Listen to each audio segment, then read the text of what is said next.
Hello. It's Sunday, my dudes. Oh boy, we're back on the Mistweaver. It has actually been quite a while since I played this character. Have I forgot everything? Probably, yeah, but that's alright. Um, Interesting one today. Might come as a shock. I've actually come in with a game plan. Usually I don't when I play this character. And by like game plan, I mean I literally spent 5 minutes just listing out things I thought I wanted to do today. So yeah, and I did actually do the Undermine quest line. I finished up my main character, so I can actually kill Gallywix now. But I'm kind of think I'm done with LFR. I think LFR was good, but at this point, I just think it's probably better for me to go to normal. I think I have the item level for it. Like, previously, I wasn't too sure if I had the item level for it, but I've been playing my rogue at the moment. I've been leveling that. Higher level than this Mistweaver is already. Kind of crazy. But mostly because you can like craft gear and stuff, right? I've actually been looking at guides on how to play rogue, so it kind of makes it a little bit a little bit easier on how to actually play the game. So I think I can get into normal, especially with my eye level, and just if I hit them with 8 out of 8 mythic, they'll be like, yes, get them in. What they don't know is I have no idea how to heal, so that's not my problem though. So we'll start off with opening the vault for some big loot. Big loot in capitals. It better be big, otherwise I'm going to be pissed. Then collect the Undermine quest for Gallywix. See, this would be more hype if I actually knew what to craft. The biggest issue is I have no idea what to craft, so I'm probably not even going to craft until I've completed my goals on this character, to be honest, because I think crafting is just going to be a massive waste of time. I'm just going to end up crafting something that does nothing for me at all, or yeah. Undermine World Boss was also a good idea. Just get that out the way. Get myself like a Warbound Plate Legs again or something stupid like that. Awesome. Do the delve for the map loot. Just going to do one delve today. I think that will get me my 645 item level piece. Hopefully it's just something I need. Otherwise, whatever. And then head into the normal raid and then do Mythic Plus. So I think that's kind of a good game plan. If there's any other thoughts on what could be added to this list that's useful, I've done nothing this reset. But off the top of my head, this is all that really matters right now. But yeah, I think start with the big one. Open the vault for big loot. So we'll do the... Oh, no. Walk. No, not like that. Make it... No, stop. Yes, there we go. Cinematic as fuck. That's what we want.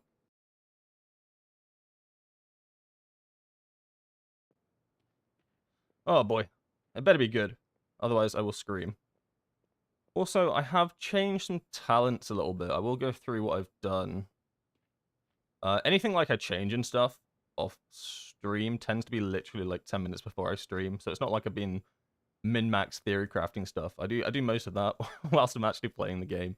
Wait, oh my god, panic for a sec. I had to make sure it's the right loot spec. I don't know why it'd be another loot spec, but just in case, got a little bit worried there. Okay. Oh my god, there's so much. And it's all set pieces? Okay. Okay. What's an ignited flare jar? Oh, it's an offhand. Okay, I think that's just no, and I think the boots are just no as well. I think it's going to have to be... Oh my god, no. That set pieces already have it. Oh, but it's on the champion track. Wait, this is on the hero track. Wait, this is on the hero track. Oh my god, it was worth doing delves. Oh no, that's actually crazy. I was completely going to write off the delve loot, but it actually looks like this might be the best actual loot I can get. So that will give me, what? 4 set. 4 set off of delves. I mean, I don't even think it's a question of what I go for. I pretty much have all these other pieces. And this is on the hero track, so this is pretty much exactly what I wanted. So now we have 4 set. I think I can actually heal now. Right? More or less. Well, let's stick those bad boys on. Oh my god, we're pimped out. What does my 4 set even do? So my 2 set makes it so I apply insurance to the target, so that heals them, and that's just like a proc chance, right? So if I heal someone, they might get insurance applied to them, so that's just RNG from the looks of it. And then it's consumed if an ally drops below 40%. And then the 4 set is when this is the big one. This is the one that I've been like practicing for. Because I wasn't really using Renewing Mists a lot, even when I was playing Fistweaver, and I was told like tons of times, you need to start actually using Renewing Mists. So all of like last week, or whenever I last streamed this character, I was prepping Renewing Mist to try to get into the playstyle of it. And this is why, because it implies insurance for 6 seconds. So that means I can always put it on a target. Ideally the tanks, I imagine, with a Renewing Mist. And then I increase the actual healing of insurance. So it's pretty big 4-set. I think healer 4-sets are actually really good. Up by 50% in proportion to the coverage of Renewing Mist has on you and up to 10 allies. Can I even put Renewing Mist on 10 allies? I don't think I can. I only have 3 charges. Speaking of 3 charges, talent. Right, so what have I changed? Basically, I was thinking to myself, this is what I usually run, right? Mistweaver 10 out of 10 build, because I rate them myself. And I was thinking to myself, what feels like it's kind of a waste, right? Like, what's going to be better for Renewing Mist at the end of the day? And I thought to myself, well, probably the Focus T getting stats is probably okay, but, like, why? Why do I want stats? What does this actually give me? And then Invoker's Delight. I think maybe I'm a little bit too Windwalker-brained for this, and the fact that I get haste is good whenever I cast Chi-Ji, but maybe it's actually not that good. Because, like, haste is cool and all, but do I really need it at this point? Maybe I need to focus more on actual Renewing Mist heals, as well as that Shaylin's Gift. Now, I really like this as a panic heal, like a big heal that I use, and it works well with Conduit. But at the moment, I'm running Masters of Harmony in out of raid content. So I think I still run Shaylin's, right? No, I don't even... Oh, no, I do. I think I did. Yeah, so I still run Shaylin's, but use it as it's, like, normally is. So you press it, and it gives a heal. It does have a cast time, which kind of sucks. So it's not really a panic heal anymore. In fact, it's, like, something I might even, like, not run for this build. I think it could actually be bad. I'm still debating it. But the main things are Pools of Mist. So now Renewing Mist gets an extra charge, which works well with the 4-set, and it reduces Rising Sun Kick, which heals people. So basically, they work off of each other. They reduce each other's cooldown. So I think that kind of makes sense to run from this point on. I actually did try this build when leveling, and I hated it. I just don't think it really works very well, but I just don't think I applied enough Renewing Mist to get the value from it.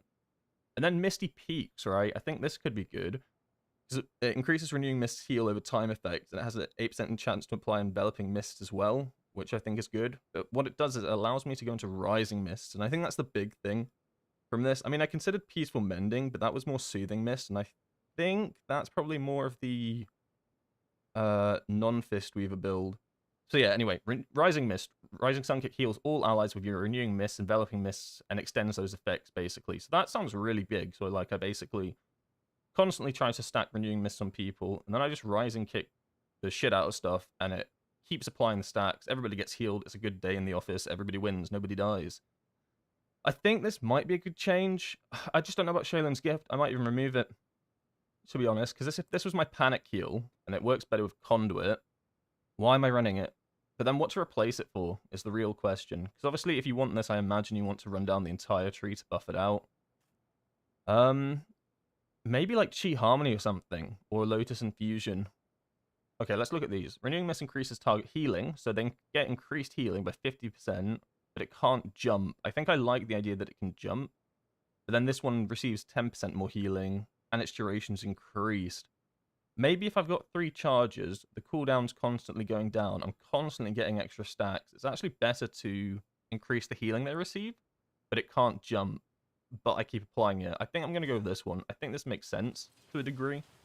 Like, there's a lot of talents here that I considered removing, but some of them just seem too strong, right? Like, anything to do with Jadefire Stomp seemed like I could never remove it. Gift of the Celestials just kind of seemed a bit troll. Refreshing Jade Wind even. Thinking Windwalker for a sec. Focus Thunder T, right? Crackling Jade Lightning. All of these just seemed like I couldn't remove them. So I think maybe a bit more of a focus on the middle here, and less focus on the bottom. I think maybe I'm getting baited into thinking the bottom is actually good, when really a lot of the power seems to come from these tier 8, tier 7s. But yeah, that's where I'm at. And finally, what I did just before as well is I changed my Cersei's Circlet, the citrons in them. Basically, we talked about citrons last stream, and I was running like the healing focused ones, and someone like basically said, you have the right idea, but no.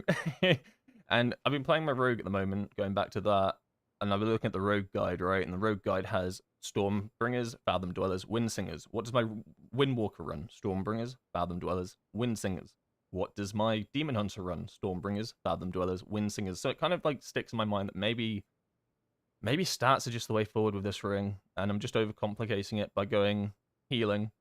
Yeah, so those are my thoughts on it anyway. I don't know if any of it's right, but potentially. Okay, let's stop NPC walking for a sec. I see the chef in the kitchen cooking up a delicious build. Oh, is that hints? Is it good? I hope so. I really hope it's on the right path. I think build's the most important thing, especially when I start getting into higher Mythic Plus keys. This is just M+, by the way. My raid build, I'm so confused by still. I don't even want to think about it. Maybe I'll look at it a little bit before raid. Although that one, I feel like you have to go Shaylan's a bit, because Heart of the Jade Serpent works off of Shaylan's, right? So I just don't know. I really don't know of that one. But I think I'm happy with this, the M+ build. Right, first things first. We have finished... Well, we finished. We've opened Vault for big loot. Check. Check. That's not how you spell check. Check. Nailed it. Collect Undermine quest for Gallywix. Cool. I also need to remember how to play this, so... It's why I'm not... It's why I'm doing a delve voice as well, to kind of get me remembering what buttons to press, because in raid, I don't have my bars down here, because all my healing things are down here, so they overlap each other. So I'm trying to memorize what I actually press when I play this. Oh god, can't be that bad, can it? These rats are stinking up the streets and chewing holes in everything. Oh, and then I need to do the boss. I think this boss, from what I can tell, always drops loot no matter what, but like half the time it's just not loot you want. It seems to always be wallbound, and it seems to always be plate. Yeah, I've heard this story before. I'm done with that. And now I have Gallywix quest. But as I said, I don't think this is going to be very useful. I think the biggest impact will be the Ballast 250 is pretty big when I start upgrading.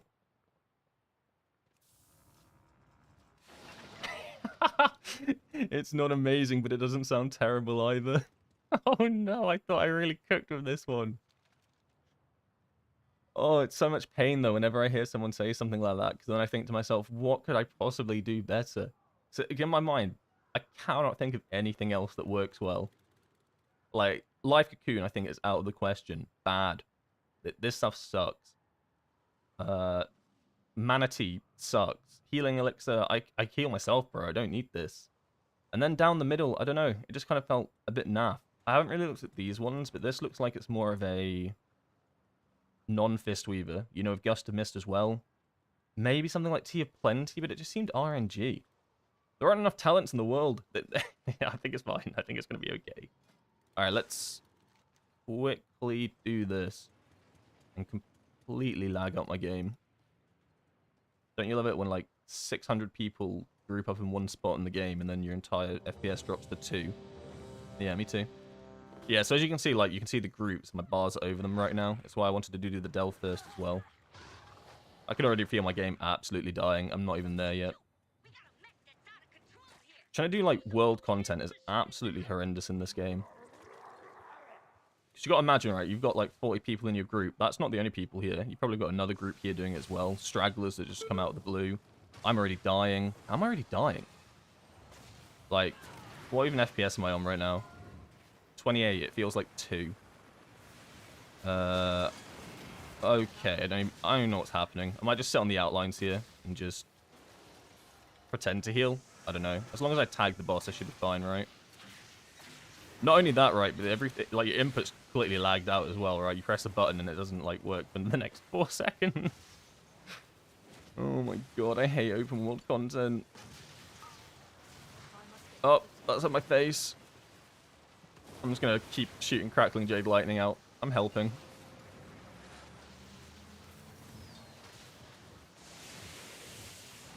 I'll just say as a healer, strong external is OP.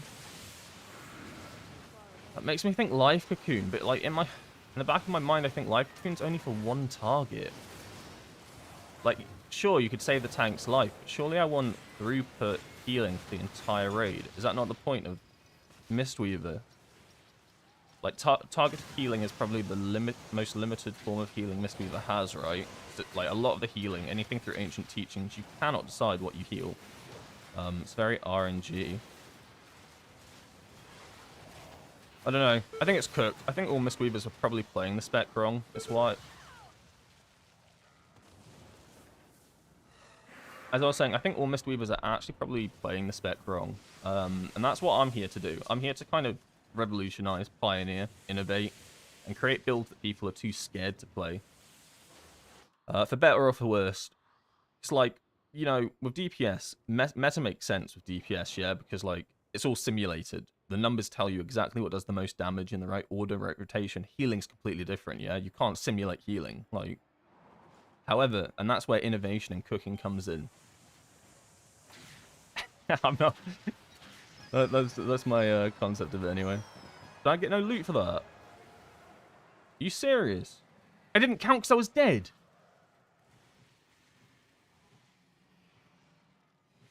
Oh, this game. I'm about to log off. I'm about to crash out. I just started playing. I'm about to crash out. What do you mean? I tagged it. I healed people. Oh, for God's sake. Alright, let's find another group then and live in the lag fest again. I knew that bug was still a thing. I freaked out about it the other day. I don't know what I was doing, but I died doing something and I was thinking to myself, this is going to go so wrong. Why is everyone stood here? There's no Godfather. What are we doing?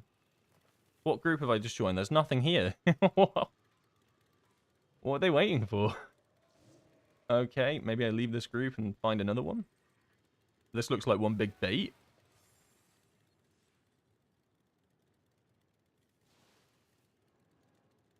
I think we're talking about any build. Ryan. Ryan. One of the two. I think like any build. I think right now I guess I'm focusing on M+. Just because this is the build on my screen that I've been kind of cooking with. So I think M+ is the one I'm looking at right now specifically. I'll look a bit more at raid before I do the raid and like I don't know. I'd say the raid could easily be win the next half an hour, depending on how fast I do this Godfather and my delve. Also, speaking of delves, is there any class in this game that sucks more at doing delves than rogue? It's actually been the bane of my existence to try and do delves as rogues. I actually think it's harder content than doing mythic Gallywix. Now, hear me out. There is reasoning to the madness, right? Maybe when you're high item level, it doesn't matter. But rogues, they have no healing, and your Bran fucking sucks. So I feel like every pack that I have to kill in a delve, you have to strategize. Like, genuinely, every single one, you have to strategize. Do I want healer Bran for this? Is tank Bran better for this? Maybe attack damage Bran's better. And I found myself, because I was trying to do tier 8 delves at level, like, 600 or whatever, maybe, like, all the way up to 620. I was finding myself basically finishing a pack and then going to the next pack over. I need to heal myself. I'm in the middle of, like, the bomb squad. Yeah, I found myself, like, pulling a pack with tank Bran and then looking at the next one and thinking, okay, I need healer Bran. And it kept getting to the point where I'd literally get to the end boss on one health left, like one life left. And I'd have to, like, strategize what the best way to take this boss out was. Like, I tried it with the tank version. The tank version didn't work. Then I tried the damage version and the healer one. But then sometimes the healer one sucks and I need the tank. Oh my god, it's so stressful. Yeah. I've not had a great experience in delves. The loot's been popping, but the actual gameplay of delves as a rogue feels horrendous. Like, I don't think I realized how much I valued Vivify until I played Rogue. And you might be like, oh, they have Crimson Vial, you know? They can heal. No, they can't. Crimson Vial sucks. Crimson Vial is the worst heal I've ever used in this game. I'm not really healing right now. Everyone's dying around me. It's funny, because I say I'm not healing. I'm doing, like, 1 million healing. Just pressing buttons, not even thinking about it. Because, you know why? Because my build's cooked. So I've created a build God-worthy. The imbalance with delves is kind of sad for other classes. Was during my Demon Hunter and did Vengeance tier 8 for delves. Yeah, see, I think if you can at least play a tank, right? If you've got like a tank spec, then that's okay. But I felt like with Rogue, it was a choice of which damage do I want to go, and I literally tried them all. I think I stuck with Outlaw in the end, although Assassination probably would have been the right call. Maybe even Subtlety. But yeah, it was just proper min-maxing a delve, and it just felt so strange to do. Because in my mind, I play Windwalker, or even on the Mistweaver, right? You just go I go tank Bran or something, and it goes slow, but I finish it, and there's no real hiccups or anything. Honestly, felt like super challenging content, especially when I was trying to speedrun the character to get it into a raid yesterday or the day before. Oh my god, it sucked. Oh, the nick is Naced? Nasty? We'll go Naced. From a disc priest POV, having the strong shield is more like a small plus rather than the focus and raid throughput as king. For all the years of being healing, trusting your own gut has almost always been the best thing I could have done. Yeah, I mean, I don't know. I'm very, very new to healing. I do say a few things in jest. Probably, I'm not going to cook up the best Mistweaver build in the world. It's kind of fun to try them. I just want to see if I can eventually get to what the actual build would be. And I guarantee it's going to be something along the lines of all the things that I think suck in this build are going to somehow be the best ones, which makes no sense to me.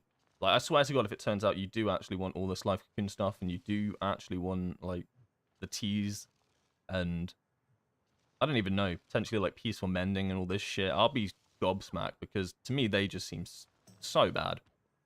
So bad. Alright. Let's check another thing off. Also, that gave me no loot, so it can either give you warbound loot or nothing at all. So, awesome. So far, we've achieved nothing today. Cheeky delve for map loot. Alright. This will be a quick in and out, probably. What's the nicest delve to do? Oh, I was hoping one on actual Dawn itself. It's gonna be in a horrible location, isn't it? Alright, we've got whatever the hell that is. That's the Underwater Sworn, isn't it? I hate that one. Sanctum. Oh my god, these ones suck. Oh, they're all so bad. Excavation Site 9, no. Oh, dear god. Oh, I should probably do Nightfall, actually. Oh, I need to wait till 3, then. Nightfall's actually good. I did it on my Rogue, and you can actually get some good loot from this. And there's a whole bunch of quests as well, like area quests. I do want to do this, then, at some point today. Add it to the list. I want to do the raid sooner than later, so I think, I don't know, Hallowfall, right?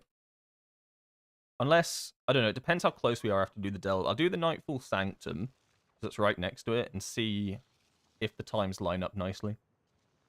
So in that case, we're going to be cheeky, and we're just going to teleport to... Oh, what's it called? No, Dawnbreaker. I'll switch the scene as well.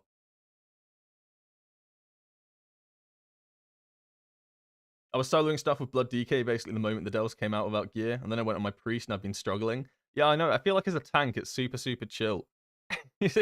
Like, it's not even that bad, because tanks just have such good sustain. Especially if you're a tank that can just self-heal yourself. It's just absolutely chilling. You don't even have to take healer Bran or anything. You just probably put them damage, right?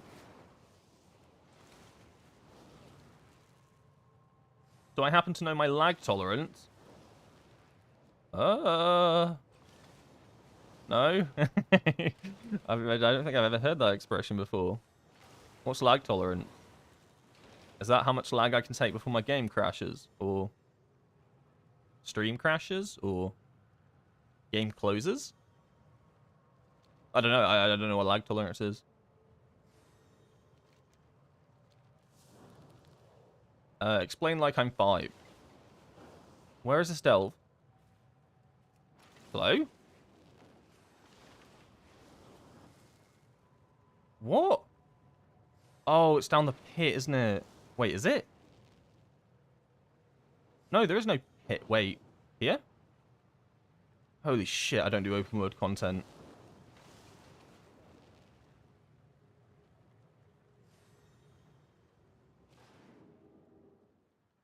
Do you know the add-on? I do have advanced interface. Okay, my game's being weird. It won't let me press escape. Probably before you start being upset at the lag. I was thinking that, but I think it's probably actually something a bit more technical than that. Advanced interface AIO. Oh my god, what am I looking for here? CVAR browser? Oh my god, no, I don't like it. Oh, in combat. Looks like it's 171. Ain't got a single clue what that means. Oh, determines how far ahead of the end of spell start recovery spell system can be before allowing spell requests to be sent to the server. Let this control the built-in lag for the ability queuing system. Well, I've never touched this button in my life.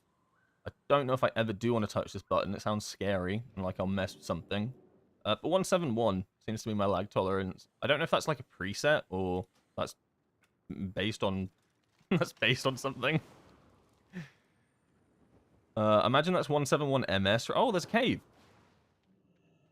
Thank you, Nace. You were correct. That's a cave. I am just blind. All right, we've got the... I need to remember I have this. It's the Wave Scrambler, right? Wait, where is it? Wait, what? I thought I bought a Wave Scrambler. No, it's not one-time use, is it? I thought it was weekly. Oh, this game. Wait, am I cooked?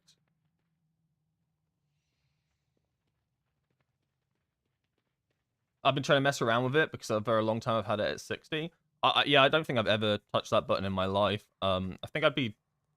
Basically, it sounds like it's just how fast you input your commands to the game. From the sounds of it, like if I press an ability, how fast does it actually go into the game, right? Yeah, that's the sort of thing that I feel like I would mess around with, and then I'd end up absolutely messing something up completely. Do you ever do that when like you have a problem that's not really a problem, and then you start messing with it, and you just make everything worse? I think it would just be that. I'd make things so much worse for myself. Where's my Wave Scrambler? It's not one-time use, because I swear I've had it multiple times. I wouldn't have deleted it, would I? Where is it, Bran? Show me your pockets. Oh, I don't want to teleport back to the shop. I have to have bought it, because I know I had over 2,000 undercoins. What's a Wave Scrambler? Isn't it the thing that can 100% allow you to get a map, right? You know the delve map thing? You stick it down in the ground and then it goes and then it summons the Underlord or whatever he's called, and then you fuck him up and then you get a bountiful map. Am I crazy? But it's not one-time use. I'm not crazy, right? I swear it's not one-time use. Fantastic. He does look a bit suspicious. He looks surprised you found out it's in his pockets. Alright, Bran. Show me where it is. It is one-time use. Oh, then maybe if it's one-time use, I don't need to do a delve. Because delve loot sucks, no? It's 636. Well, it doesn't suck, obviously. You can get some decent stuff, but... I mean, unless I got lucky and got a headpiece, or... Literally a headpiece. Or a one-hander. I'd have to get extremely lucky. I might just do it anyway, because I need to... I think I am going to wait out for the Hollow Fall event, and that starts on the hour. So I will do it because I'm here anyway, but that's pissed me off. It's a bad start. Oh my god, it's this one again. We had a nightmare in this one. This is the one with the cannons and the boss that doesn't make... Wait, no, they've changed it. Alright, forget about it. Alright. What sort are you? Are you tank? You look like a tank. You got a shield. Sure, let's go.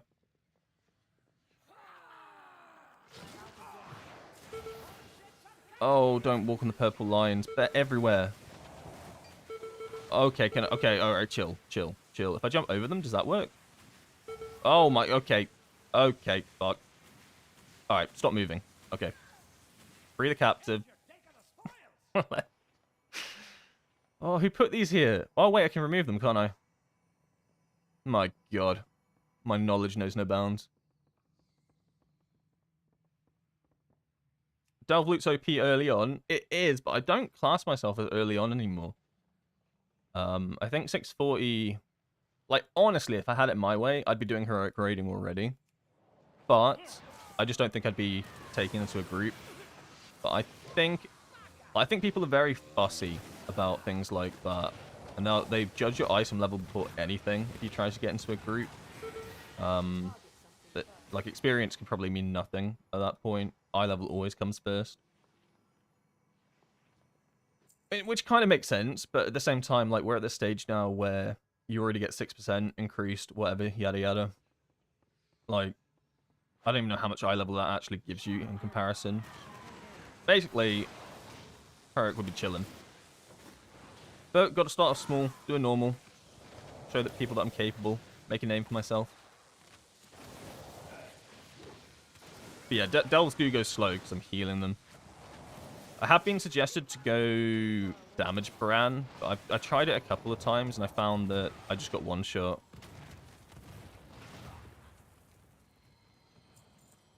Oh, got to free the captives.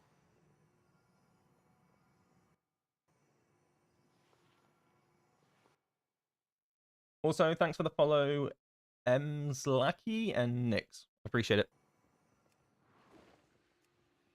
The only thing I like as a rogue in delves is actually, if you get lucky, you can skip all of the delve if you get like a good one. So like what I'd end up doing is if it was something like this one where it's free the captives, I'd run into the group, like CC them all, free the captive, and then just run around and keep like stealthing myself and sacrifice an entire life just to free everybody, and then just keep just keep vanishing. So either my delves would go like, they'd be over in like 5 minutes, real quick, or they would honestly take half an hour.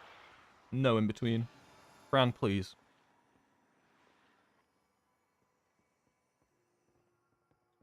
In delves, your loot's guaranteed. True, but it can just be loot that you don't want, which I found a lot on my Windwalker. It was always the stuff I didn't need. Wait, we can skip this guy. Oh, shit.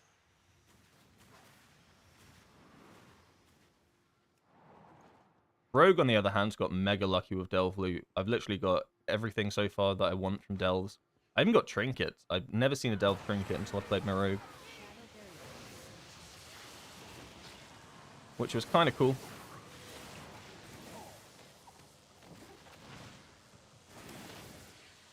Let me reset this. These people are not in my group anymore. I need to see how much damage Bran's doing so I can judge him internally. Oh shit, he's hitting a milli. Alright, Bran. I see you. Wait. Here. Oh, please. I hate you. They need to fix this. Why is his body so big? Like, anywhere he stands, it makes it so difficult to click on things. And it's been like since they invented delves. Invented them, came up with the concept. Yes, dude, if he stands on top of them, you're screwed. Oh, I've got to get relics now. Oh, this might take a while. Please don't summon your friends. Oh no, we can't deal with them. Bran, please. No, fuck your agent.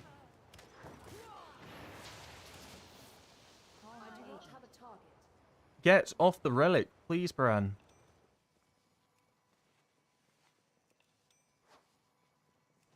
We'll see if we can sneaky beaky this.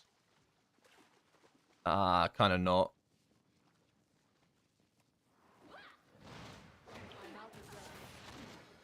We'll Ring of Peace the first one. I just don't want him to deal... He summons like so many adds on top of each other. Oh, I can just touch death it. Fine. Those things can get really annoying if you don't have the CC for them.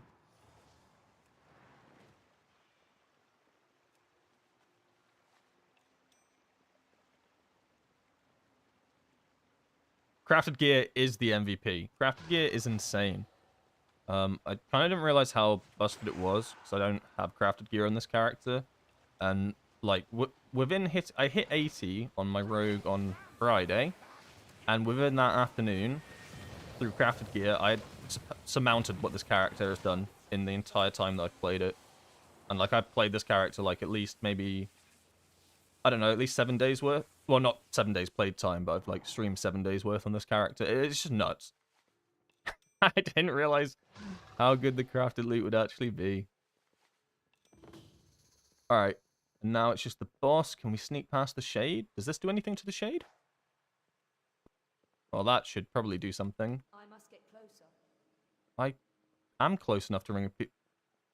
What do you mean? Yeah, I'm gonna pull that. Ah, shit. Too far away. Even on the Mistweaver, I can't do the Ring of Peace skip.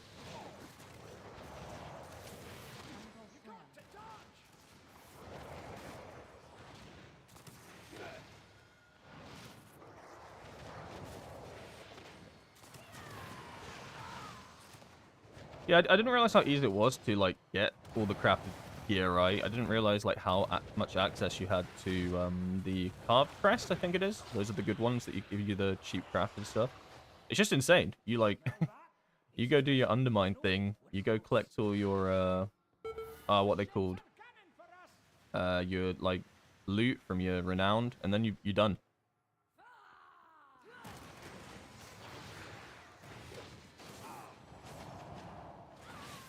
Oh, okay, we pulled way more than I wanted here.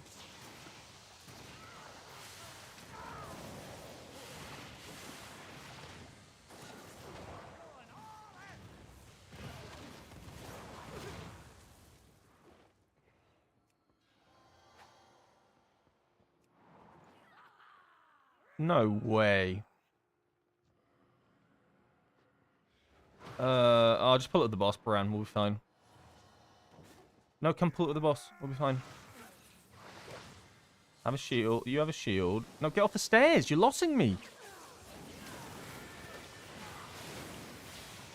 Bro, even my tank Bran line of sights me. Can't make this shit up.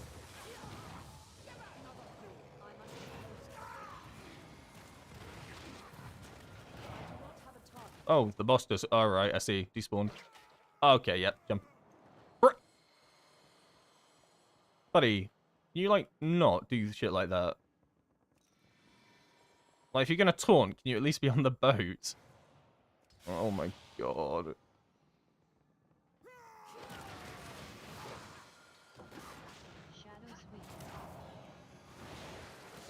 Alright, this is all on him. I ain't gonna do anything here. Thank you for following Burglar Rav. Appreciate it.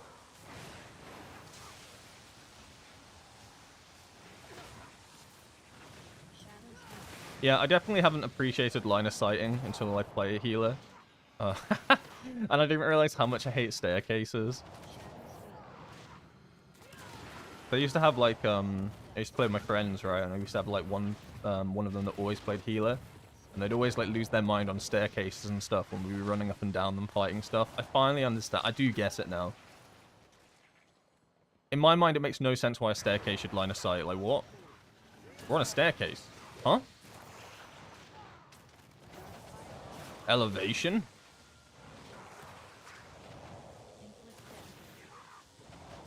I mean, like, technically it makes sense, right? However, we don't like technicalities here.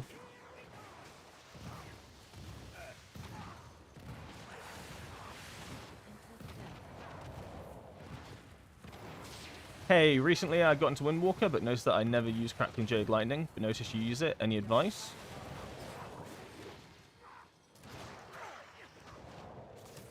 You have to be talented into it to use it. So if you're not talented into the... So Crackling Jade Lightning gets really empowered if you talent 2 talents in the bottom left of the Windwalker tree. They are called Power of the Thunder King, that's the very bottom one, and Last Emperor's Capacitor. So Last Emperor's Capacitor just makes it so that your lightning is stronger. It stacks up 20 times, right? And each time it stacks up, it does, I want to say 400% more damage. It might be 200, but I think they increased it to 400. That's what made it so strong, just off the top of my head. And then on top of that, it also reduces how much energy it costs. So that's the first node that you'd go into. But generally, you don't just run that one. You run the one below it called Power of the Thunder King. And that allows it... That makes it do a bit less damage. However, it cleaves 4 additional targets, which makes it even stronger, right? So even though it's lost like a little bit of damage, it actually hasn't. It's exponential damage. It's insane. The way you try to play it, if you go those 2 talent nodes, tends to be in M+, or on a lot of the raid bosses that tend to have intermittent ad spawns. And the idea is you try to stack lightning charges up to 20, and then once you're on 20, then you expend the Crackling Jade Lightning. Kind of similar to what I'm doing. I can show you like an example on the Mistweaver, right? Because it does the exact same thing without building up the stacks. So let's say I'm on 20 stacks right now. I pull the pack. I've just reached 20 stacks. I chain lightning. It hits all the targets I want it to hit. And then I continue doing my normal Windwalker rotation. And each time you use a Chi ability, like Rising Sun Kick, Fist of Fury, Spinning Crane Kick, then it will give you a stack. And that's how you build up the stacks. You don't always have to run that build. I use it a lot for Shadowpan because it's the best one for Shadowpan at the moment. So it depends when you're watching. If you're watching like yesterday, I probably ran it for every single dungeon, right? In the raid, you run it for a lot of the bosses, and it's basically just trying to make sure you always get up to 20 stacks before you expend, and making sure that you try to hit as many targets as possible. So let's say you're fighting a boss at the moment and you're at 20 stacks, but add spawn in 10 seconds. Like, it's actually worth holding it for 10 seconds to make sure you hit the additional targets. Otherwise, you might as well just be running the lightning that doesn't have the chain lightning, right? So it's a little bit of both. It's a balance of knowing the timings of when you're going to get more targets, as well as trying to get the most value out of it. But it can easily do a lot of your damage in a Mythic Plus. Like, it can do 10% quite easily of your entire damage. And on some raid bosses, it can even be your highest damaging ability. Like, Rick Reverb's the best example for this, where it does insane damage. Because Rick Reverb spawns ad sets every, like, I want to say 40 seconds or something, which lines up perfectly with lightning. And it basically carries you. It carries your DPS on that fight. It's nuts. Running Conduit, so just got the stock standard one from Wowhead. So the Conduit build that just linked there, when you type Mythic Plus Talents, that is one of the builds that I would run for M+. If you want to go the Lightning build in that variation, I would get rid of the 2 talents in the middle. I'm just trying to remember what that tree looks like. I will turn to Windwalker real quick, just to show you.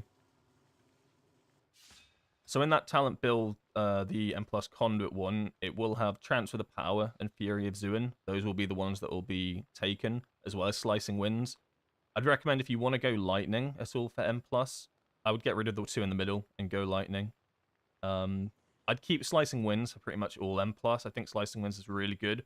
Maybe the one dungeon it loses its value is something like what's it called? Theatre of Pain. I think it's probably the weakest dungeon for Slicing Winds, in which case I'd probably then swap Slicing Winds for Transfer the Power. Yeah, Conduit, you don't actually have to always go Lightning for M+. It can actually be better to go down the middle here with Transfer the Power and Fury of Zuin. It just depends what sort of playstyle you like. Like, Lightning loses a bit more value the more targets there are, but when you're in, like, kind of smaller dungeons where pack sizes are around, like, 5 per pack, then this gains so much value. Because that's when it's at its strongest, right? When you're hitting 5 targets. When you start getting to more, then suddenly Slicing Winds actually gets a bit better. It is good for throughput. It honestly is such a good it is such a good ability overall. And then you can, like, amplify its damage as well, right? So you can, like, do certain things where if you've got like a Strike of the Windlord window coming up, so like your Heart window coming up, and you're about to reach 20 stacks, you can utilize it inside of that to increase, like, massive Gale Force damage. If you've got, like, an extra charge of Storm, Earth, and Fire that you aren't saving for your big cooldowns, you can actually line that up with it. Like, you end up casting it probably easily every 40, 50 seconds, and then a Mythic Plus, it probably ramps up that quickly. Maybe a minute if you've got packs in between. It's really good for, like, finishing off targets as well. Like, if a bunch of targets are, like, pretty low on, you will just nuke them down. Yeah, I really love it. It's a great ability. Also, where am I going? This boat is on fire. I need to collect my money. Give me my money. Oh, shit. Oh, shit. Nailed it. Teach me Unholy DK and I'll love you forever. I don't know the first thing about Unholy DK. I need someone to teach me Unholy DK so that I'll love them forever. And then I can teach you Unholy DK so you can love me forever. It'll be like a chain of command. I'll just be the middleman. Oh, yeah, fuck off. Okay, yeah, alright. Wait, no, that's huge. I use it now. Never mind, forget that. I love you, Blizzard. And now we open it. Everything worked according to plan. I don't want a ring. That's the worst thing you could have ever given me. Why did you give me a ring? Why? But wait, no. It didn't use my... Oh, saved! It didn't use my bounty. Oh, that's actually huge. Like, ring... I don't know about you guys, but whenever I get a ring, I feel sad. So, like, only 2 rings you ever want in this game at the moment. Cersei's and then, like, probably Jaster's and everybody. So it always feels a bit dud to get a ring. That's not bad, actually. I'm probably over-criminalizing it. Because my other ring's kind of bad as well. But it has better stats. I think, from what I recall, I want crit master. No, crit haste. I think crit haste. It's bad, but on the plus side, it didn't use my bounty full thing, so actually I'm happy. Kind of. It's a mixed bag. I don't know how I feel. Get me out of here. Don't look at me like that. Look at him. Look at him just staring at me like that. What are you? He's just RPing a pirate. I thought you were a tank. Oh my god, get me out. Big map. Yeah, we didn't even need the wave scrambler.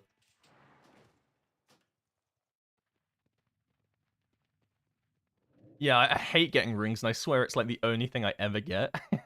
I swear, like, rings seem to drop more than anything in this game. I didn't realize how many rings were in this game until I started not needing them.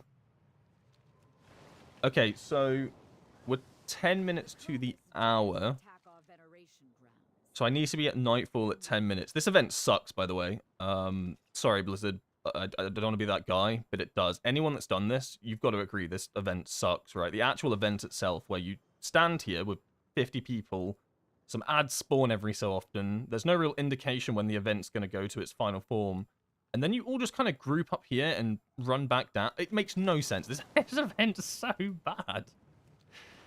Like, it's easy to, like, bash Blizzard sometimes, but sometimes they make some alright ones, you know? Like, theater's actually not that bad as an event, like, when you've done it, like, the first time or so. This one just feels like you do nothing. Like, it honestly feels like nothing happens. I don't know. Maybe I just don't appreciate it in the way that other people do, but to me, this event is just... It's just nothing. It feels... The only good thing is that you can get loot from it. It's pretty good loot as well. You get, like, a currency it gives you. So basically, I think the goal that they want is you to come back every single hour, do the thing, get your little currency, and then level up that way. I think it's a little slow, though. I don't... If the event was cooler, I would come back every hour, but it's just not fun. I literally just stand in the middle and do nothing, because there's no point hitting anything, because there's 50 other people hitting the 3 ads that spawn every 20 seconds. Anyway, that's my little rant. Also, it's bugged on release. Amazing. What do we get from the event? I can show you. The loot is good, right? If you have an alt character. So you get this token called Radiant Emblem Service every time you do it, I'm pretty sure. And that gives you a 636 piece on champion track. Pretty good, right? Like, for a fresh character, like, straight off the boat to the war within. It's not every slot imaginable, so you have rings, necks, weapons, and some trinkets. So it's, like, kind of... It's not the best, like... It's not the best loot available, but it's a start, right? If you basically just come by, do it for 1 hour. But it also has these little events. These, I don't know if these are weeklies, but it has like these 3 events that you can do as well, where you basically just go to the zone and do them. And I'm pretty sure each one of these has an item in it. I don't know if it's 636, but I think it is. All in all, the loot's fine for the event. The event just sucks. Like, it's just nothing. It's just like it sounds harsh to say, but it is honestly just nothing. Maybe I just got the bad version. Maybe there's different versions of it. Well, I'll show you what the event is in like 10 minutes when I go over there, and you'll see exactly what I mean. Like, generally, I think the events are alright. Like, Awaken the Machine was okay, like, maybe the first time or so, but it was fine. Theater Trope, I guess, is okay. It's not that bad. At least there's a story going on, right? If you're invested in that sort of thing. It's just... I'll show you. I'll show you in a sec. I'm trying to do this one real quickly in 8 minutes and then go back. Good morning, Reaping. How you doing? Is that champion gear? No. Champion gear's actually, like, I get that it's champion gear, but if, like, you've just come off the boat, right? My rogue just came off the boat. He hit level 80. He arrived in the war within. He was pumped out his mind. He came from Delves. It actually is not too bad. Like, at the very, very start. Like, that's higher than the crafted. It's not as bad as it sounds. It's not great. Not as bad as it sounds.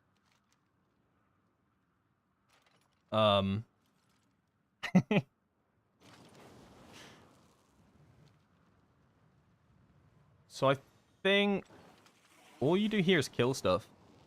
I recall doing it on Friday. Oh yeah, it tells you to drink a field elixir. The warriors of the sacred flame. I think like the Arathi are meant to be helping me here as well. I don't know. It's just a world quest, right? I am a healer though, which kind of sucks. I need a hero neck in my main, then full hero. Your best bet is probably trying to run 7 Cinder Brews then.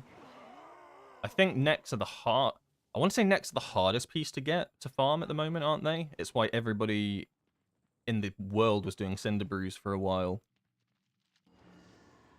Because it drops the neck. I think there might be one other dungeon you can get a neck from, but I'm pretty sure it's just Cinder Brew, right? The main one. I know for a fact, because I was trapped in there for genuinely like 20 runs. It sucked. Although it made me very confident in that dungeon. I'm very happy to do a Cinder Brew.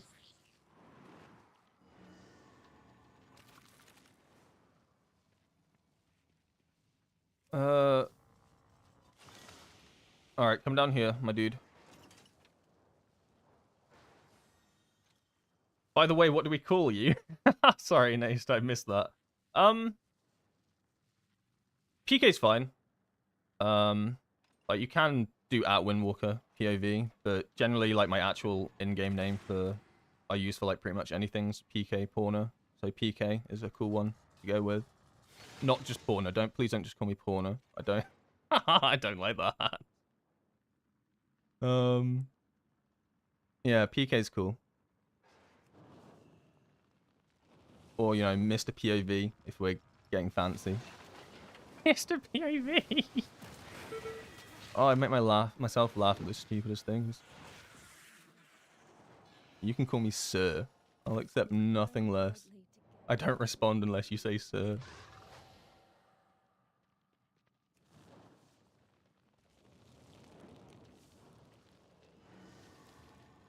Like the F1 family? What's the F1 family? Oh, what's PK short for? You want some name lore? I can give you some name lore. So, PK Porner. I used to play RuneScape. Well, I say used to. I had a resurgence of RuneScape not long ago, but that doesn't really matter. I played RuneScape as a kid, and PK stands for player killer in RuneScape, and Porner is also what you would have called someone that went into like the wilderness and pawned you for your gold and stuff. So PK Porner is like a mix of both of those. However, the ironic part is that I hated the wilderness and I sucked at PvP, so I never actually killed anybody. I was the person that would get lured. Like, I would actually get lured into the wilderness with that name. It was great. You'd think it would be a good deterrent, but honestly, the amount of times I got baited into the wilderness. If you've never played RuneScape before, always turn your auto attack off. That's the one thing I would tell myself as a kid. If my kid self was listening right now. Oh my god, auto retaliate, turn that off. You're dead, Bo. But yeah, that's the lore of the name anyway.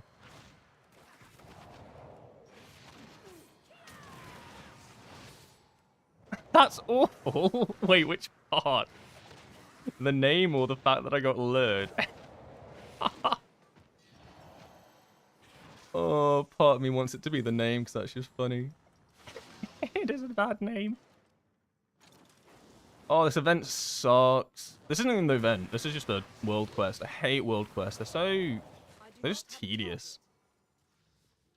I like the exciting ones, like maybe when it's like a little event where you fly up in the sky and you shoot like 1,000 spiders on the ground. Going around trying to click stuff and kill ads. Oh my god. Not why I play this game. You baited yourself. I did. Oh, RuneScape was so good though. It's good these days, to be honest. I played it quite a lot recently. I don't know how many people are familiar with RuneScape, but they created this hardcore Iron Man, like group Iron Man experience where you could play with your friends. And I hadn't played this game for like 10 years. And I finally played it again with like a group of 5 people. And then within a week, it was just like 2 of us left. Oh, it was a great experience. And then by the end of a month, it was just me playing it myself. I actually managed to complete all of the quests, which I'd never done as a kid, which was really cool. I got like the quest cape. I was very happy about that. But now I just don't really have enough time. Like, I play RuneScape now, but it's got to the stage where everything is just a grind. And a lot of people like that about RuneScape. But, like, I'm literally at the stage where if I want to get a single level on anything, I literally have to spend, like, 4 hours meaninglessly cutting a tree. And it's, like, it's fun to an extent. But at the same time, it's kind of not. I really enjoyed the quests in that game. Like, the quests and the storytelling was what I loved about it. And then when I finished all the quests, I was just kind of like, oh, no, now I have to woodcut. Okay, let's open this bag. Let me see what I've been hyping up. Wait, where is it? Oh, you got to return it. Alright, so we're 2 minutes off the hour, so I'll do the other 2 in a sec. Let's go check out this Hallowfall event. Let's see if it's as bad as I've been telling you all it is. I'm sure he's just over-exaggerating. I'm sure it's actually fun to do. Yep, sure.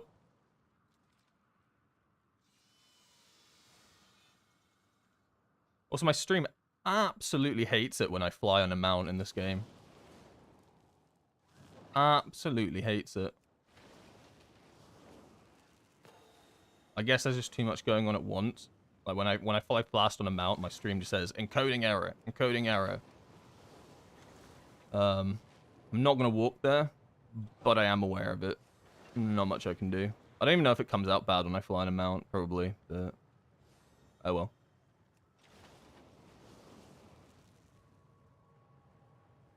Oh, come on. Come on. Come on. I'm out of juice.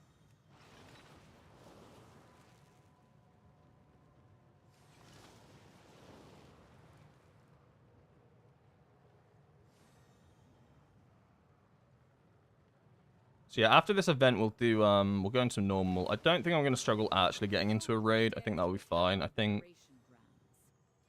like, I'm 640, 639. I think it'll be fine. I'm a healer as well. Healers tend to always get, like, not the benefit of the doubt, but they always get, like, prio, even if they suffer a few levels, because people just need them that bad. Plus, it's normal. Like, it's fine. Alright, what do we get then? So you get some crests and stuff, which is kind of cool. So this can also help you... If you do this event and do all like the mini quest things, you can also get currency, which can then help you finish off your craft. So it's not like bad in that regard. And then look, see, I got an axe. See, a 632 axe that I can't use on this character. So it's like really good loot. I'm really glad I got this. Yes, fun fact, it can give you, it's mostly, I think it's almost always wallbound loot, and it, yeah, so there's high chance it's not even something you can use. And then, yeah, this is the event. So you kill these swarmers. And then you kill some more swarmers. And that's it. This is literally the event. And it, like, has this mission progress bar that makes you, like, think, oh, cool, I'm working towards something. You're not. Like, what am I doing here? Like, what are you actually doing here?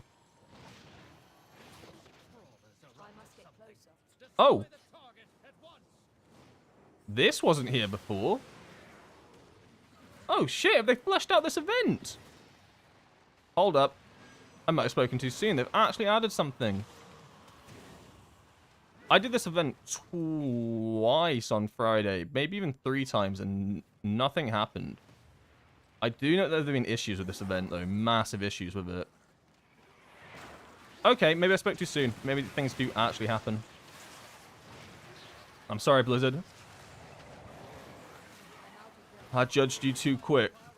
Yeah, look, it looks like you actually have missions to do. Before, this was not a thing. Before, you literally stood in the middle, and it took ages, because your mission progress would never fill up. I guess they finally fixed it. They must have...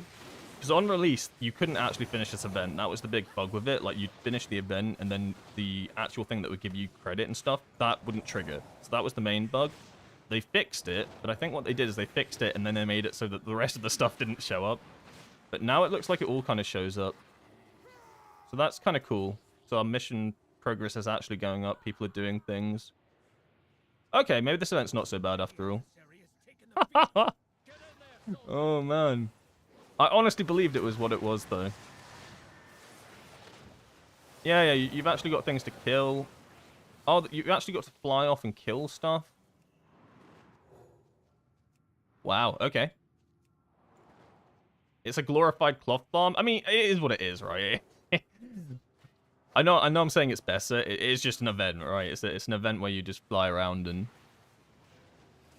Like, realistically, it's exactly like theater, where you can just stand in the middle and have everybody else do it for you, and you'll get the loot. It's one of those events.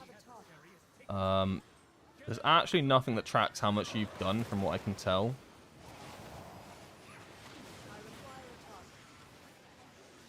All I care about is being able... It's the fact that you can get a currency so you can choose what piece of gear you want, I think, is what's the best thing about it. Just being able to choose, like, a neck piece or a trinket, even. And I think the trinkets suck, but just being able to, like, pick one that you want is kind of nice in this game. There's not a lot of situations where you can actually choose your own gear, right? Pretty much all gear in this game is get lucky on the drop. At least there's a currency. I know it's champ track, yada, yada, yada, but you know what I mean. Yeah, you can get gear from this event. It is, it's on champion track, so it's not, like, best, but it's good for ults. This only came out with 11.1.5.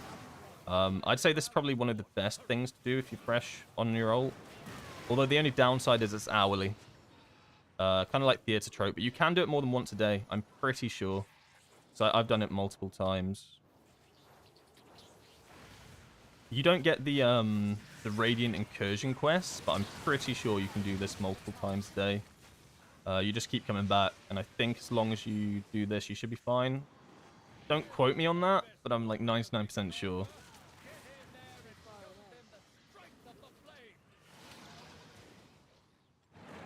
Oh, I don't even know what I'm doing. I'm just following the crowd, hitting shit. Events like this actually just put me to sleep. Wait, what am I even doing this for? Oh, the net. Wait, no. What am I doing this for?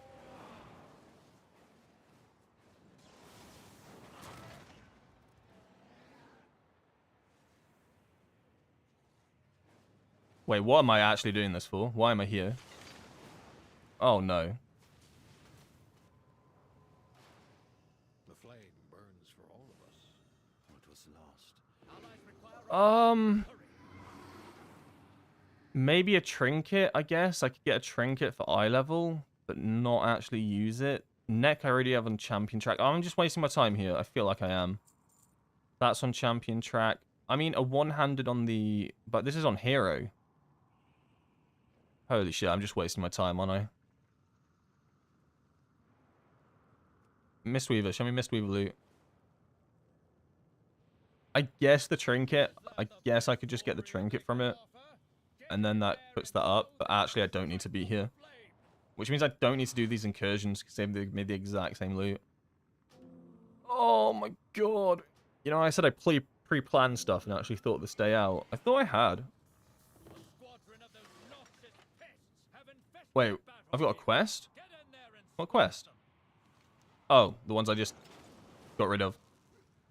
Alright, so now the event's ending. So it's not like the longest thing. It's like, I don't know, 10 minutes max.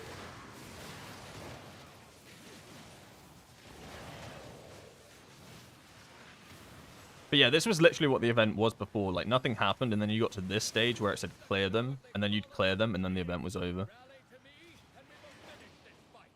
You like rally up, and then it's like chase them back, and then you just run through the you just run across the, like, I don't even know what you call this, the plains, I don't know.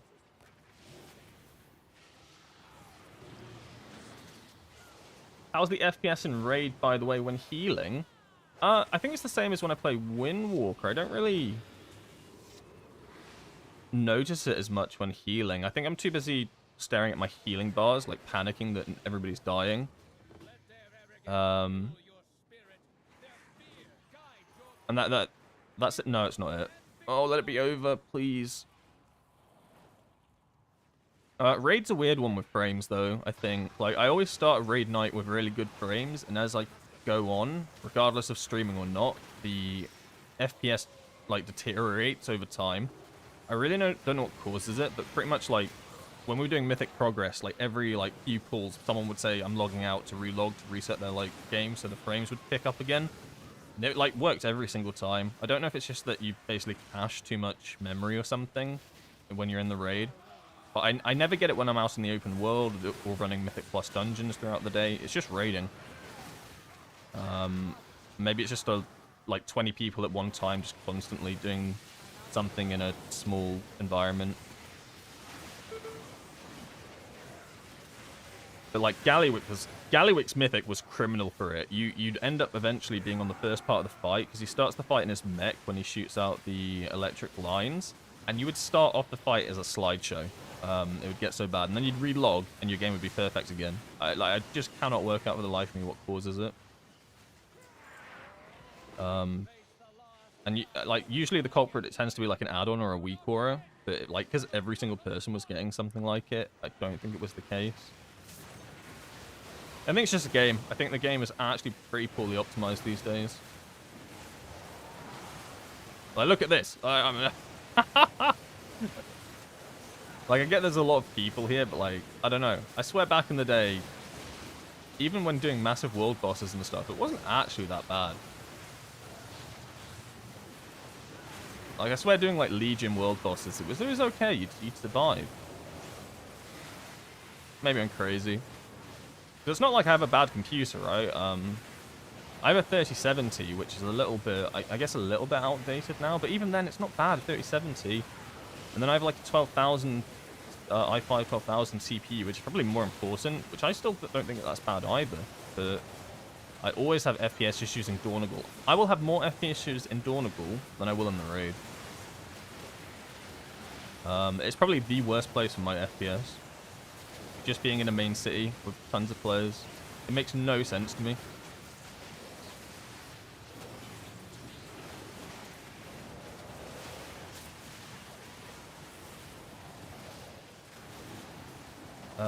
You're using the base frames, right? For me, once you start using better frame add-ons, it can impact performance. Oh yeah, no, for sure. There's a lot of things that can impact performance. So yeah, I use a lot of baseline stuff.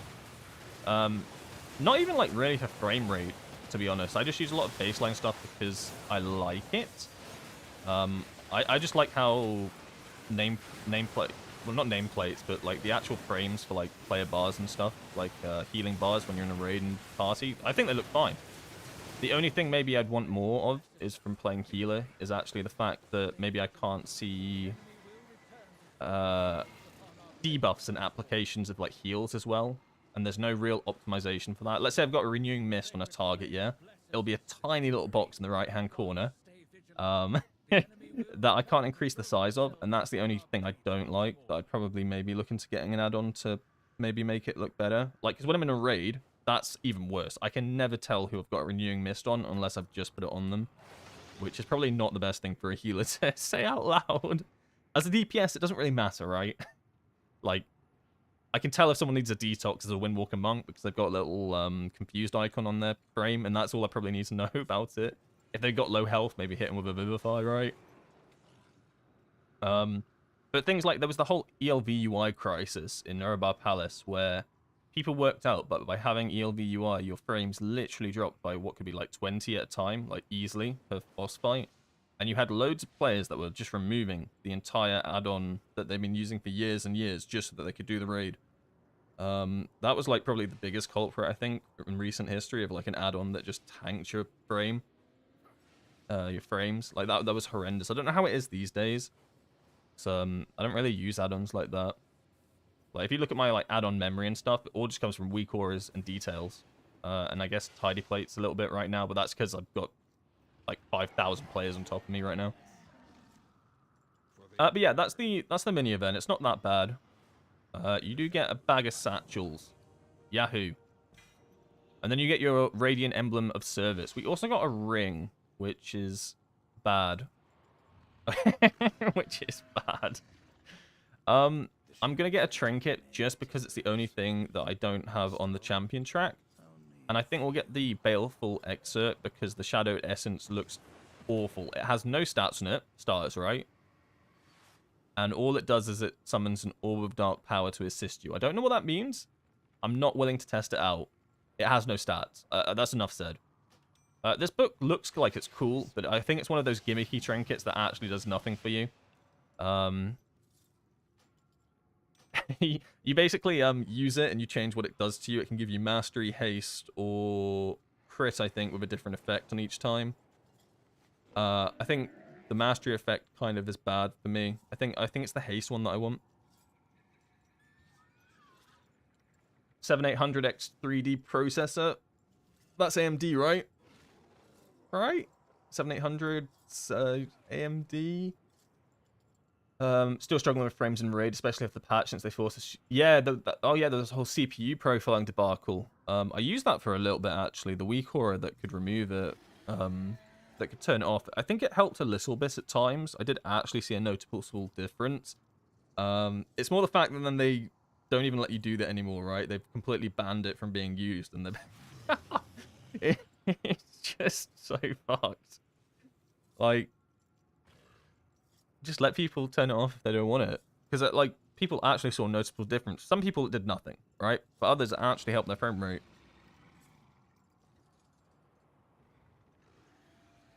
I'm going to do this one because this one sacrifices my health to give me intellect during a fight. And I think intellect's just massive, right? I cannot really say no to that one.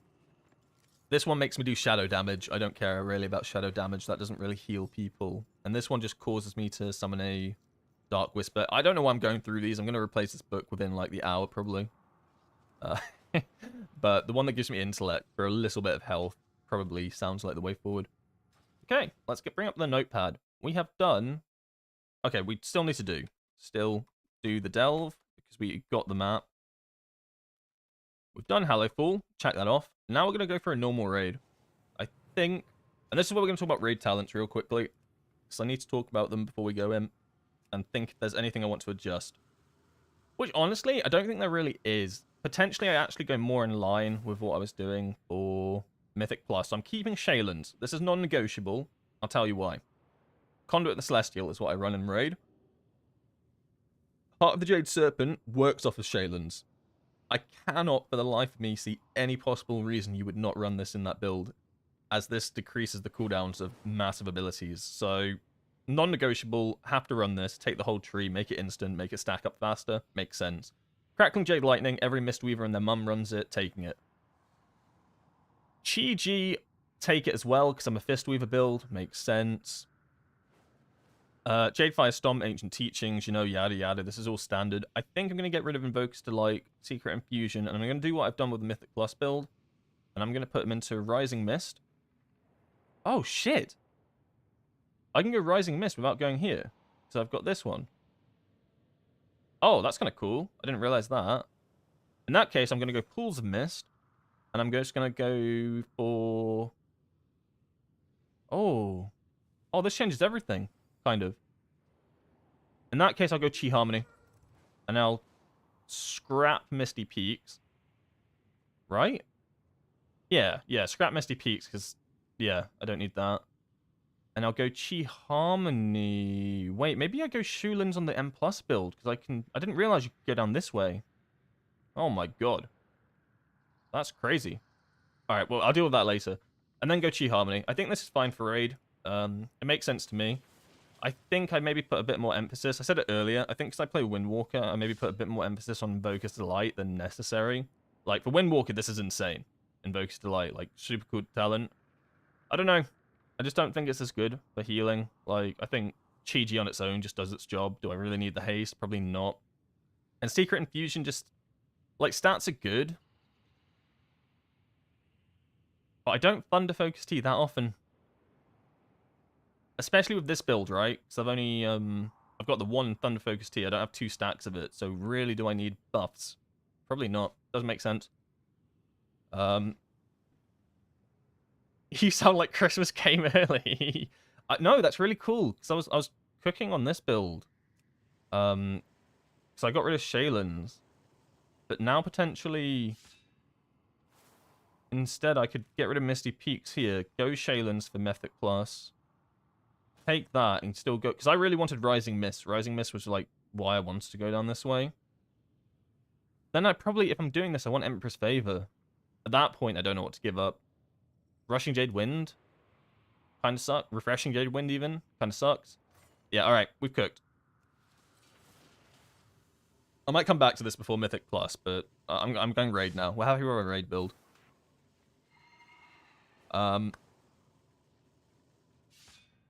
What I like to do is when I cooked up a new talent build is if any of you want to give it a rating out of 10, 10 being good, 1 being bad, it helps kind of, without like giving me too much information, helps me like kind of give me a rough idea if I'm heading in the right direction or if this build still completely sucks. So I'll leave the talents up for like a couple more seconds. Just rate it out of 10 if this is sort of talent build that you would run in raid or if we're on the right tracks. Without like basically, so I don't want you to then be like, run this talent, run this talent, run this talent, right? But numbers out of 10 kind of help. But yeah, that's the this is what I'm gonna run for the raid. A 6! I think that's the highest I've ever got. So far I think I've had a 4 out of 10 for my M plus build, and I've had a 2 out of 10 for my non-fist weaving build. So we'll take a 6. We will take a 6. Alright. Raids. Find a group. Normal fresh. Normal liberation fresh. Fast run 2 4 14. Full clear. Yada yada yada yada. Full fresh. Normal 2 4 14. They have no members in it. I'll potentially do that one. No members. Fresh run. Sign up as healer. 8 out of 8 mythic. Alt. That should help me get into groups. Full fast. Quick clear. Get off me. Quick clear. Know your stuff. Okay. 2 4 14. One shot. I love the names that people give these groups. Yo, what a G. I love the names that people give these runs. For once in my life, they all are full-on healers. Hello? Why?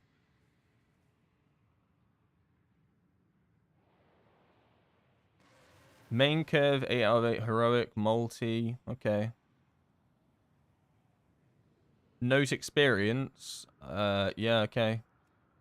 Noted. What the hell?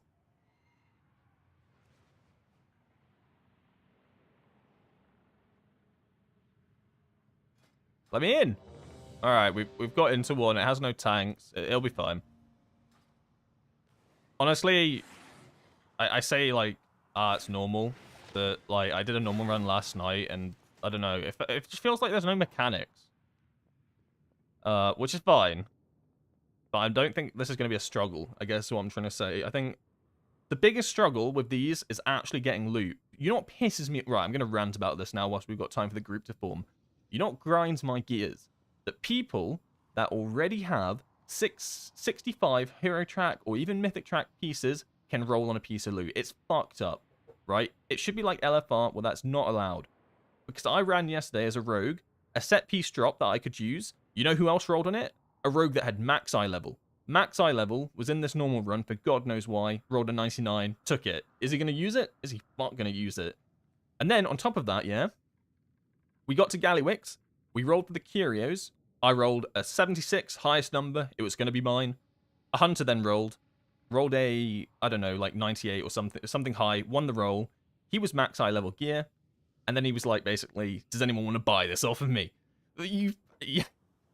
My mind is blowing. This cannot be. How can this be allowed? Like, do people just join normal runs to then nab the loot and then sell it off to people? Is this like an actual thing? Like, how can they roll on it? Like, I get it if you need the piece and then sell it, fine.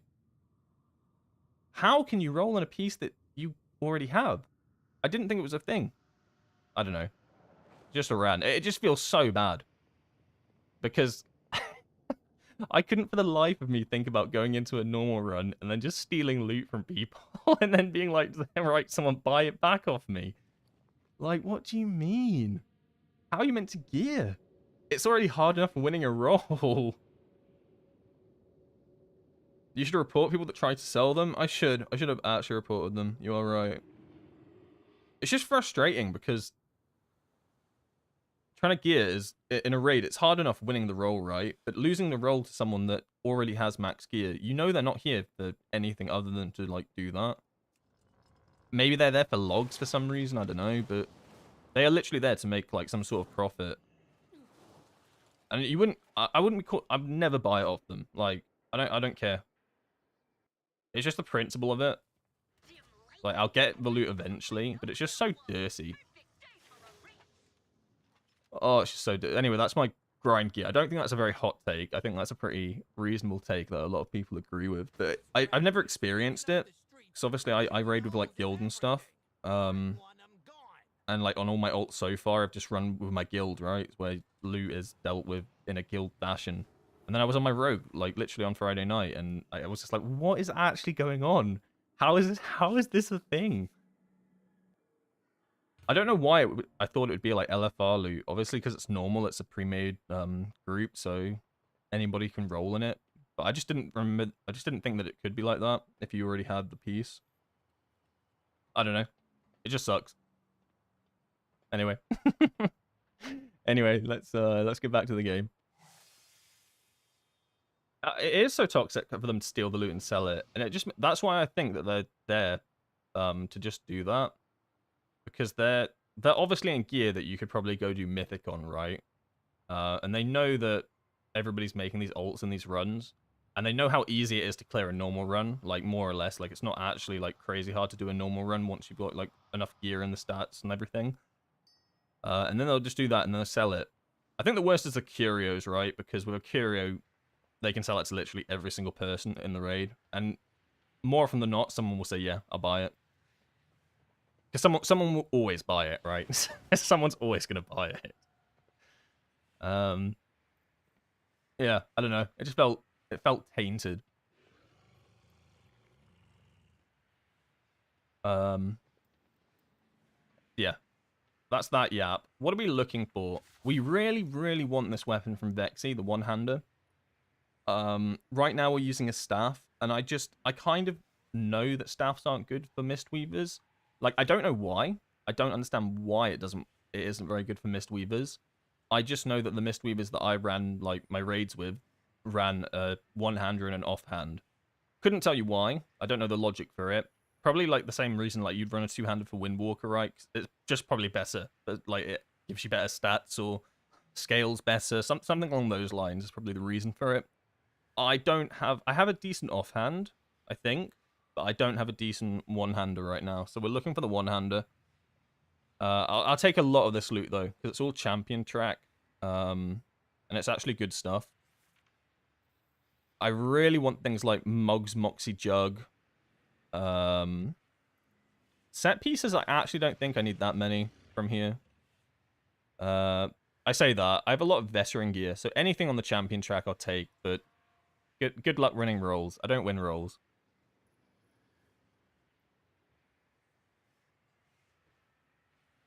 Do I plan to tweak the talents after the raid? Like, check out what felt good and what felt bad? Yeah, I mean, I try to do that, like, as I play it. Probably not during the raid. I struggle to. The one thing I find hard as a healer, though, that I find easier as a DPS when, like, you're testing out talents and stuff, is telling what actually contributes to the healing.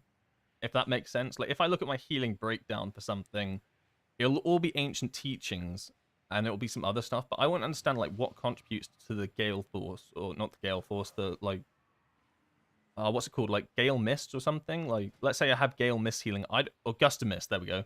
I don't really know what's contributes to that, like, where am I getting the value from that? What's giving me the most ancient teachings healings? You know what I mean? I think it's, like, trying to work stuff out like that is so difficult. So I guess what I'm really looking for is to see how well I can get Renewing Mists and Rising Sunkick to work well together. Am I actually getting good value out of Shaylins? Are a lot of targets getting Renewing Mists and Enveloping Mists on them from these talent changes? That sort of thing, I think, is what I'm looking for the most here. But I've got to play it decently enough that I can actually do all those things. Alright, we'll remove the bars as well at the bottom, because they kind of make it a little hard to heal. I know, crazy, right? Crazy stuff. Also, I have notes on that are, like, the Monk. So you might hear like random lines come out. I can't really turn them off because they're I can't turn them off because they're all specific for Monk from when I was raiding. So if at any wait, why does that say Yulon? Champions, take care Why is that? of her. I've got someone else's notes. Cartels. I need to turn this off then. I've literally got someone else's notes here. I don't know if it's someone else in the raid has their notes on, but I basically imported them automatically. I'm gonna wait. No, I can't. Is it an add-on? Yeah, I'm gonna turn timeline reminders off then, just for this, because I don't want to steal someone else's Mistweaver notes, because that sounds like cheating. And two, I don't want to overwhelm myself by constantly hearing Yulons and shit. Also, Yulons. I'm not running Yulons. Uh-oh. It'll be fine. They're probably playing it wrong. Everybody knows you run Chi-Ji here.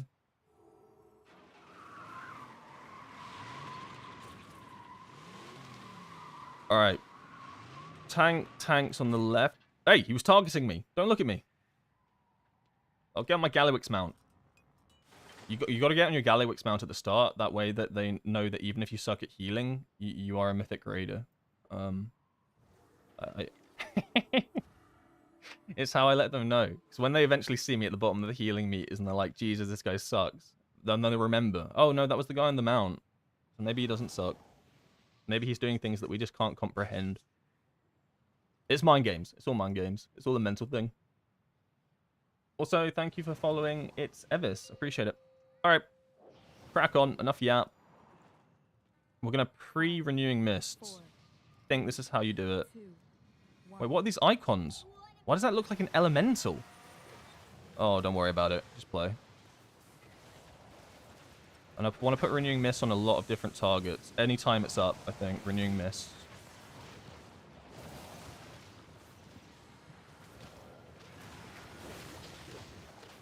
So constantly track that. We've got one Crackling Jade Lightning in the bag stacked up. The ads are coming in. We're going to crackle when they come in. One more renewing mists. And then we crackle. Shaylins for cooldown reduction.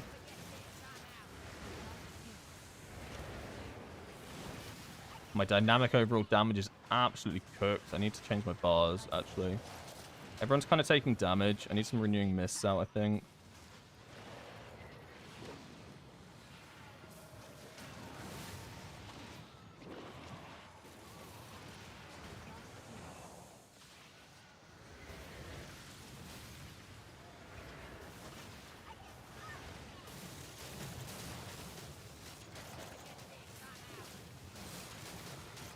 With a 10-stack Shaylins, I need to send this soon.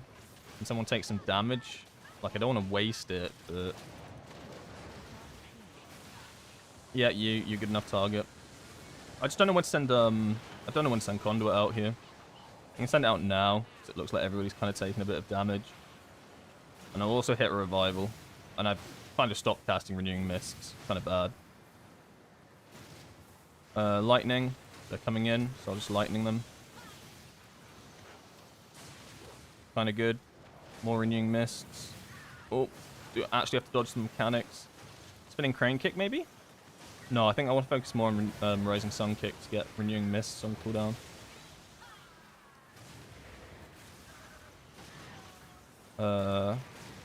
Heal myself with Shaylins for some cooldown reduction. I think that works nicely.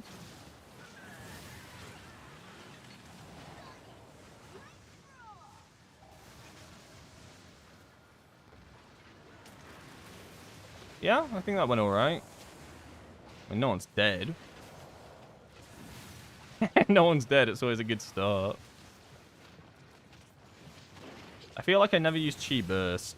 I think maybe I don't want it. I don't know.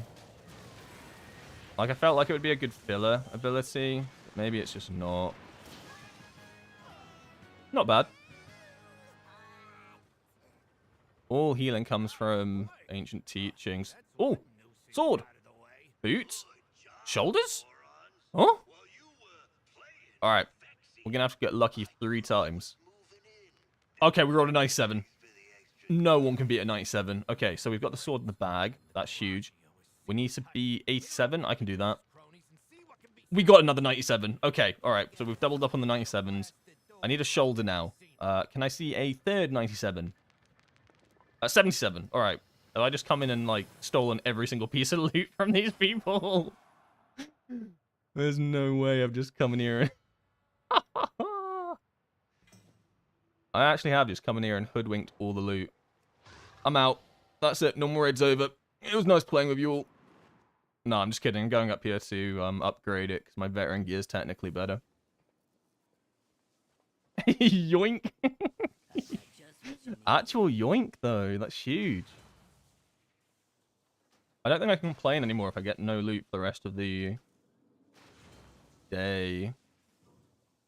I'm out of Valor Stones. So this is what I meant when I said it was good to... Wait, where's my Valor Stone things? Wait, where are my Valor Stone things? I don't have any. Okay. I guess I'm not playing the game enough. I swear I had a stockpile. Okay, in that case, we'll put on the weapon. We'll then put on an offhand. That one. I've technically lost eye level from this.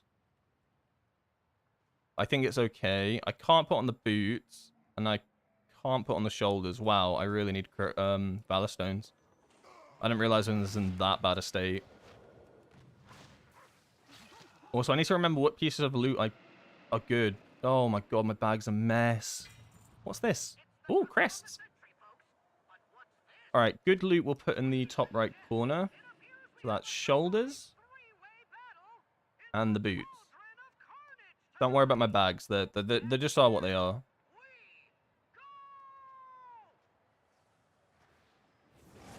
Boss is too close. Oh my god, I'm caged. I'm good. Yeah, those are some crazy rolls.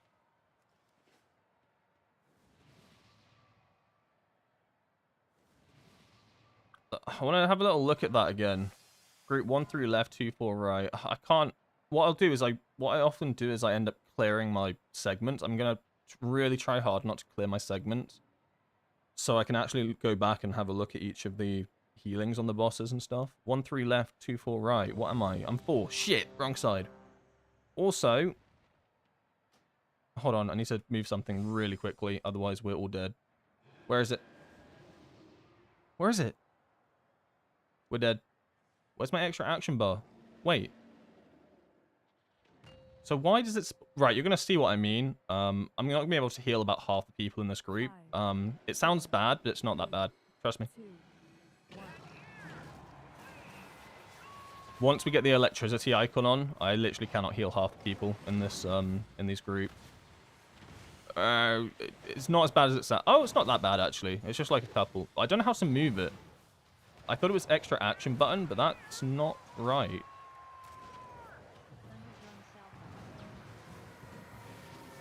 I'm going to pop conduit here, actually, whilst I move.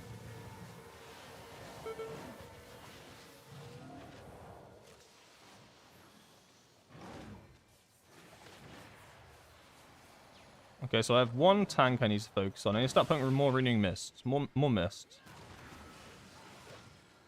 And then I need anyone in my group to take damage. That'd be neat. Someone take damage so that I can use Shaylins. I'll damage myself. Tactical healer. I had to do it so that I could, and I'll cast Revival because everyone's kind of dying. I'm going to save Chi-Ji for the center. So that's when you take the most damage. I'm also going to stack up 2 lightning charges for the middle. I think that's a good idea. More renewing mists. More renewing mists. Alright, we're in the middle. We're going to Chi-Ji and we're going to double lightning. It's going to be crazy. So I'll start off with Chi-Ji.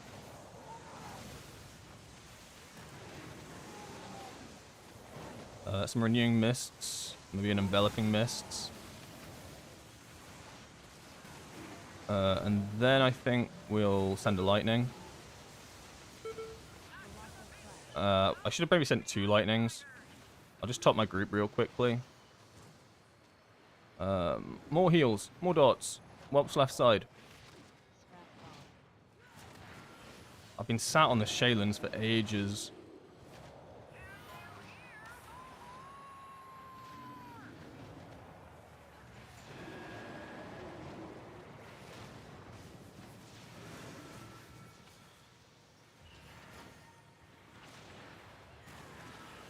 I don't think I'm casting Renewing Mists enough. I need like a sound cue. But then I feel like the sound cue would go off 24/7 whenever it comes back up. I think it's easiest to heal on this side, because I feel like more damage comes out every time you do the bomb.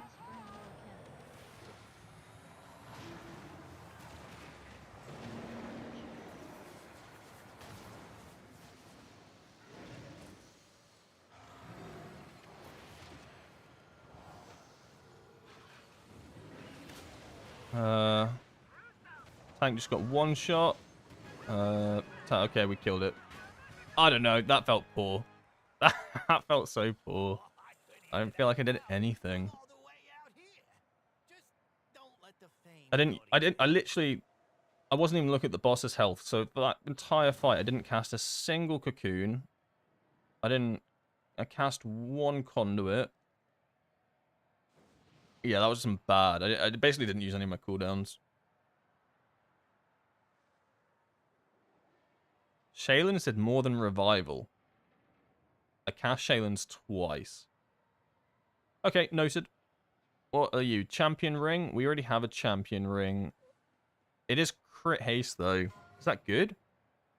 No, I think I want... Yes, no, I want crit haste, right? I'm going to roll for it anyway, because why not? This is an offhand on the champion track, so we're going to roll for that and hope. We got to beat 67. We didn't. Okay. Hands. Okay, roll for these as well. Okay. Nothing there. That's fine. We have already got 3 pieces of loot. I can't complain. Not yet. Give it a couple more bosses, then I can start complaining again, I think. I think that's fair.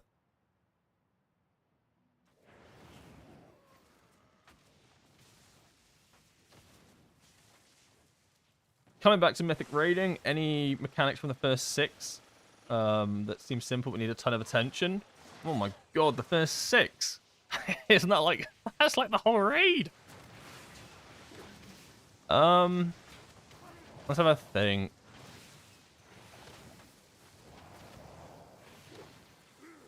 Honestly, the first 3, there's really nothing that you need to be too worried about. They're all kind of chilling.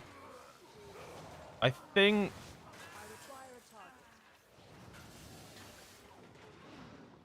Styx Bunk Junker, right? The fire. Do never underestimate how much damage the fire does. I'm not even talking about, like... So you get fire circles on you. If you ever stand inside of the fire that comes from the garbage on Mythic, you are going to drop so quickly, no matter what defenses you have. Like, it ticks so hard. Like, you're better off actually standing on top of another player that also has this circle than standing in the fire. Like, obviously I could say things like the garbage ball mechanic and stuff, but, like, that's just... I don't know. That's not... Like, those are kind of obvious things.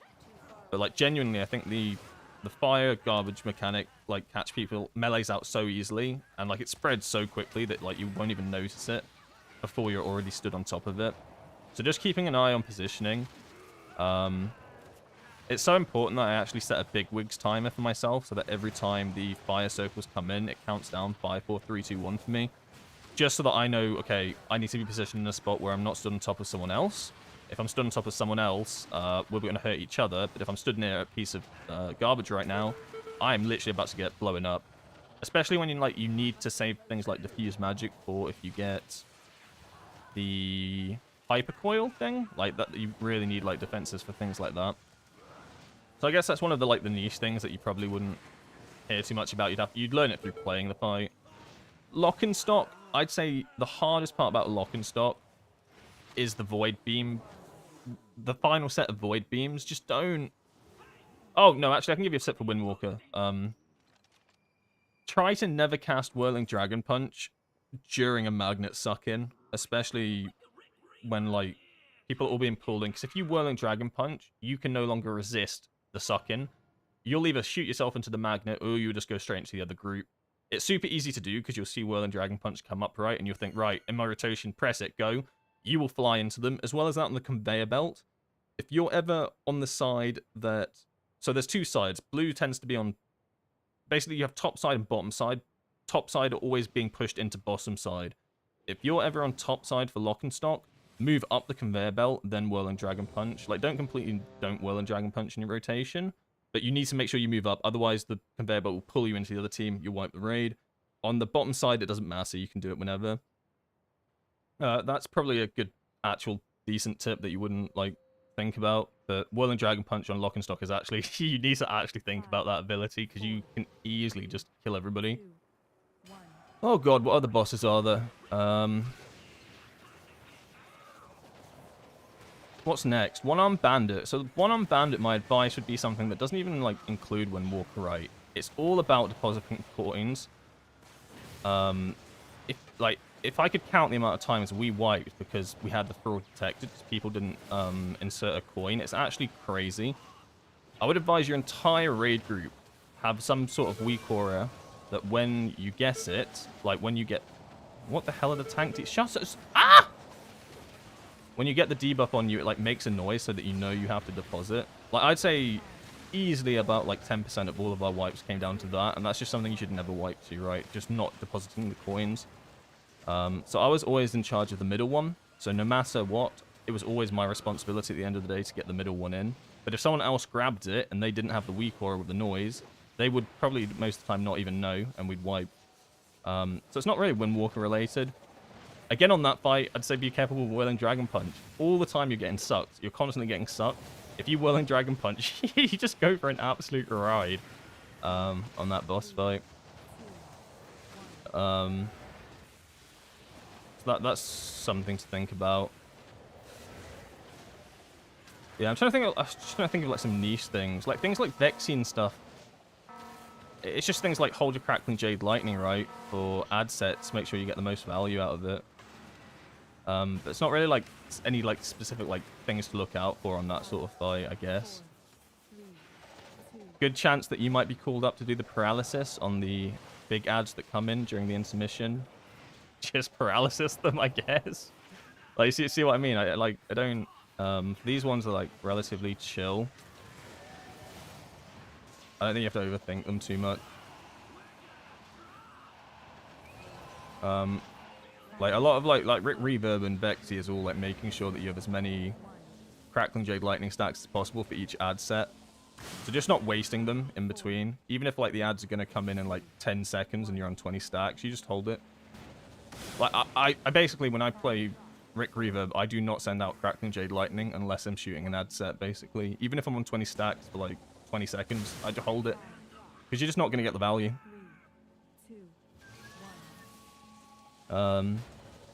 Yeah, those niche ones about Whirling Dragon Punch, I'd actually probably more answer your question. Things that you can't really look up in a guide, right? Well, you can look up in a guide, but you can't learn from like logs and stuff, like people holding things like that. Does that kind of help? Like kind of the ballpark sort of things? Like, things like that I probably don't even talk about in those guides. Like, just trying to think of my guides off the top of my head, I definitely do not say, oh yeah, hold Whirling Dragon Punch, by the way.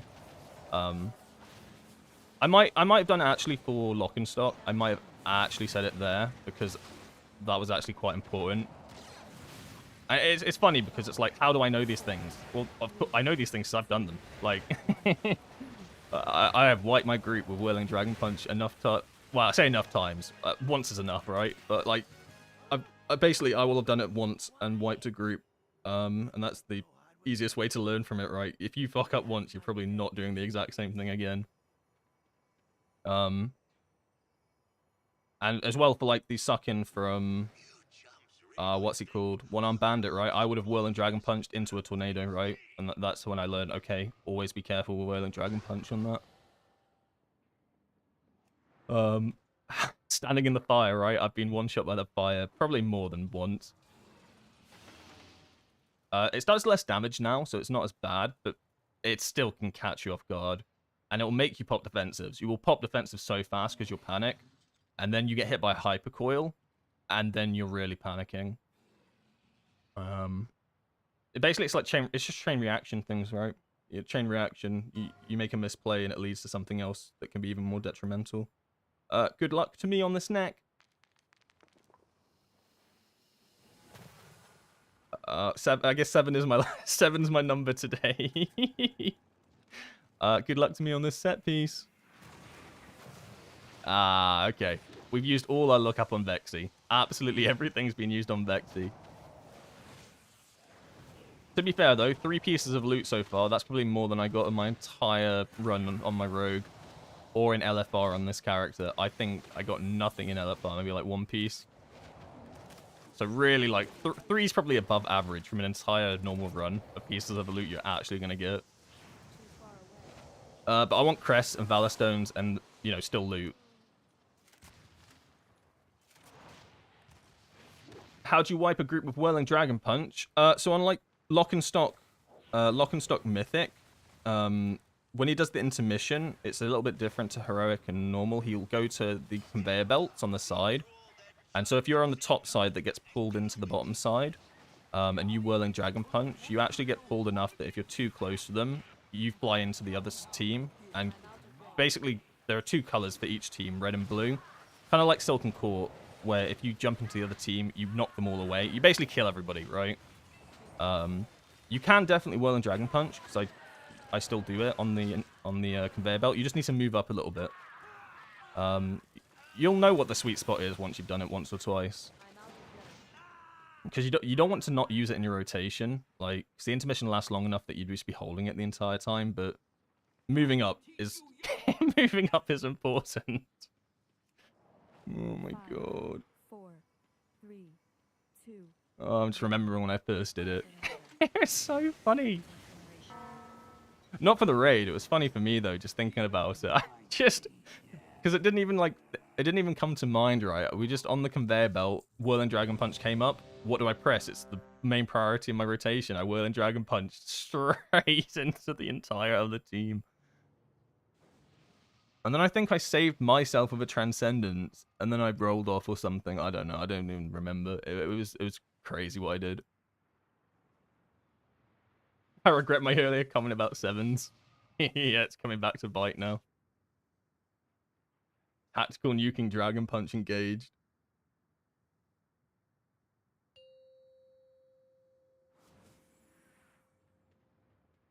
Five, 4, 3, 2, 1. Alright, let's focus on healing this one, because I don't even think I've thought about healing once on Rick Reverb, which is fine, but I think this boss actually does some damage. Not crazy damage, but I do actually probably want to heal a little bit here. Whereas Rick Reverb on normal does absolutely nothing, right? There's no ad sets, no nothing. It feels like such a bare bones fight when you've done it with the ads. 3, 2, 1.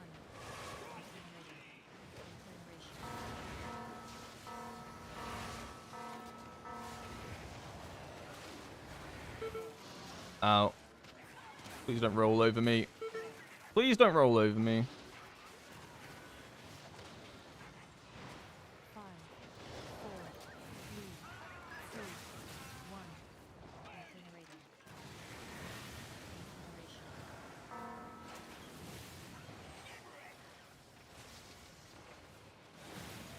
I feel like Conduit is such a bad button for Mistweaver. Is that like an actual consensus? The Mistweaver's not like Conduit. Like not the hero talent tree, but like the actual ability itself, I feel it feels so underwhelming.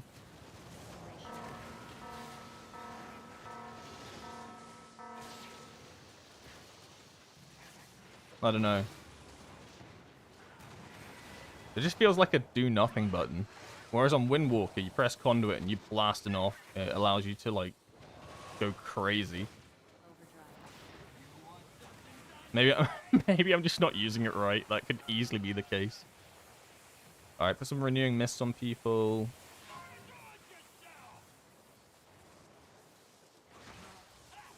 Yo, everybody's dying. Oh no, I didn't get any heals off on that. Here, have a cocoon. 4, 3, 2, 1.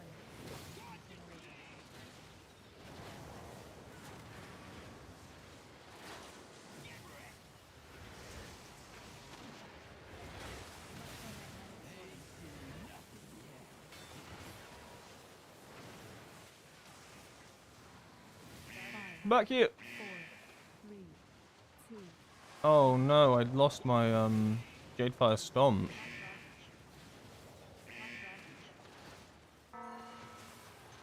Maybe try to do a bit of healing here.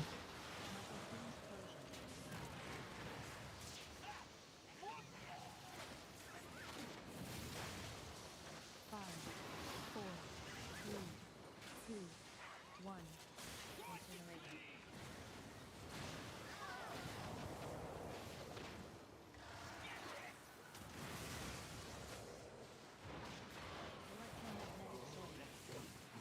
I don't even know when to cheese you here.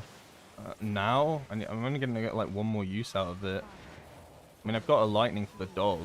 2,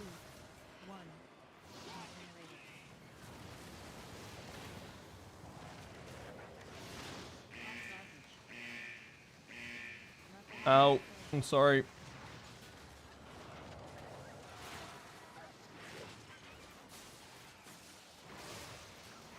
5, 4, 3, 2, 1.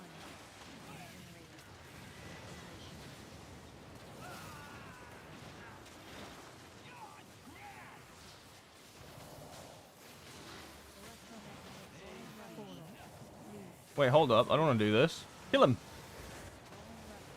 Just straight into him.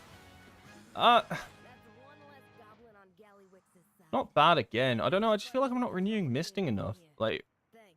I look at the healing overall though, but like it feels like renewing mist does nothing. But then I can't think of it like that. It amplifies healing, doesn't it? I can't think of it as a this is not doing much healing. It's a amplifier. Is there a way to actually see uptime?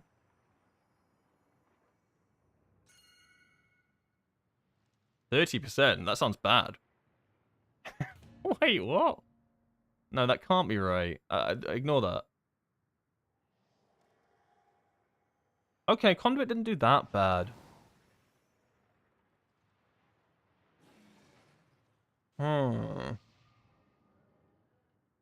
What does nothing? What the fuck is overflowing mists? Okay, it doesn't matter. Awaken Jadefire sucks. Oh, is that just from pressing the ability though? Enveloping Mist sucks. Change my mind. Oh wait, no, this one. Wait, no, it's this that gives the wait. Oh, trinket. Oh, it's for tank. Wait, 2 of them dropped. Wait, what does envelop? What does renewing mist even do? Oh, I'm thinking of the wrong heal. It's for enveloping mist that. Oh my god, renewing mist sucks. That's even worse than I thought. Then. Does that mean I need to be enveloping misting more? But it's a hard cast channel. I don't want to be channeling abilities. I don't know. It's cooked. The spec's cooked. Or it's me. But I just don't think it can be me. It just wouldn't make sense.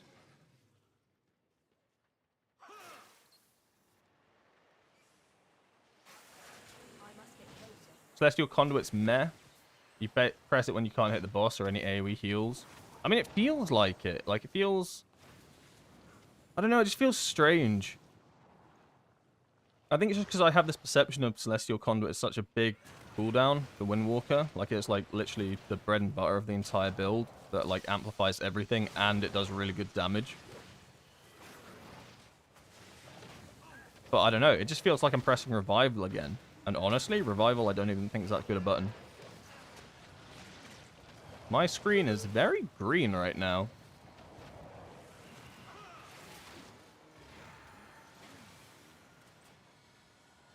Wait, so why do I actually care about renewing mists?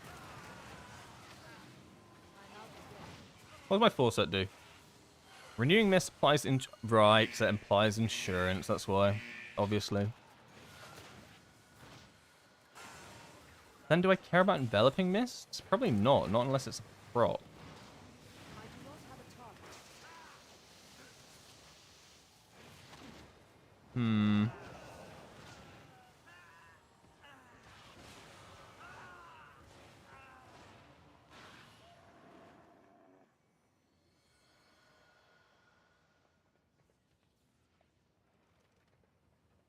There are way too many modifiers for your hot. Gallywix is gonna flip when he sees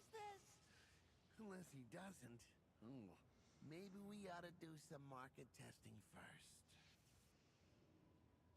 But I thought we liked HOTS. I thought... Oh, there's no winning. There's no winning. Renewing Mist increases the healing. Oh, this. Yes, this is why, because it increases healing by 50%. That's good. It does. Yeah, I'm not crazy. There is a reason I keep saying that it increases healing.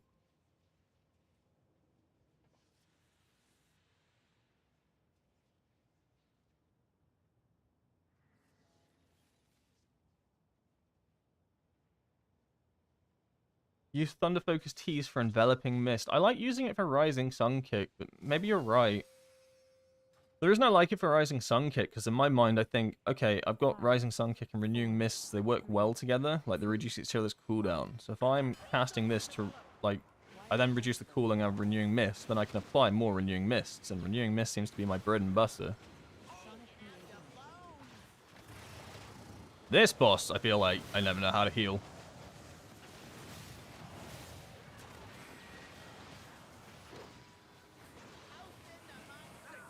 I popped Chi-Ji. No idea why. I think I can actually focus a bit more on Renewing Mist here, though.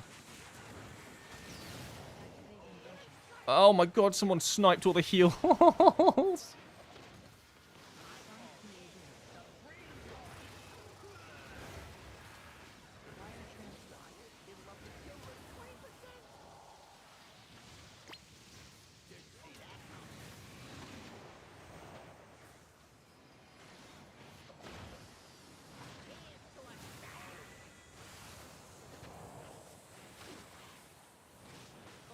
There are drills everywhere.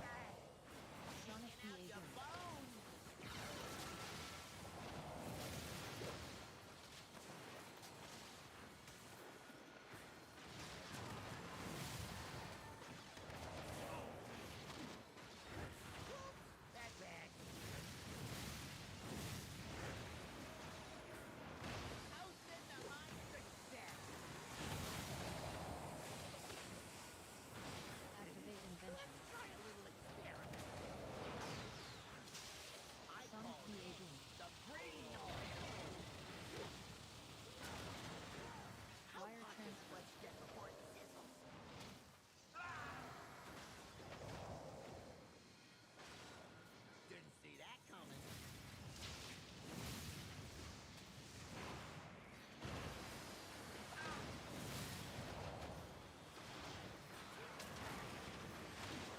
Hold it right there.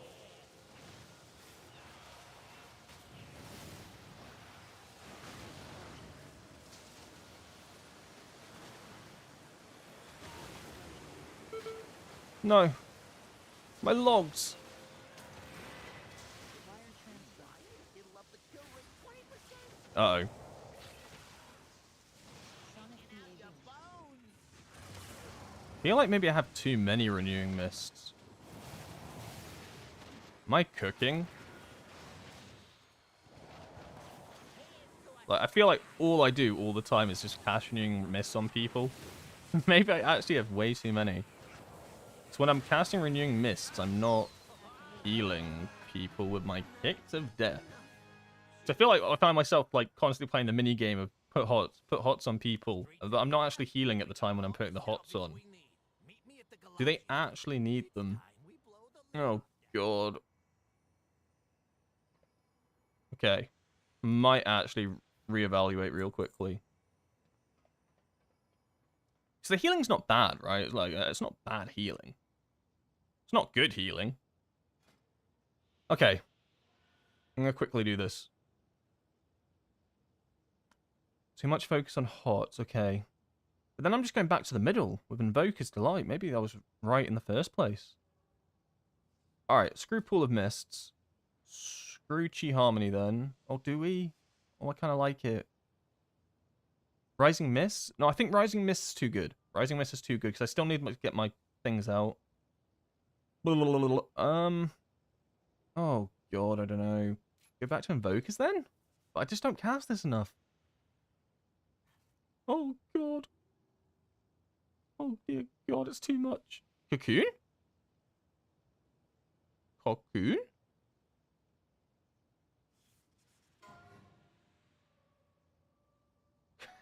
I don't know what to do. Alright. Maybe more Gust of Mists. Am I doing any Gust of Mist healing? I'm just not a Gust of Mist build, though. And I barely Vivify. Yeah, I literally never Vivify. Pointless. The absorb amount of Life Cocoon is increased by 80%. Life Cocoon grants up to 5 stacks of Mana Tea. Right, we're just going to go Life Cocoon and maybe Life Cocoon a bit more. This build looks so bad. Holy shit, this build looks so bad. No, I can't do this. I actually can't. That's trolling. We'll just go into that, and then maybe... This benefits each other. These work off of each other. Shaylan's, you have to go. Oh my god. Oh my god, it's not real. Maybe I say screw it all and just go tier plenty. Is that ever the play? No, because it's random. We don't like random. They're going to kick me. I need to move quick. Okay. They're literally going to get kicked. I'm just going to get kicked for not doing anything.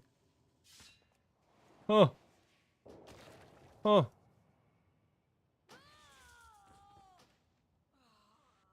I should have done this in the high roller suite. What's shaking, pal? Time's a wasting. Drop the Shaylan? Nah. I can't. I'm conduit.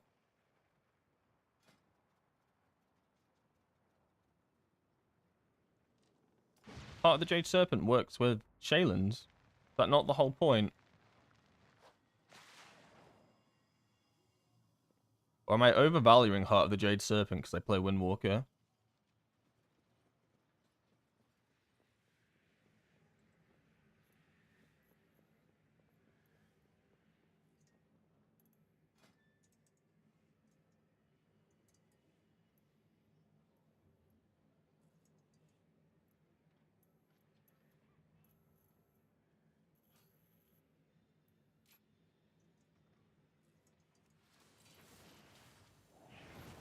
But now it's not an instant cast. That's horrible. Ew. Wait. Yeah, no, that's horrible.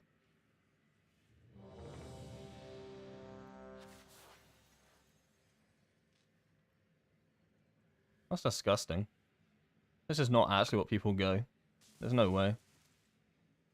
Okay, we have Rising Mists.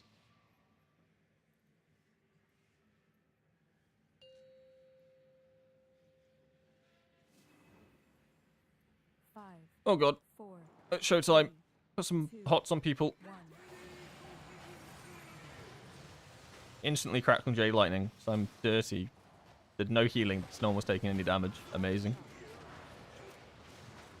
Oh, everybody has an absorb shield on them. Okay, it's gone. Hello? What did you just press? That's illegal. You can't just press revival and heal everybody. Wait, I can do that. Hold up. So the next time a shield appears on someone, press revival. Noted.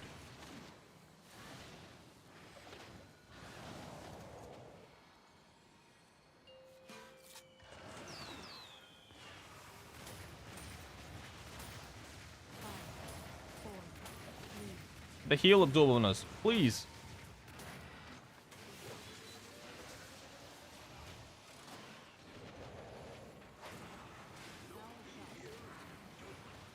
Uh-oh, I already pressed it. There's actual healing on this boss. It's kind of cool.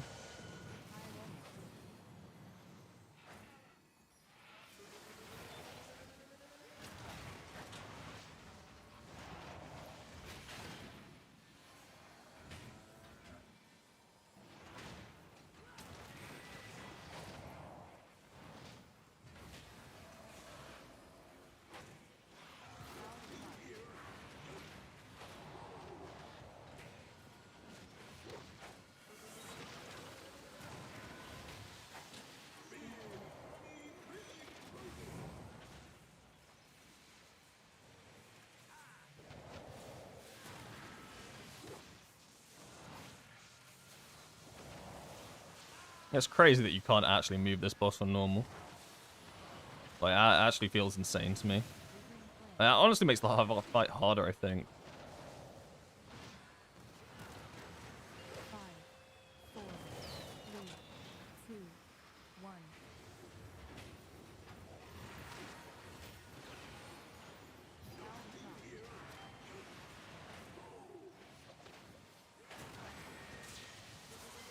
I keep healing at the wrong time.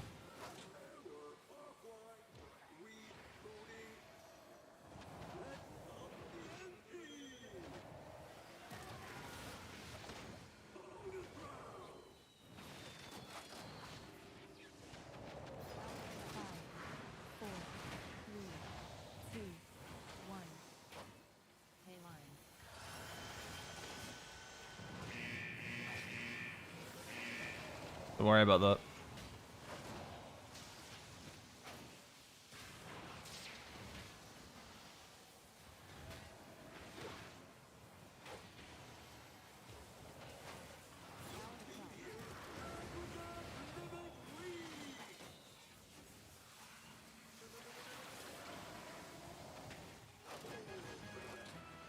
No house cards.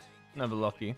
Looks like the house don't always That was kind of good, I think. I needed to revive, like that, when that Mistweaver cast revival, like look at the difference in our revival healing. They did 22 million. I did I guess we struck a nerve. 8 million. They cast it at like the perfect time, and it looked like it wasn't everyone had a heal absorb on them. They cast revival. So maybe I'm not casting revival. Well, obviously I'm not casting revival at the right time, but maybe I need to look out for things like that. What's this? Oh, an offhand. Come on. Get lucky. Never lucky. What are you? A champion ring that we don't really need? Well. It is crit haste. That's a lot of crit. That's a lot of crit. I roll. I don't care. 9. Hand it over. Oh, couldn't even win with an AC3.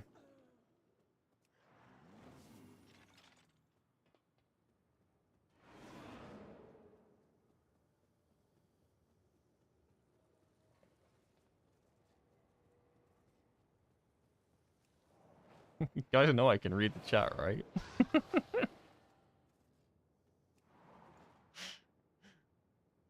You guys know that I understand acronyms, right? It's like when you're in front of a baby and you spell out the word, right? You go, make sure that you do, and then you spell out the word. He'll never know what RWK is. We got him. Is it good? It looked bad. Wait, what is it? It's Russian Wind Kick. No, but this is for the other build.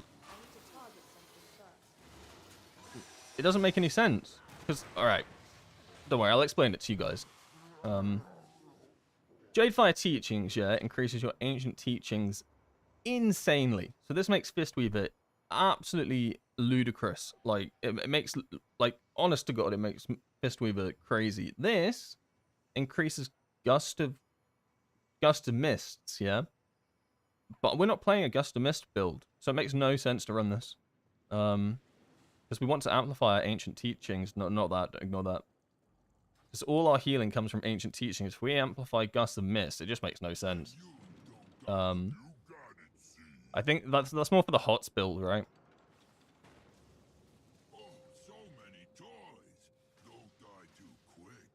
Well, then I've got some really bad news for the default Mistweavers of this game.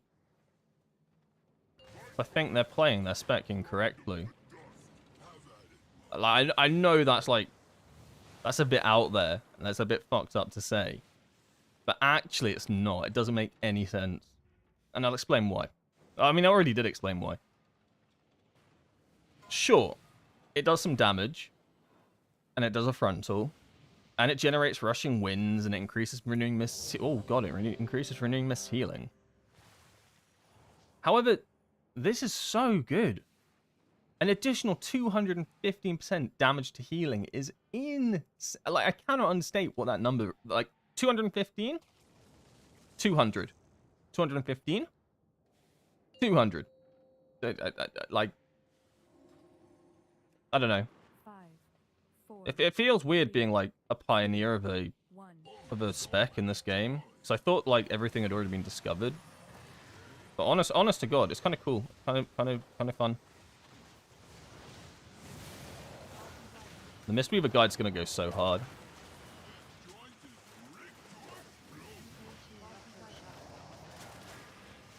Oh man.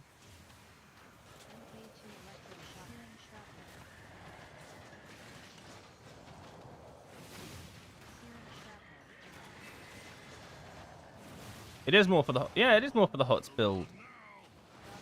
Unless there's the implication that I'm the wrong build. No, don't all get in there. Actually, wait, don't.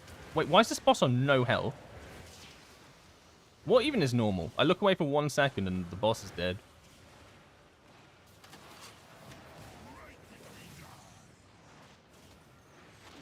I don't really like the HOTS build though. Okay, I say I don't like it. It was just really stressful to like constantly be micromanaging healing on everybody. Like, it felt like it was always panic mode. I actually had to care about my mana. That's like kind of fucked up. I can show you my HOTS build because I do have one. I have actually played it, and it does have Rushing Jade Wind in it. I'll show you after Muggsy what I cooked up there. Quickly, nab the heals. Wait, they're all in jail. Stop doing mechanics. Get out here. Oh, tank.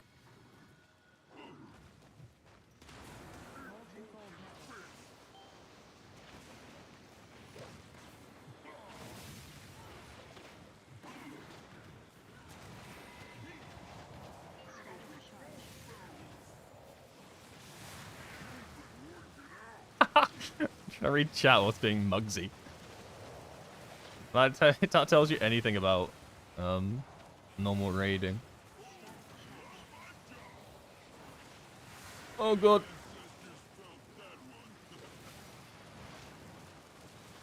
Oh, lightning. Just cast an ability that I can cast while moving. Oh.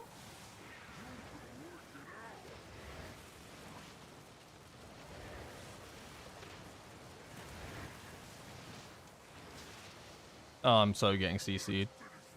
Oh, never mind. These circles last infinite amount of time.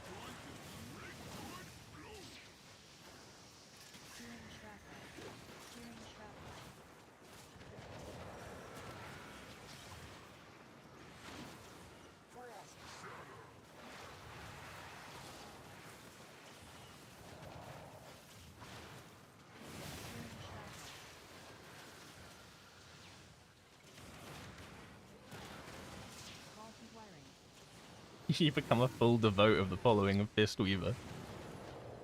It's funny, because initially I thought I wouldn't like Mistweaver's form of healing, but it actually grew on me a lot. Oh god, please guys, no. Yo, I can roll on these.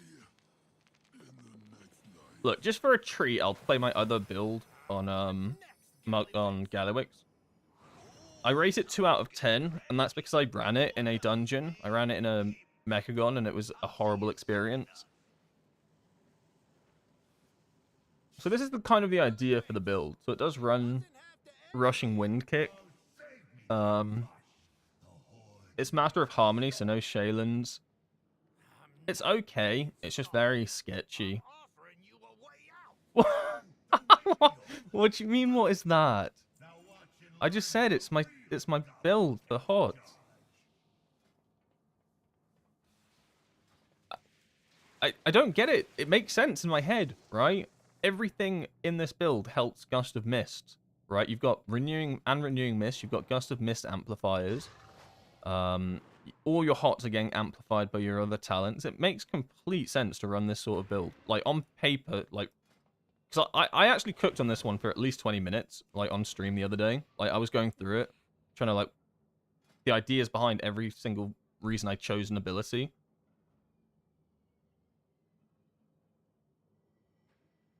Right idea, but horrible execution. No. Because look, you're increasing like your enveloping mists and your gust of mists and your renewing mists and your other mists and your enveloping mists and your... Like, it makes sense. And then you go Yulon as well. Yulon's really cool in this build. I actually do like Yulon. It's a lot less work than Chi-Ji as well. You just press it and then it thumbs up. You're good to go. Like, you know. I do like that. It is mana hungry though. But in my mind, Shaylin just doesn't fit into the build. It just does. It has no place.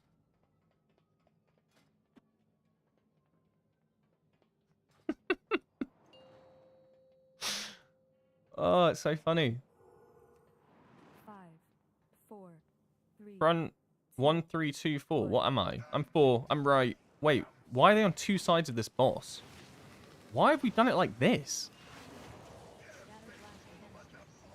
What the flippity flop? Oh yeah, and I also run spinning crane kick with this build.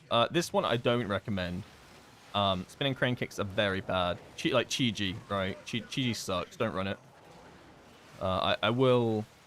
Oh, I need to start putting hots on people. I'm a hots build. My bad. So... 5, 4, 3, 2, 1.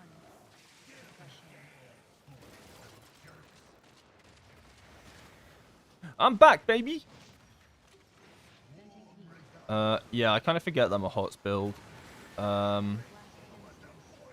We put some enveloping mists on Pete. I don't really know what's going on this Gallywix. I think that's probably a GG. I feel like... I want to say we took a double soak, right? You can only die if you take a double soak. So there's definitely... I'm pretty sure that wasn't my fault that I died. 5, I just don't know why everyone else didn't die. 3, 2, 1. I like that we're still going with one tank gone. Also, I'm doing no healing. This is above my pay grade. I'm going back to fist weaving. This is cooked.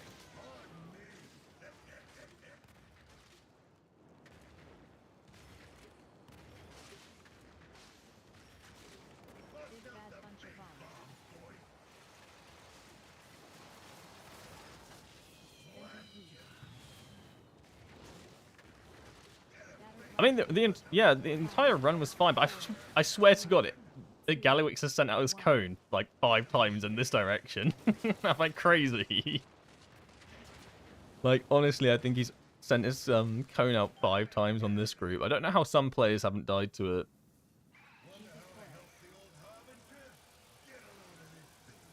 Like, usually you go left and right. I don't know why we've gone front and back. I've never seen this in my life.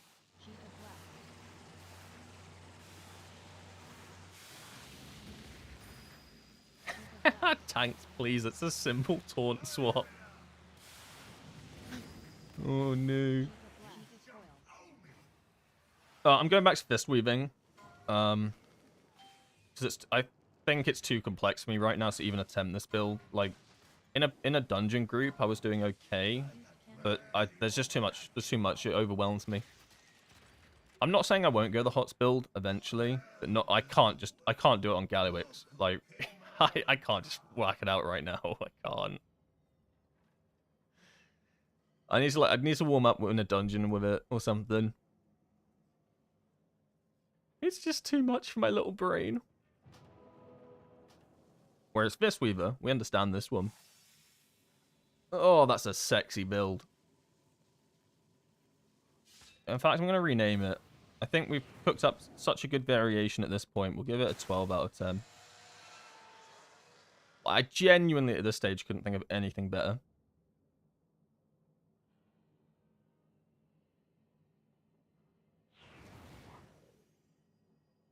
Not even being that sarcastic. I think it's a really good fist weaving build.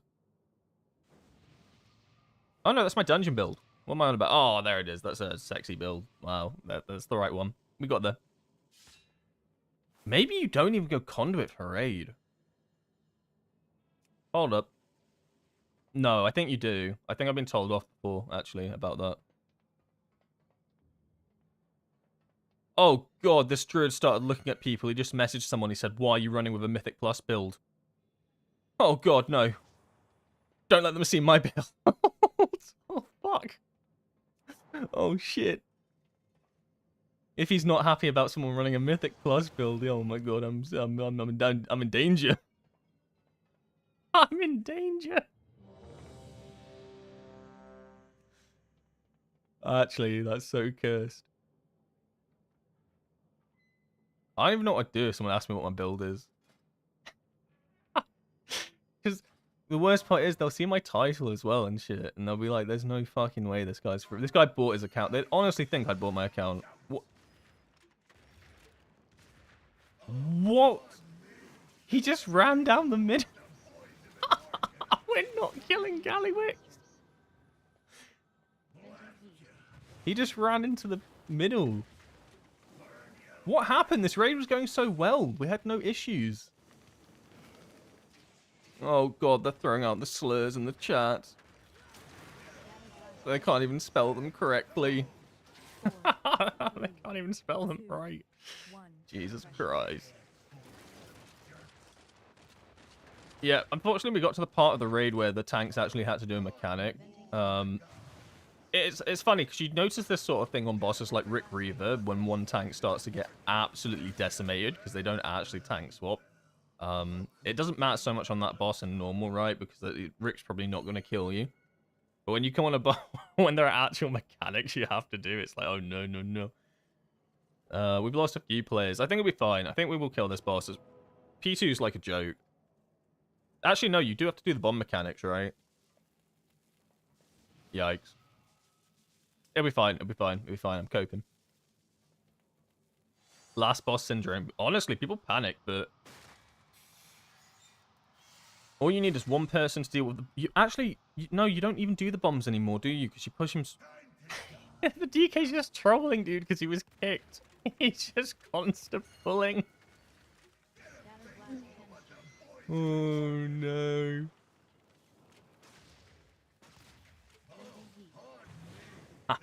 People are getting so mad. Oh my god.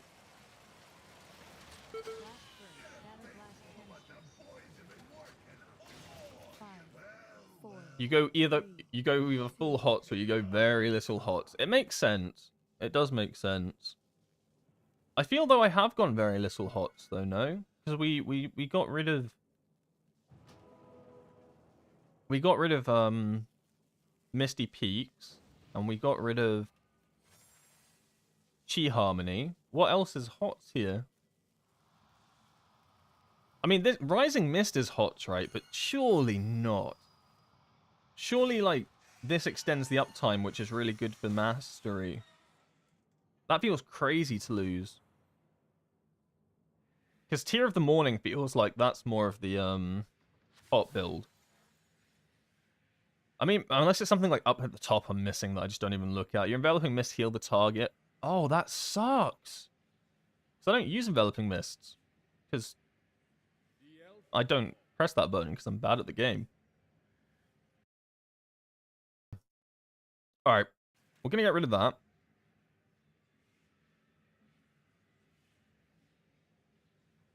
I just don't cast Vivify as well. Maybe it's actually Cocoon season. Season of the Cocoon? The absorb amount is increased. No, it's not Cocoon season. Oh, no, there's nothing to replace it. Unless they go healing elixir, but like, what's that do? That just helps me. I don't care about myself. I don't die. Wait, wasn't there a talent that reduced the cost of Life Cocoon? Oh, it's this one.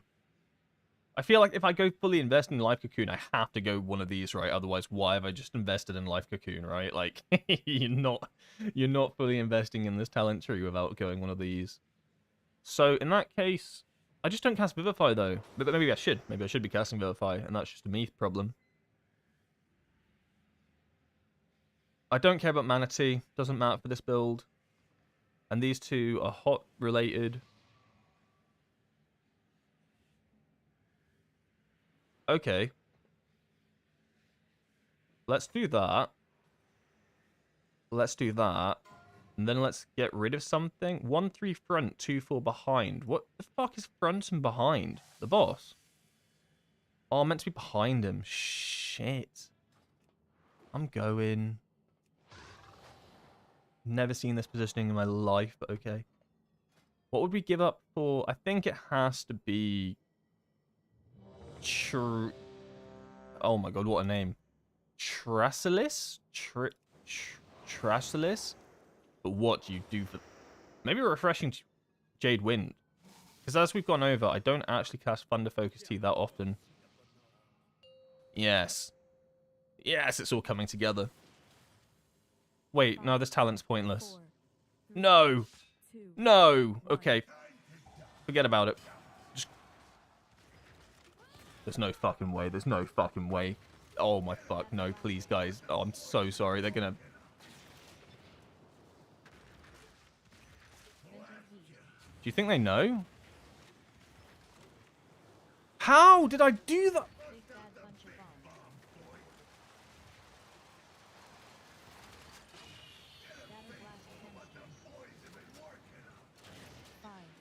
I don't even know how I did that. I just walked off the platform. I just walked into... It's not like I rolled either. It's not like I had a lust on myself. It's not... I just walked. And it's funny because they're not rezzing me because I'm guarantee they saw me walk off and they were like, there's no fuck. I'm just... There's no... we're not getting this dude up. Like... And I respect it.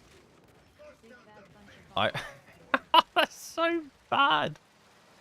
Alright, well, in that case, we can have a bit more look at the talents. So that means I wouldn't take Yulon's knowledge. Oh, so I just get refreshing Jade Wind from this.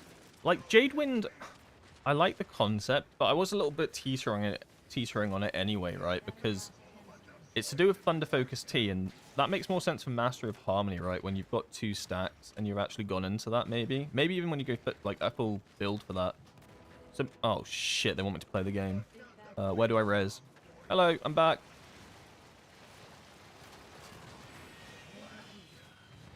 Alright. Oh, shit! I'm going to start building up lightning stacks now.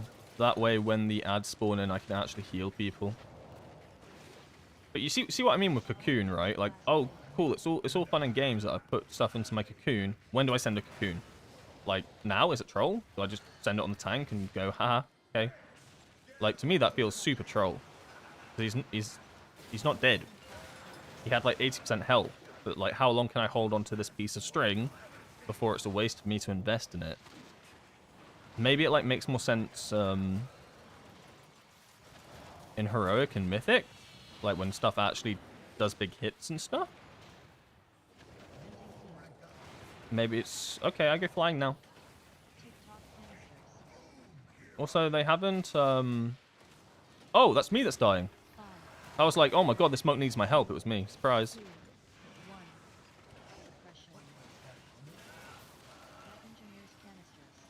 Oh no, that's me again. Oh, that's me again.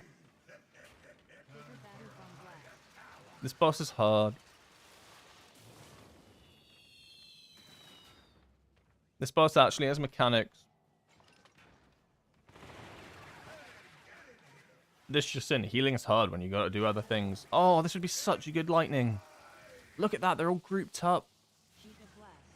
Oh man, that'd be sick. The urge to send you can send as many talent imports as you want. I'm not... I ain't gonna do anything with it. I'll just look at it. You can send whatever talent import code you wanted.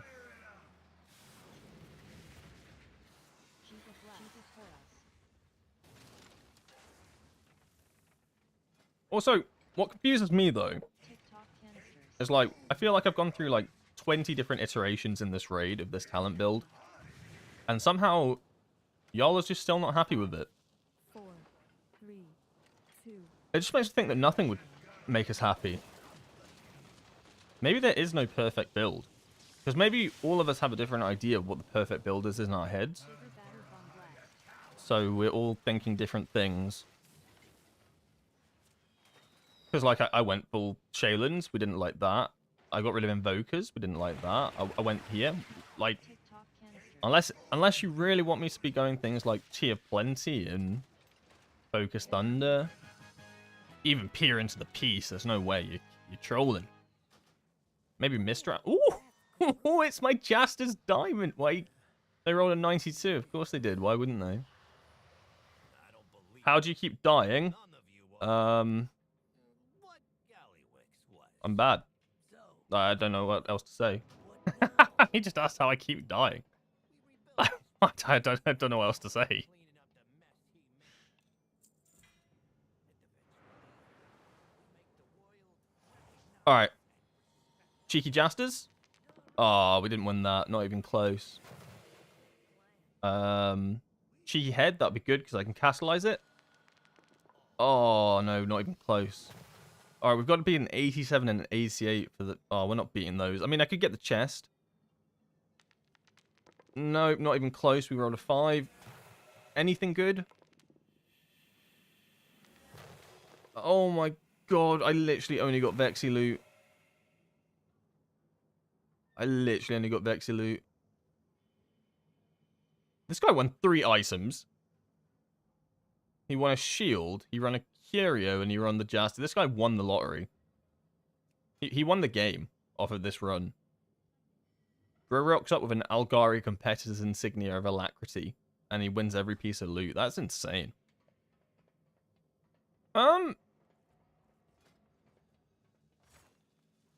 Yeah. Is this a normal run? Yeah, this is normal. I'm not capable of heroic yet. I'm 100% not capable of heroic yet. We're still having very heated debates about what talents are good and what talents are bad. In my head and amongst, like, just as a group.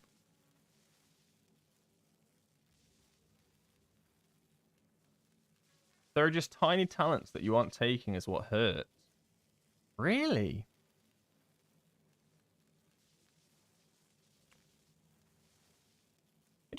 I just don't see him.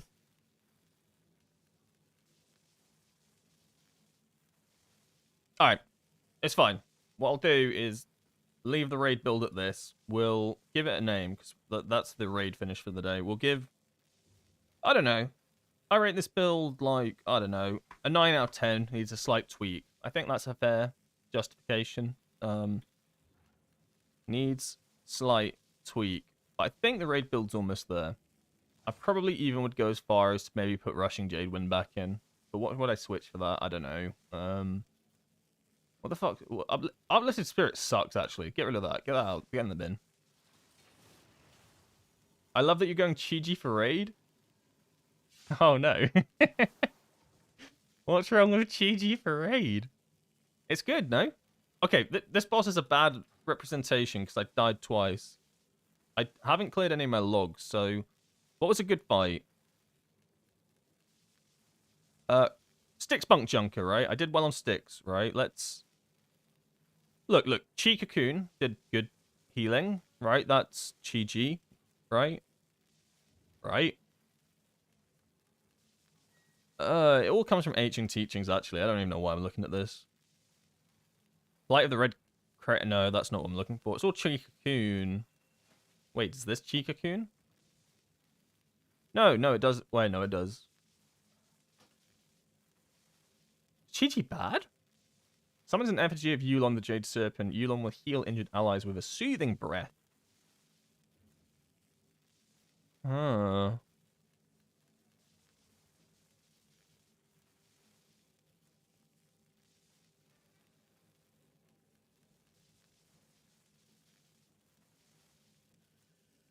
Alright. Okay, you... Fine. 8 out of 10. Final offer. That's my final trade deal offer. We'll come back to that one when we next play in a raid. We're getting close, though, to heroic raiding, I think. Also, we can't be too disappointed with the loot we got. We did get the sword from Vexy. We got... Oh, yes, we got the shoulders and the feet as well. I just needed Valor Stones. I mean, I got a few, but not a lot. We'll go Dornigal real quick, upgrade some stuff, and then we'll do some M+, where you can actually see me healing in action, like proper. Like actually good healing. So I don't think Raid compliments me very much right now.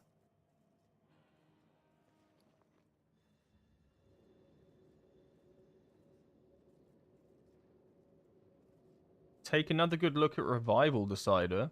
What does that even mean? Restoral. Restoral's bad though, right? Because it's only if you're CC'd. So they do the same thing, but this is just when you're stunned. Actually, no, this is worse because it doesn't remove magic.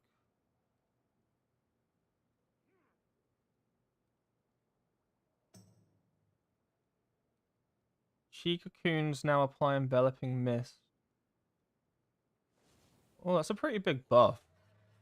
I want this because it reduces the cool... Right, okay, no, I'm... Oh, no, this isn't my raid build. Oh, it's completely different. Alright, this is my Mythic Plus build. I think this one's actually pretty good. Unless, maybe do I take anything away from the raid? No, Chiji I think's good. Gift of the Celestials I like. Why do I like this? Because it reduces Chiji by a minute. And then I also get Invoker's Delight all the time, so that works out nicely. Shaylan's I think's really good. For that insta-heal if I need to save someone's life. Jadefire Stomp, obviously. Life Cocoon's kind of bad, so we don't do that. And there's not really much focus on hots here. It's all damage.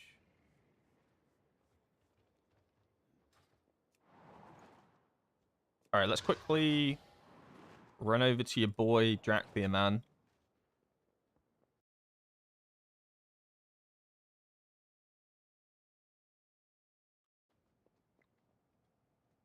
The one-hander with an offhand was because of a good early mythic weapon, no other reasoning.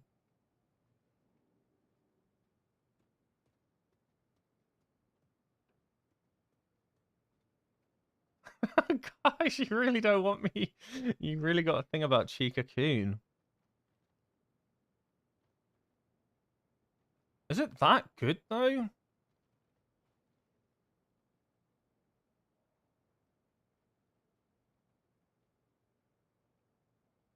Okay, I'll bite. I'll bite. We'll make a new loadout. Chica Coon? Question mark? Okay, so maybe Rushing Jade Wind's bad. Refreshing Jade Wind, it might be bad then, because we no longer get the talent that works with it, so we don't care about Manatee, and we don't care about Healing Elixir. Nah, that sucks. Increase the Absorber Shield makes lots of sense. In that case, then, oh, I don't know, it's such a big toss-up. Renewing Mist has an 8% chance to immediately spread. I mean, that sounds good because it works so well with our set piece, right? Unless it doesn't work like that, but... Casting Renewing Mist applies insurance. The healing... Oh, so it's only when I cast it, so it might not apply to all targets. Oh, okay, okay. So maybe we give up that. And then we're giving up Uplifting Spirits, because we decided this sucks. Wait. Oh no, it gives me a revival. I like this. Oh, why do I have Yulon's... Jesus Christ. Okay. How was I still running that? Oh my god, that's horrendous. Ah, I don't even want to read the chat right now. That must have been upsetting to see. I'm sorry you had to see that.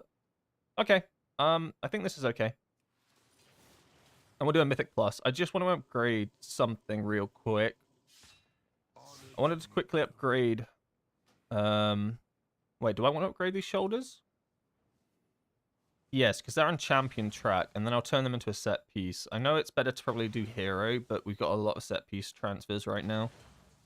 So I think just for the item level alone, it's worth it. Well, I say that. I don't actually have many crests. Why do I have no crests?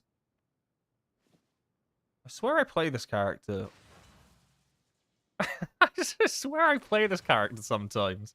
It feels like I have nothing on it ever. I don't want to send my... Do I want to spend my rune crest? Probably not on this stuff. It sucks. Like, I only want to spend rune crests on hero track pieces, right? Like, that's just... Alright, in that case, then we'll... Maybe that was just... I think I just wasted Valor Stones. Oh my god. Oh, I need to upgrade this then. 626. Because this has to be upgraded. It's my offhand. This probably is what I should have done first. Oh, I just lost all my Valor Stones for nothing. All those juicy stones I worked for in that raid, gone. And it's over. Kind of painful to watch, I imagine. Alright, what do we have? My bags are a mess. I actually probably should come on this character at some point off stream and just tidy shit up. Probably sounds good. Like housekeeping, you know, good organization. I won't, but like it's a really good idea to do.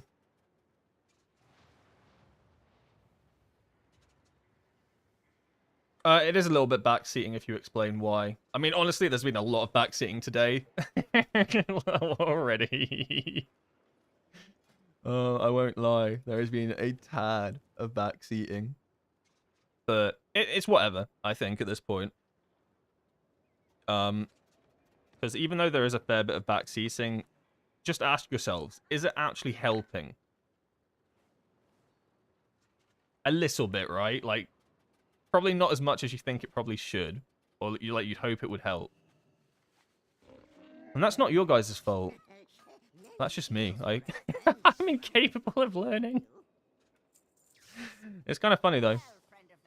I think at some point I do need to be pushed a little bit in the right direction, so I don't mind it too much. Because otherwise I would just run the same awful build all the time. And to do actual heroic, I do need a semi-decent build. But I think I'm guessing there slowly. It like honestly is improving. I mean, I can try justify Cocoon for you. I can like, so I like to like, so when I make my builds and stuff, I like to think like my ideas out loud.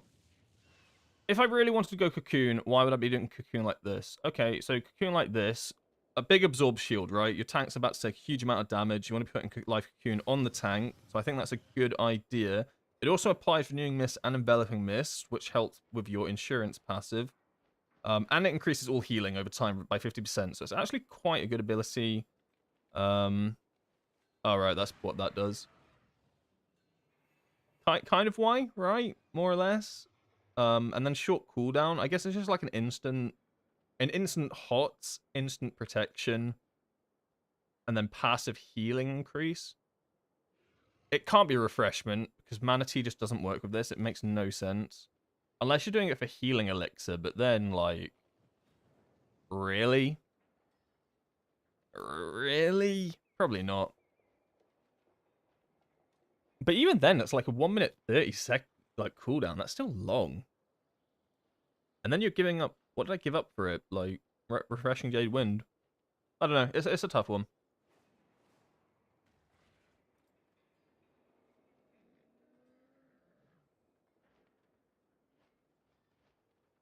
Oh no, yeah, no. I think it's fine. I think the pointing in the right direction's been fine. Today. I'm not saying it's a bad thing. but it is technically backseating, right? I just call it backseating.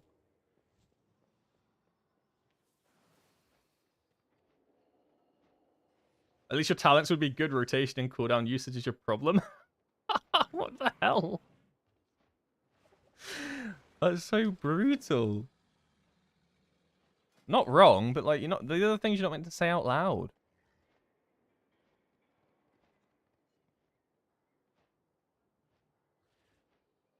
Aren't you meant to like coddle me? Where's the there? It'll be okay.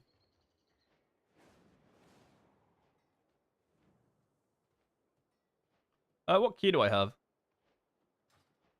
I'm a brutally honest person. It's my virtue. No, it's probably needed, to be honest.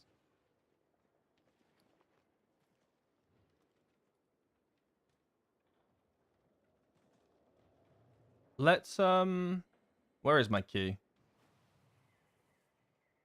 A 2 Priory. So I think the rest of the goal for this week on this character is to do 7s. I think, like, it doesn't make... Like, I can do 10s, and I think probably, yeah, eventually just do 10s. But 7s, it's kind of what I'm doing on my Rogue as well, right? Like, trying to get to 7s so I can get Hero Track gear, a lot of Valor Stones, and just actually get decent gear. Basically, min-max what you can get from M+. Like, I do need to do 10s as well, and I'll do 10s when I can, because that will get me to 2500. I don't know what item level I want to be to do the heroic raid. Probably 650 is probably acceptable to step foot into heroic and clear the entire thing. I think that'll be fine. But really right now, the biggest issue is Valor Stones, right? Valor Stones are absolutely atrocious. So we're going to do some Mythic Plus. But I'm just going to grab a water real quick. I'll put it on the Be Right Back screen. Because it's fancy, and I like to use it sometimes. I'll just be a sec.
Hello. It must be so jarring. I was thinking about this while I was getting a drink. It must be so jarring, like, to watch me do my Windwalker streams and stuff, and like play absolutely out of my mind, and then like you tune in for like a Mistweaver stream, and you just watch me and you think, what is this guy actually doing?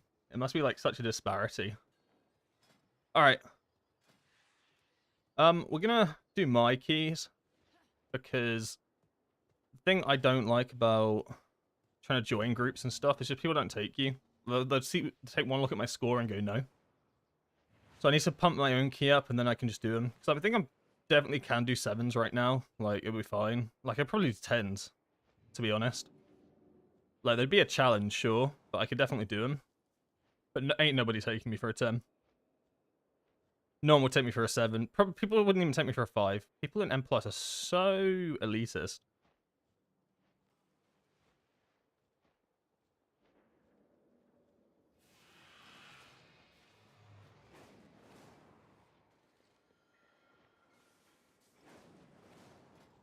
I'll take one final look at the talent. Maybe there's something I'm missing here. When cast on yourself, your single target healing spells heal for 10% more. I never heal myself. Is that bad? No, I think that's fine. I'll just take anyone. It's a +2. What could go wrong?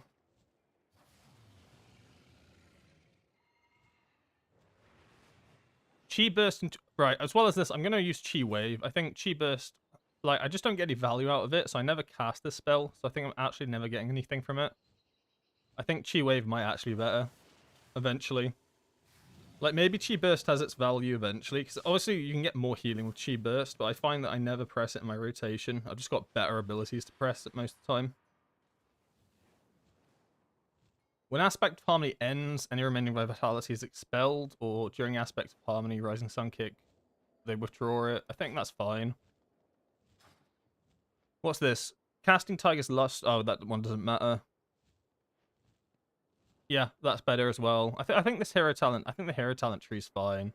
I think like if there's one thing I've got correct, it's maybe this hero talent, and then also the left side of the tree also seems pretty fine. I think they're both chilling. Maybe I don't. You know what? I probably don't even want summon Jade Serpent statue. Actually, now I think about it.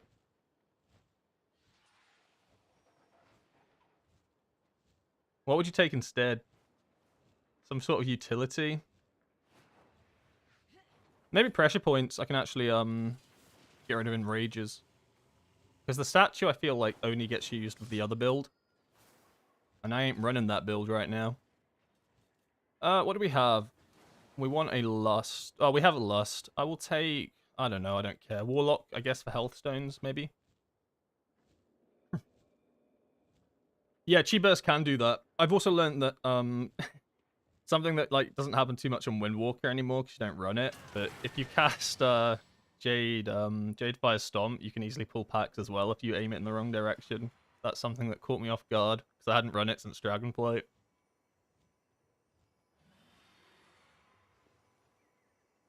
But overall, I think Chi Burst probably is the better take. But I just don't find that I press it much. All right, well, we've got a ragtag team of who bloody knows what. I'm sure it won't be fine. We live and die by how good our healer is, and I'll be honest, I think our healer is pretty damn good.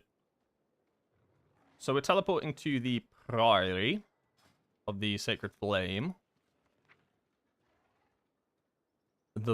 Okay, we're not. We are probably actually going to have to fly there manually. That sucks.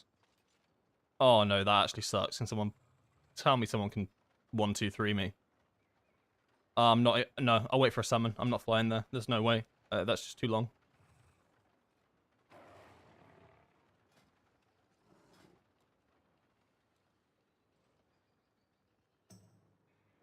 So yeah, I like going Gift of the Celestials more in M+ when you go Chi-Ji, because I feel like you get more value from Chi-Ji in this one. The Chi Cocoons are good, don't get me wrong, but I think maybe they're just better in the raid when you probably don't Chi-Ji as much. In fact, you probably go Yulons, right? What we've established. Maybe I don't even go Shaylins for this build, but I like it. It's like my emergency heal. Maybe bad, though? Maybe Chi Cocoon's my emergency heal now. This works more with Conduit. What would you take instead? Eh? Allies targeted by soothing. No, that sucks. Misty Peaks, we've also established, sucks.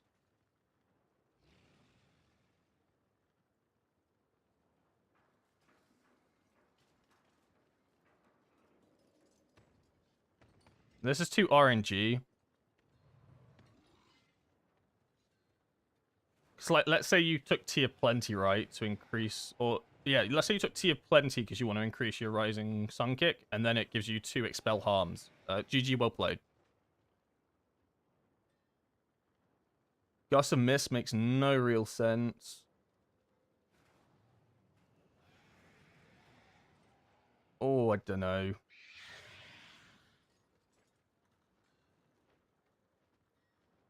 How's the Mistweaver adventures going today? There's been a lot of talent discussion and a lot of talent changes, I think. We completed an entire normal raid. In fact, I can check that off my checklist. So yeah, we did an entire normal raid and we cleared that. We got some loot. It was pretty much I got all my loot from Vexy, and then the rest of the raid I got like nothing. So not bad, but I definitely could have got a bit luckier, I think, on the pieces of loot I actually wanted. So really, we gained like no item level. And now it's just Mythic Plus time. They've all gone inside of the dungeon and no one summoned me. Oh, they got a Warlock. They might summon me.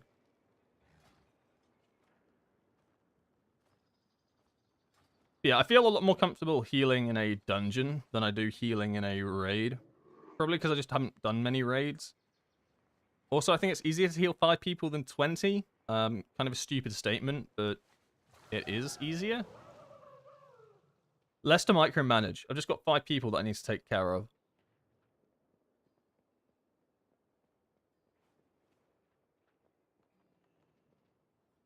We've got 2 stacks of this now, and then I feel like Crackling Jade Lightning is just such a more powerful button in dungeons as well. Like, when things are going wrong, as long as I have a Crackling Jade Lightning, I don't get too worried. They're just not going to summon. I need to also make a party chat real quick. Oh my god, please summon me. Party. Do. We'll have a raid as well.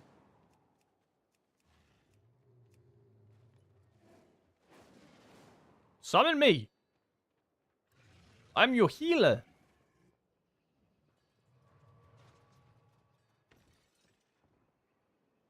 Leader chills his big balls in Dornagle. Oh my god, they're flaming me in party chat.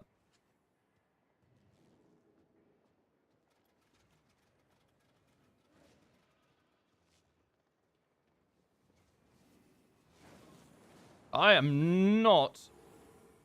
Don't put it past me. I will despawn this group and I'll just start a new one. I will. Just summon me. You have a Warlock. Like, do you know how hard it is for me to fly to Hallowfall? Like, it sounds very elitist. But... we try to summon you. Why won't it work? Ah!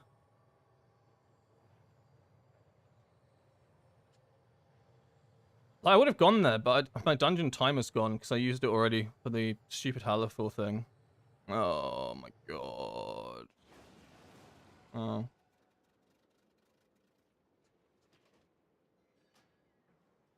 Oh, it came through. I think raid healing is fine when the cooldowns have been assigned. Yeah, I don't know. I feel like... yeah, it feels a little bit all over the place. Thanks.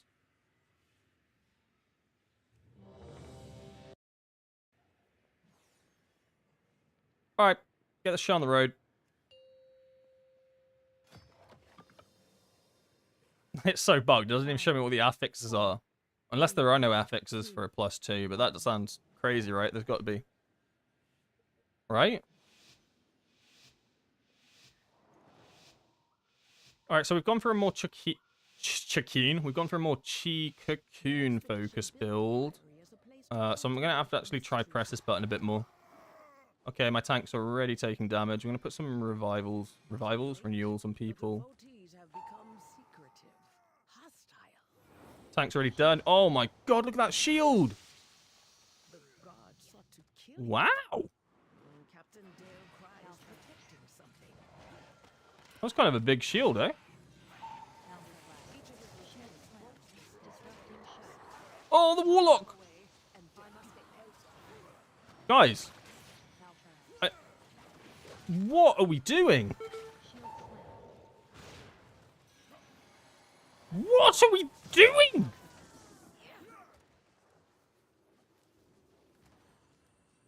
You...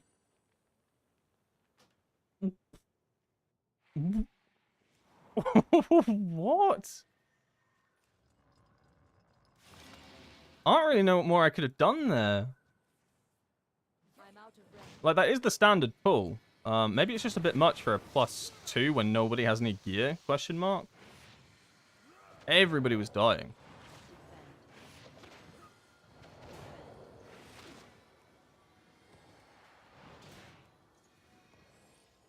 We're going for round 2.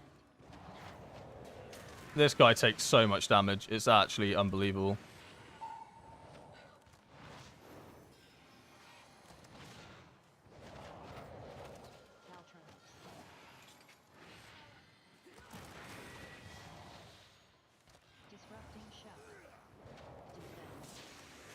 I'm nature locked. It's GG well played. Oh, it actually is GG well played. Hold on.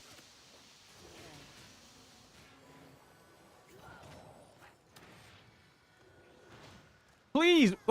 How are you taking so much damage? How am I taking so much damage? So I'm out of heals. I'm not being like... I'm doing 1 million healing, though. Like, I don't know what more I can do.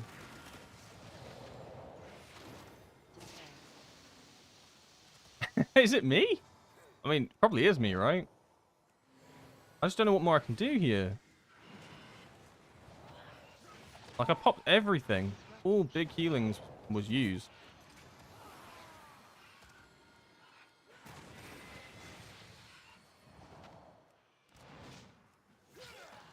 The tank takes an absolute beating. No, I can't even dispel that. It's not dispellable. Okay, 8 deaths already. We're making progress. Shield slam.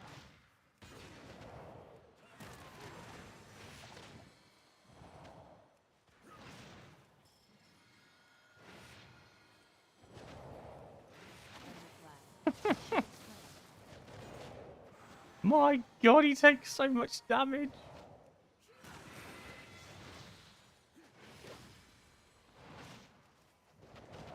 Shield slam. Thunderclap.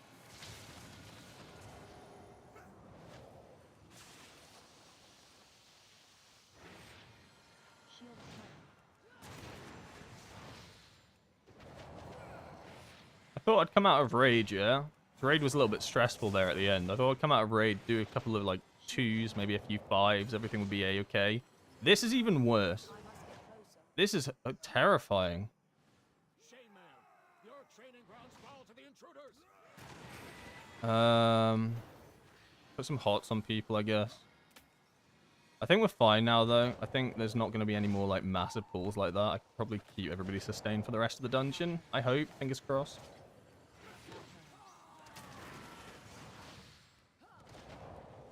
Oh my god, buddy, please.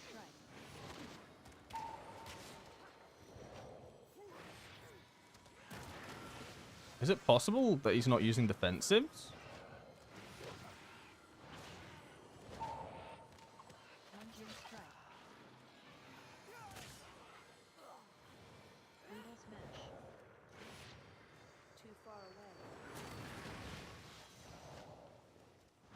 No, stop it. Plunging strike. If I didn't have lightning, I think this key would already be over. I should cocoon there as well when he's taking massive damage. I should probably be doing it on cooldown. I think that's what I'm not doing that very well. Plunging strike.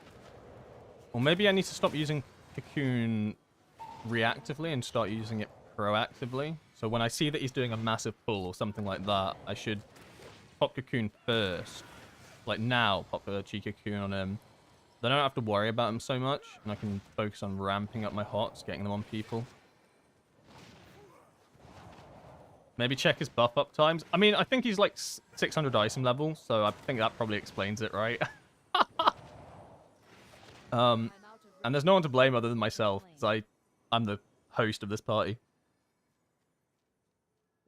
I'll have a look though at the end of the dungeon. Yeah, so like now, okay, I don't have a cocoon. I think we're fine though. I started off with a lightning. Also, thanks for following Lord and Ozeth. Appreciate it, guys.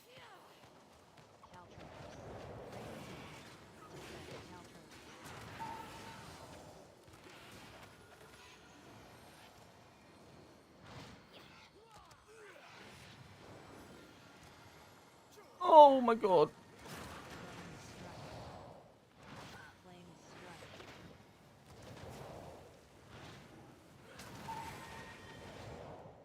Bro, I'm actually going to have to drink Mana Tea on this build. This can't be real life. I don't think I've ever had to drink Mana Tea on this build, except for once when I was doing time walking and they literally stole my mana. That was the only time, but I'm on 50%. I didn't think that was possible. Ooh, that's cheeky. Okay. Oh, the hunter went through such tough work to make that happen, and then and the paladin just walked up to them. He angered the doggies. This is a massive pull.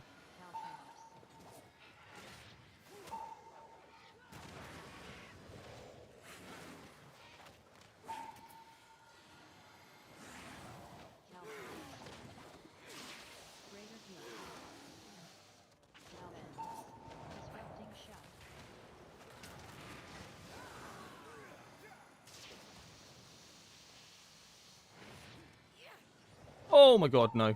Stop it.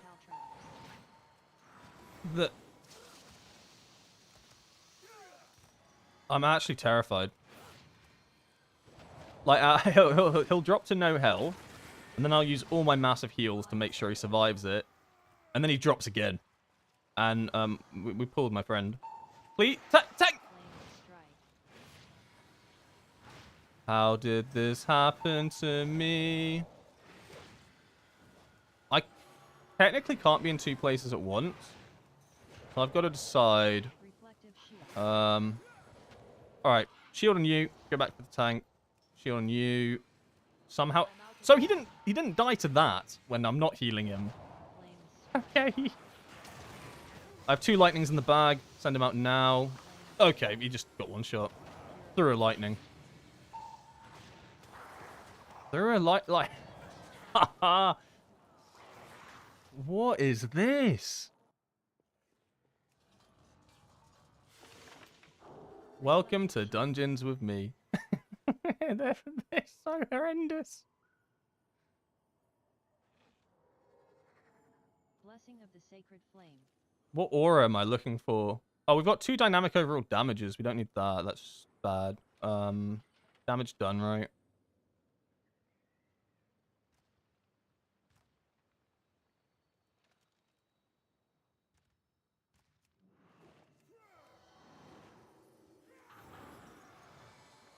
He's just gonna get 1 shot again. I know it. I'm gonna have to pop everything. Absolutely everything, I think.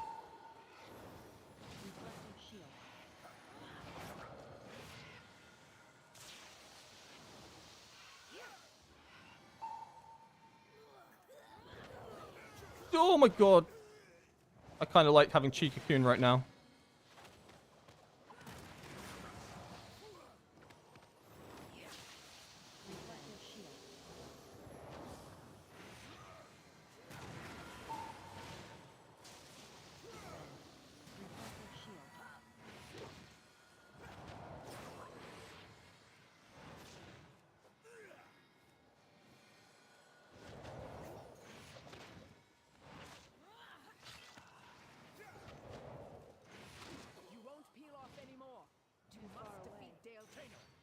I mean, I'll give it to him. He's making this an entertaining dungeon. He's definitely keeping me on my toes.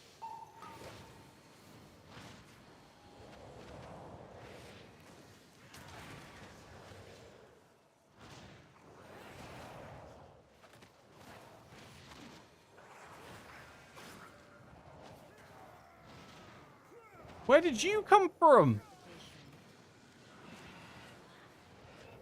How did he come from up top? Okay, now it's not chill. Cocoon? Nice, we got Cocoon just in time. Just send a lightning, I think.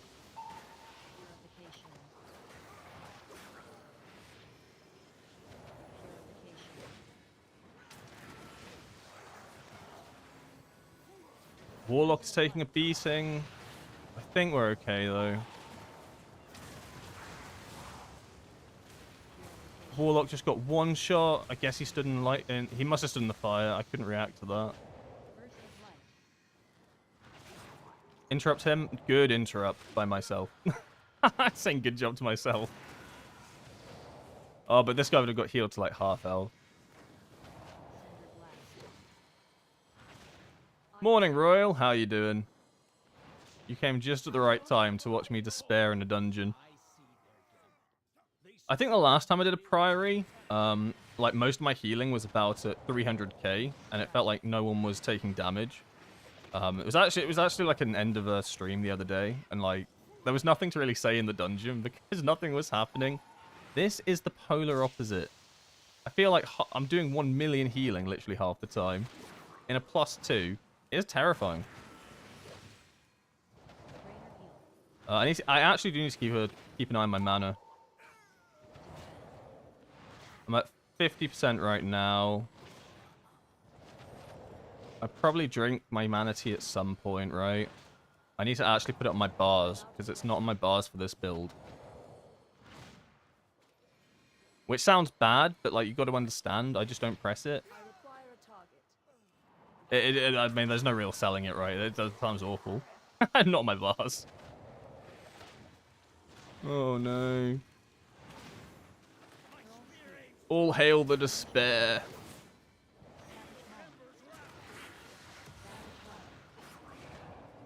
Like the normal raid we just did was so chilling. Like I was able to like just yap throughout the entire thing. I was barely even focused on the raid.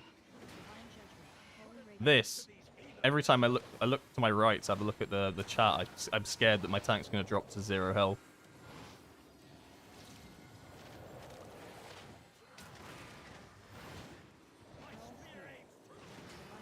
Oh my god! I've got nothing for him. I've got nothing for you, mate. Please. Maybe a revival if it comes to it, but that's not going to save him. Revival is more for like a little bit healing for everybody.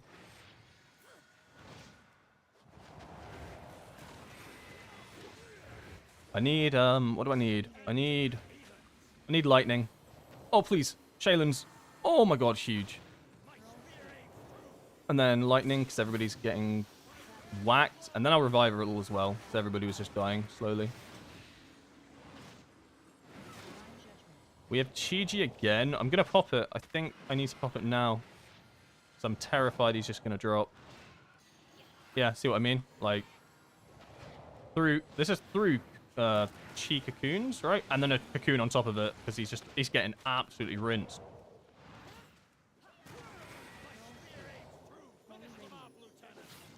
I'm genuinely terrified for the next pack.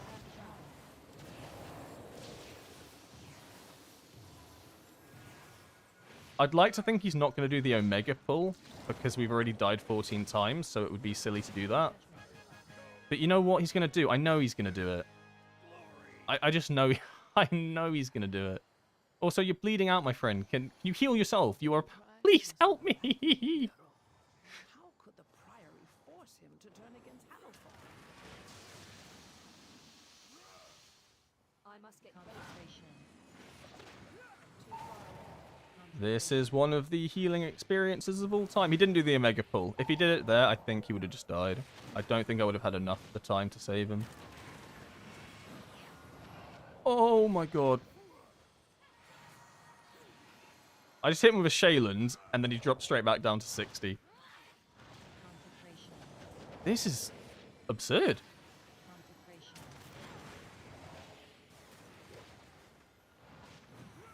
Oh my god. Stay alive. Oh, I'm terrified for this pack. I have nothing. I have nothing for you. Okay. I have nothing for you.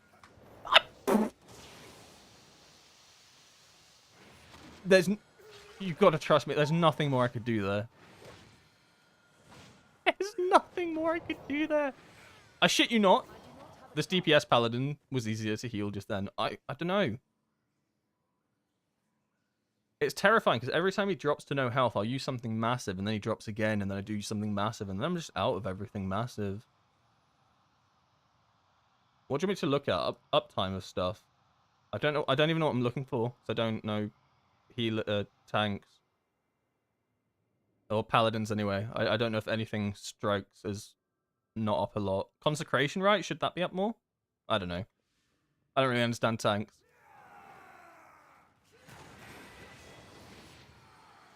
He's going to take a beating here. I'm just going to pop everything. Consecration. Consecration. Consecration. I'm going to pre-cocoon him so I can focus on other people real quickly.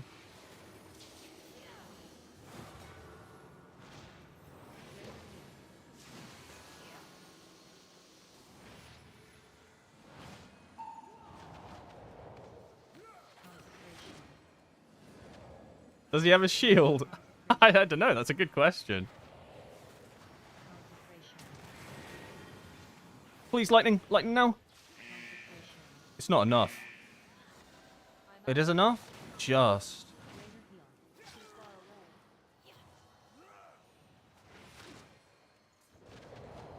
I don't know. I don't think I should be doing 1,000,000 healing on every trash pack. It's terrifying.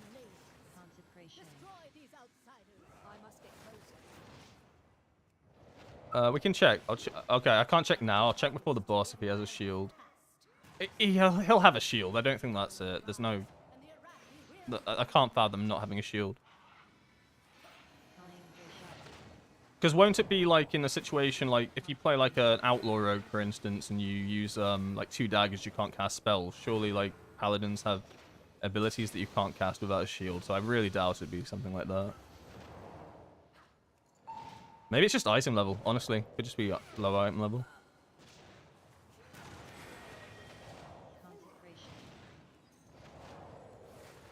But like, it's making this +2 look like it's a plus like 14, honestly.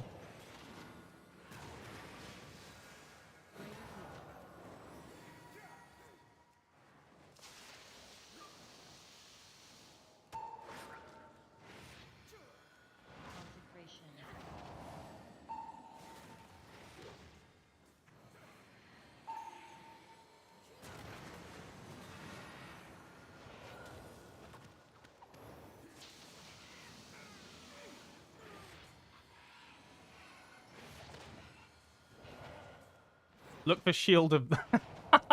Look for shield of the tightness. Or Tightness even. Well, shield of the righteous. That's a good misspelling. Shield of the Tightness. See? Shield! And a cookie's tenderizer. Hmm.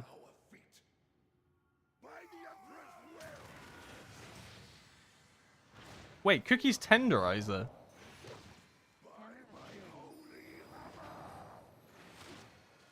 Isn't that from Dead Mines? Oh my god, there's no way in hell he survives this. Oh, that was fine. Didn't take even that much damage there.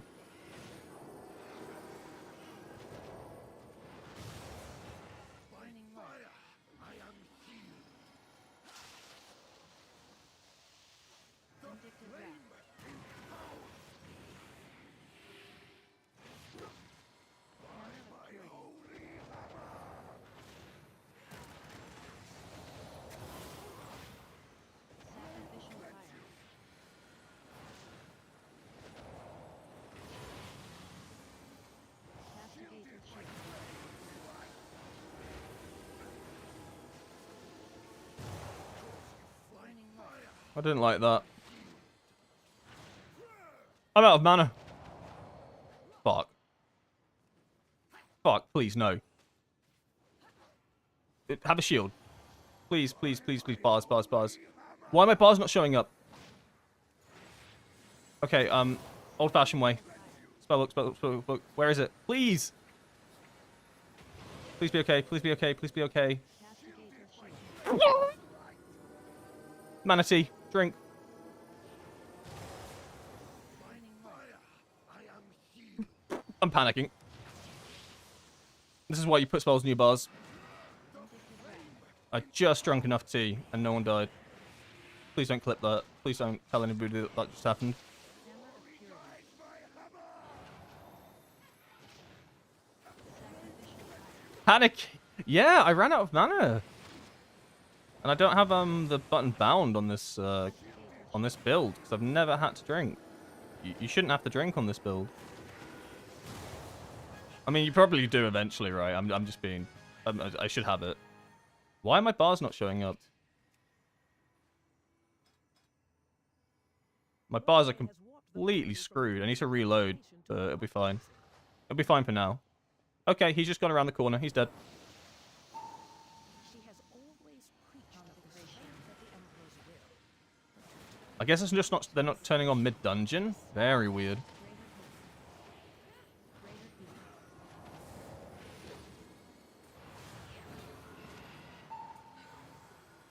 Oh, he used lay on hands. That's good.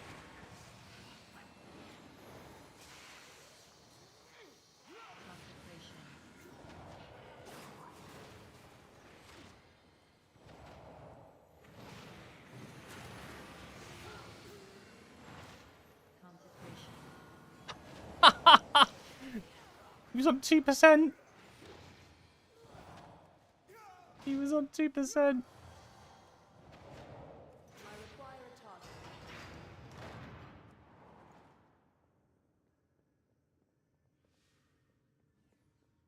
You think Conduit is still better than Shadowpan? Depends what the content is, right? I think for Raid, yeah, 100% still better. For M+, I think I think there's a lot of things that can impact what's better. I think at like really high level keystones, Conduit just has the advantage. So I think it can bring more to some of the weaker aspects that come into Mythic Plus. Like one of the main things like people will struggle with at like higher keys in Mythic Plus is going to be like boss damage, right? So a lot of classes are going to be built into more AoE focused, whereas Windwalker can still do good boss damage, but it does more good boss damage at Consecration. when it plays Conduit. So I think that's stronger there. But I think at like lower keystone levels, both of them, like, it honestly just depends on the day, on the players in your group, which one will perform better. Greater heat. Like one dungeon, you could easily get higher with Shadowpan, but then the next one you could easily get better with Conduit. So I think they're both super competitive. Consecration. I think it more depends on how the dungeon's pulled. I think like routing and stuff matters more. Like how does your tank pull the dungeon? If it's like big pack after big pack after big pack after big pack, probably Shadowpan's got the edge. However, if it's like big pack into small pack into big pack into small pack, then Conduit's probably got more of the edge.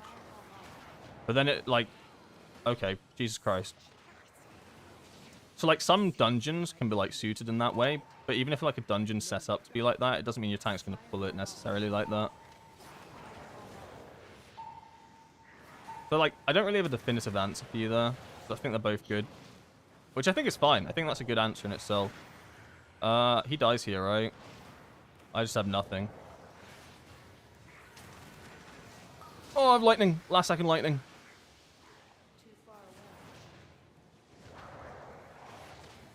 Purification. Last second cocoon as well. Oh my god. Burst of light. I need to pull up some resources because this Brawn Pike's gonna sesh us. He's actually gonna mince us. I will have I'll have Chi and Revival. It should be fine. We are a little low on mana again. Burst of light. Greater heat. How? Ha. Fireball ball. Fireball ball. Fireball ball. Greater heat. Greater heat. Greater heat. Purification.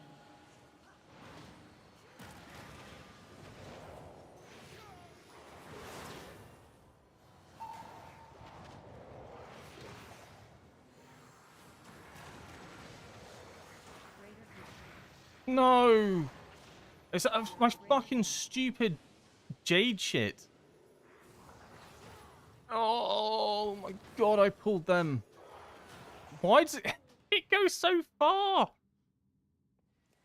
Stop pulling, please. Right.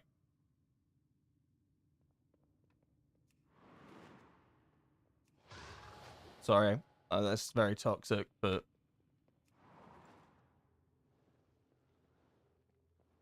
Blessing of the sacred flame. Oh my god, I don't want to get into it. I don't want to get into it, but it's the fact that he said stop pulling, please, after he's made this dungeon the hardest dungeon I've ever run as a Mistweaver. This is harder than the dungeons that people have left and we've, like, played with 4 players. Actually, insanity.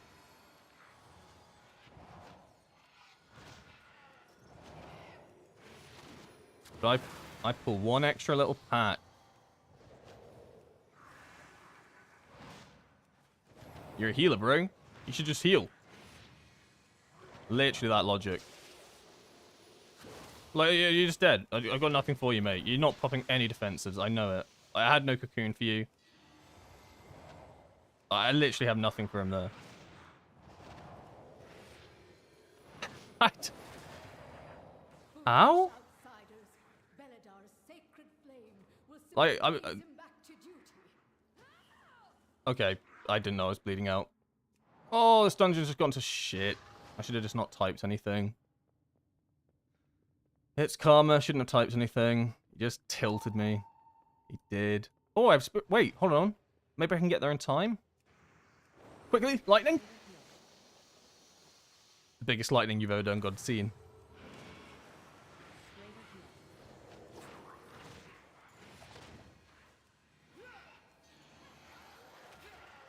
Is he using Eye of Tear at all? I have no idea what Eye of Tear is. We'll have a look at the end, and you can tell me if it was a healing thing.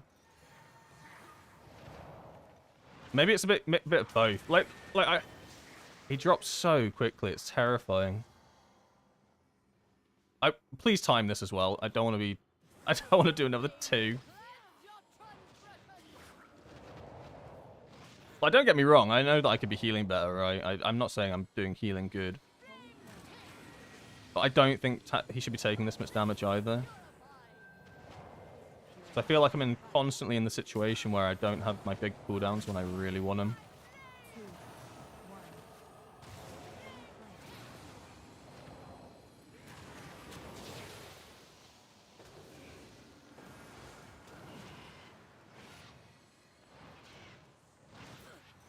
I can remove the CC, I realized as well, if someone gets stunned. That's kind of cool. If multiple people get stunned, I could use Revival to remove it? Is that how that works? 4, 3, 2, 1. Yeah, okay. Revival removes it as well. That's kind of cool.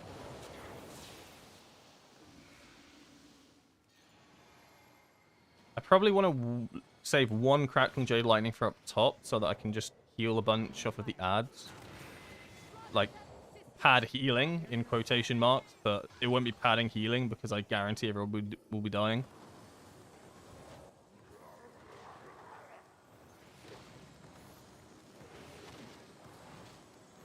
Oh, maybe it's not too bad. Where are you going? Oh, okay, consecration, fine.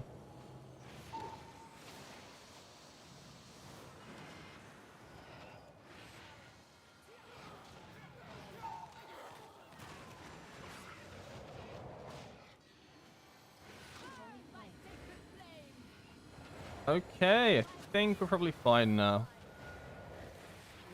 I reckon one more person will get hit by the blinding light. But other than that, I think we're fine. Oh, everybody did.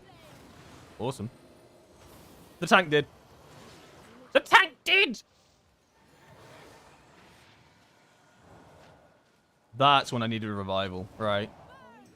So in that situation, I should have, like, detoxed the solo guy that got hit earlier on. And then if I had revival there, I would have instantly freed everybody.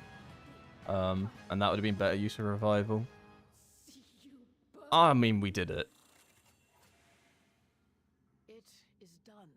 These zealots no longer steer. And the tank got Signet of the Priory. All who take And the part tank in got the Signet of the sacred Priory. flame, thank you. I'm going to jump off.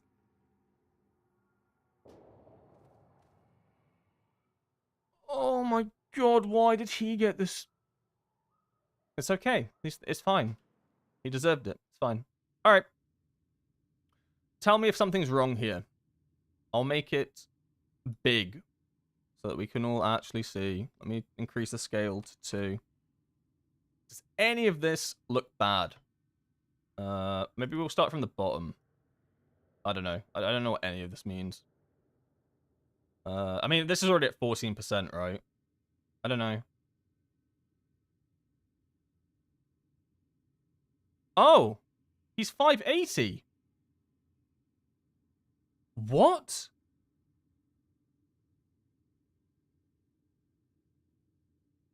I would never have invited a 580 player to my group. Did he, hoodwink me? Holy shit, I think he full-on hoodwinked me. 580? Right, no, I'm sorry. Okay, hold on. I'm getting the VOD up. He must have faked his eye level. But that's like a massive fake, no? There's no way I would have seen 580 and gone, yep. get that guy in. Wait, hold on. Looking at talents. Blah, blah, blah. Okay, tanks in. Looking at, I don't know, notes and shit.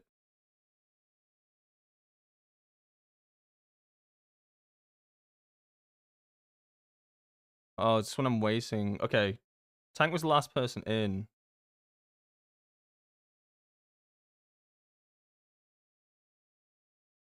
Okay, it's here. Yeah, 612. See, I thought 612 was already quite low. But I thought, alright, it's probably a +2. 612 will be okay. Huh? Like, what? 580? No wonder he was No wonder that was such a hard dungeon. You can fake it. I don't even know if you can intentionally fake it. I think, because, like, for a long time, my Mistweaver showed up that I was, like, a high item level when I wasn't. And I think we deduced that if you have, like, items in your warbound chest or whatever, it increases your eye level. It's like how my item level says 639 right now. Because I have stuff in my bags that I'm not wearing. But my actual eye level is 638. But when you invite a player, they'll see 639. So it must be one of those, which means he has a bunch of stuff in his warbound that he could equip, right? He could put that on. But he's chosen not to. So he's actually 580 when it said he was 619. And that's a big difference, 40 eye level. So, yeah. Okay. Well, we deduced that. That was insane.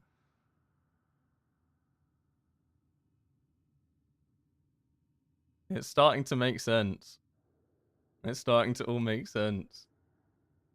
He barely used his Guardian of the Kings. His usage of Divine Hammer was horrible. He never pressed Eye of Tyr. Okay. So it's a bit of everything then. A bit of didn't press his defenses. I thought it was being maybe a bit overdramatic, but that was really tough to heal. I mean, 24 deaths ain't great. But man, if my Mistweaver dungeons aren't an experience. Alright, we'll do one more dungeon. Theater of Pain. Maybe we'll do a little bit more vetting. Maybe we'll vet some players. We can have a look at the healing though and see. I really like the cocoon change. I don't know if it's just because obviously the tank was getting one shot, but I completely agree, and I can see why people run cocoon now. If there's anything that convinced me that cocoon's good, it was that run, right? Because if I didn't have a empowered cocoon, he would have died like 7 times more. So I really do like that. I still like Shaylin's Gift, because Shaylin's Gift also made me think that like it was really useful there. It did almost the same healing as Life Cocoon, right? I don't know, I'm debating. I really can't. I don't see a world where I get rid of it. It feels to me like such a good panic heal. But maybe this is a bad dungeon to judge off of. Invoke Chi-Ji, I still think's good, because it fits the Fistweaver dynamic, because I'm gaining stacks of Chi-Ji, right? I gain stacks of Chi-Ji whilst I kick. So whilst you're okay, whilst you use Rising Sun Kick and stuff to heal, right? And then when you're in Chi-Ji, you're casting Spinning Crane Kick and Rising Sun Kick anyway. So it like makes sense to run Chi-Ji, and I think it does good healing.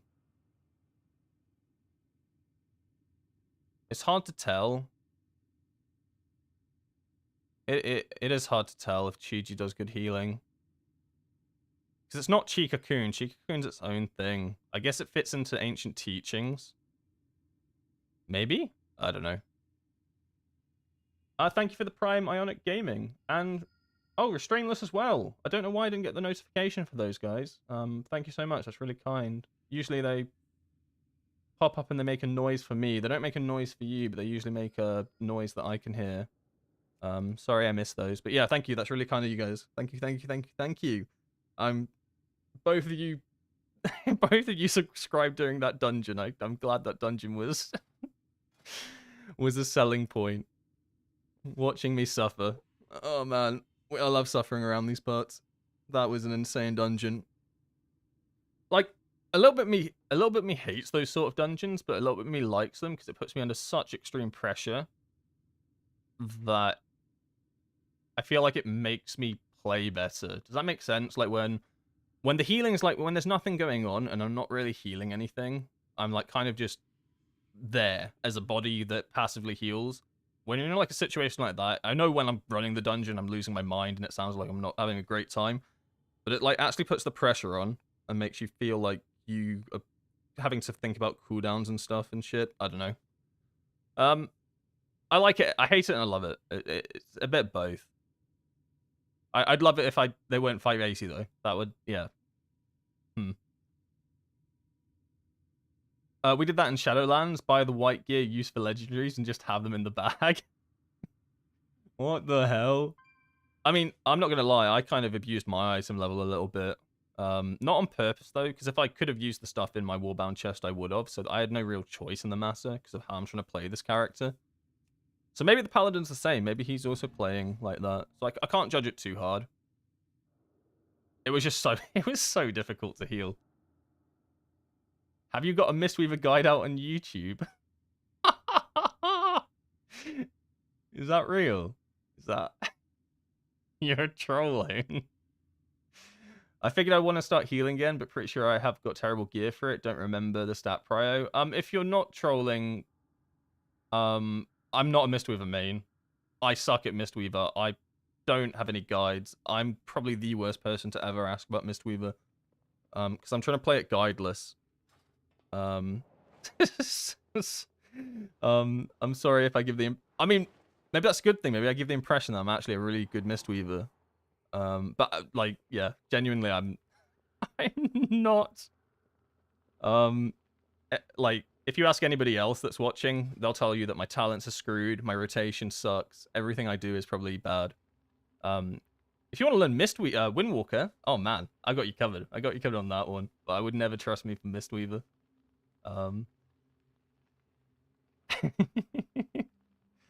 I think the stat prio, I can maybe answer that one. I think the stat prio is crit haste. I think.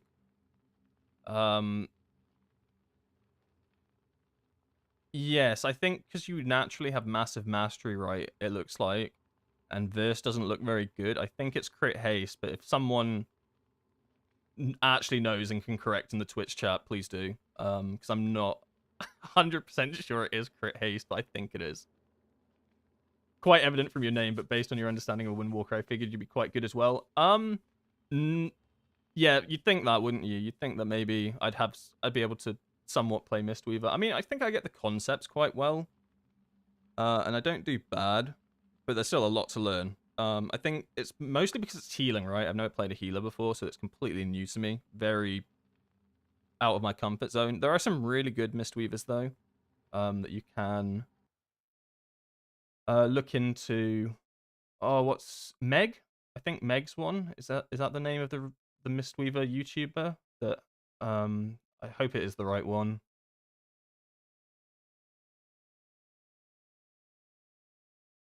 Hold on, let me just look for you. Because there is a Mistweaver that's like proper on it, and they make YouTube videos and stuff. And they have their own like IO thing. I think they made a website that's really cool. Yeah, Megaset. They're called.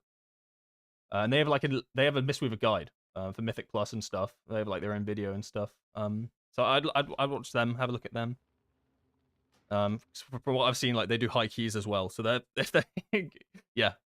Megaset, I think, is the channel. Yeah, right, Bread, Megaset. Elesmere. Oh, yeah, I think there's a lot of them. There seems to be a bunch of Mistweavers. I think Mistweaver's a bit more popular for like YouTubers and stuff than Windwalker. There aren't that many Windwalker streamers and stuff. There are a few. Like Trill. Trill's always good to watch play Windwalker, but I think he only really streams when it's like raid and stuff. He does a lot of PvP though as well, to be fair. Where am I going? I've got a group. I've been stun locked by myself. Oh yeah, of course, Dabnell. Yeah, if you ever want to watch like a Windwalker that's like amazing at Mythic Plus, watch Windwalker POV. But then you could also watch Dabnell, who's a little bit better.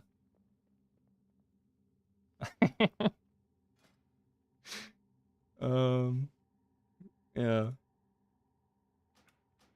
What am I doing? My brain's so cooked. I need to teleport to a dungeon, Theatre of Pain, right? Also, I need to put this chi shit on my bars, because I was in such a hot mess earlier. Shadowlands, Theatre of Pain. You're a good Windwalker to watch play too. I'm getting better at Mythic Plus, that's 100% sure. Definitely my weaker stuff, but like when I'm streaming Mythic Plus recently, when I started off streaming Mythic Plus, in the back of my head I was like, well, not even the back of my head, I was like very like stressed and nervous doing it because I'm not like very forteed on it. But as the weeks have gone by and I've been doing it, I'll go into a dungeon and I'll just be super comfortable playing it. Like I don't think I make many mistakes anymore, and the dungeons just go pretty well regardless. Like I don't think I'm the reason we end up failing keys and stuff, which is kind of cool. Because I do like Mythic Plus. But I've always been like scared of it, I guess. I don't know if scared's the right word, but like it's always been daunting. I think it's been a lot more daunting than like even a Mythic raid, right? Like something like Mythic Gallywix isn't daunting to me, but like a Mythic Priory of the Sacred Flame is actually quite terrifying. Yeah, we're getting better at Mythic Plus. I don't know if I'll quite reach the Dabnell levels ever, but I'd like to try. I think there's potential.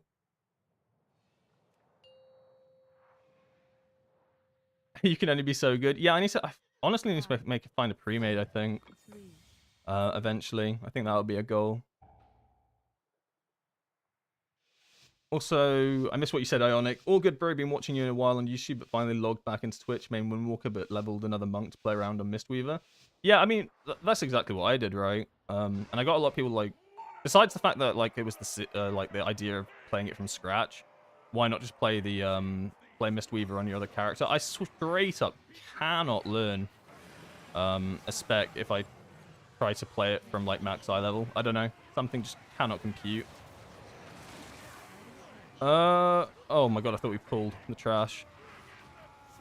Yeah, I don't know why. I think it's just something about being able to level up with the abilities and get an idea of, like, when you'd actually use them and stuff. Learn talents as you go. Maybe talents is a bad idea, because as we've learned, talents are definitely my weak suit. I'm only doing 1.7 million healing, and people are dying. It's fine. We chilling. We are chilling right now. I need a Crackling Jade Lightning like 5 minutes ago. Withering touch. Oh, I'll send it now. The tank's not doing great. So then I'll still have a Shaylins for the tank if it needs to. Oh my god.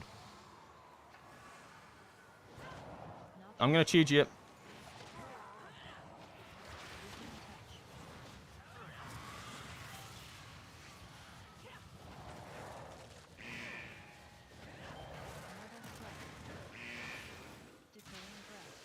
Uh-oh.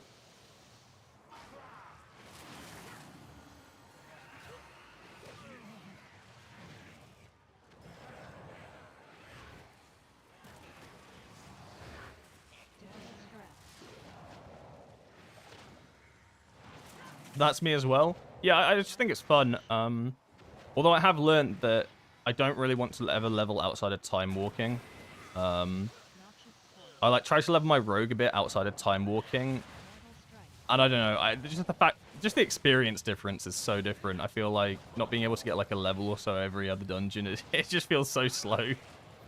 Like I like learning as you level up, but I'd like to also level up. You know what I mean? Like, leveling outside of time walking and inside of time walking is, like, completely different. Plus, you also get loot quite often from the satchels and stuff. Just running Dragonflight dungeons is not it. There's only so many not good offensives I can do before I log out. I'm just... horrible dungeon.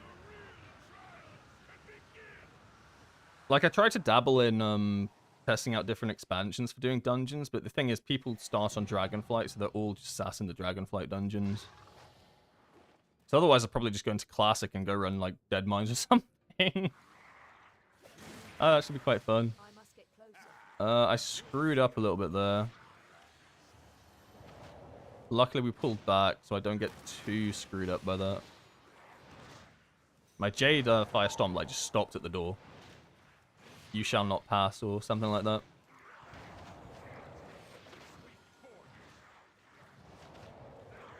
Leveling outside of time walking is depressing. I mean, honestly, yeah, it does just kind of suck, doesn't it? I guess I think if maybe you quest, because a lot of players will like level up through questing. I just can't do that. I feel like I learn nothing through doing quests. So it'll be the exact same thing as if I boosted a character, right? And then just did dungeons. Like, I would learn nothing. I wouldn't learn how to heal other people. I wouldn't learn my rotation for healing. Anything like that. I know that we have the buff on at the moment, but honestly, it didn't even feel like it did anything.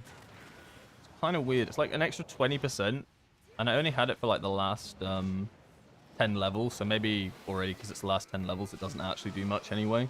So it might be better at the earlier levels. But I think because time walking already gives you like quite a lot of XP, it felt like it barely added anything to it. Still, I'll take 20%. I'm not saying I don't want it. Definitely sped it up somewhat.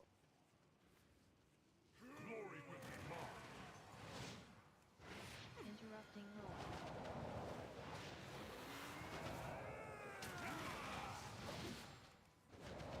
I'm out of range. Whirlwind.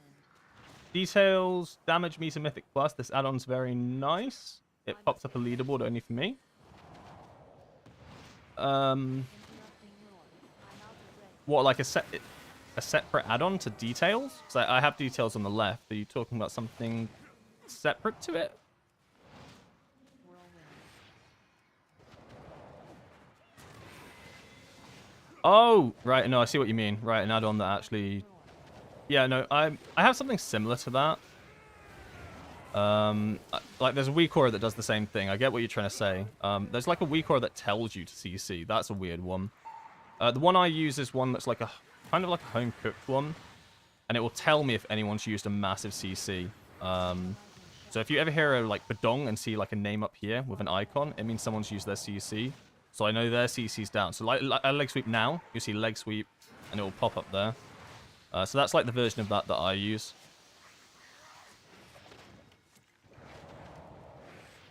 And then I have the interrupt tracker on the left. But it's kind of like the same sort of thing, right? Some way of tracking what hard CC people have used.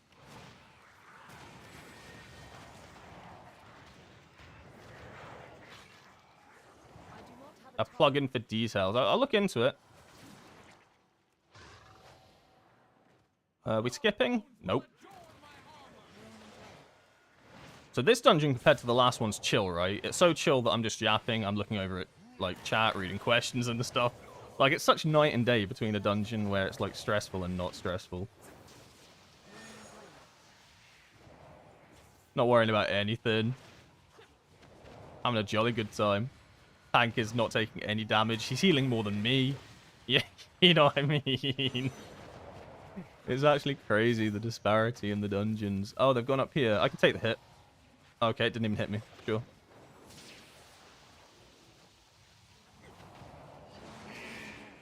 Oh, God.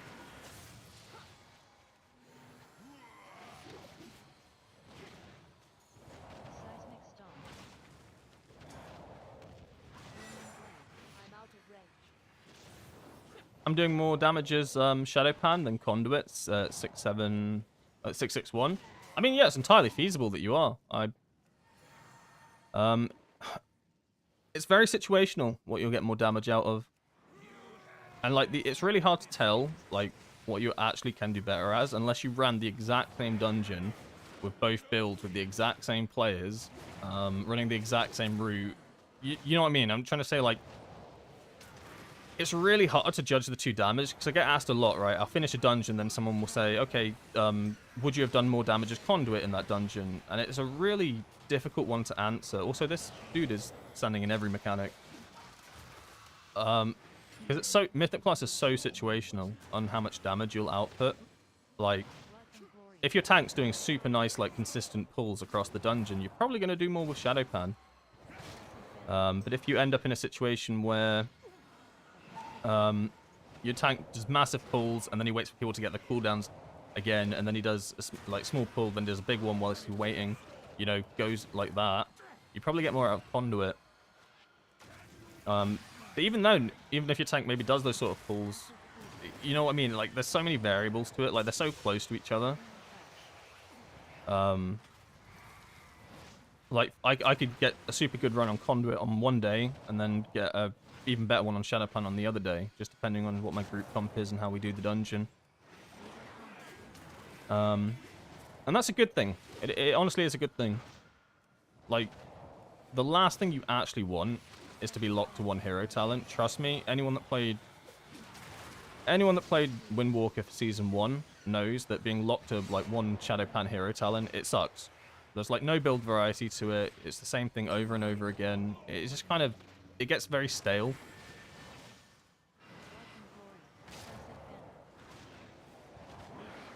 Do I have a separate gear set for Shadow Pan?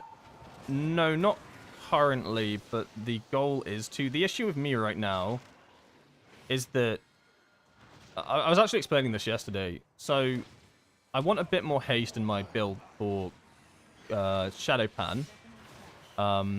But all my gear at the moment's myth track. You know, oh no, it's all myth track. That must suck, man. But no, that's not the point I'm getting across. The point is, for me to get actual more haste gear, it has to be either from the raid, or it has to be from a vault drop. And the issue at the moment is that most of the times that we do reclears, loot goes to people that are potentially being boosted, or other players in the guild that don't have that on mythic track yet. So I actually don't get much loot at the moment, which is fine, because I'm geared out the Wazo. But, like, I'm not going to replace a Mythic Track 678 piece of gear with a Hero Track 665 piece of gear just because it has better stat balancing. Because the eye levels just makes too much of a difference.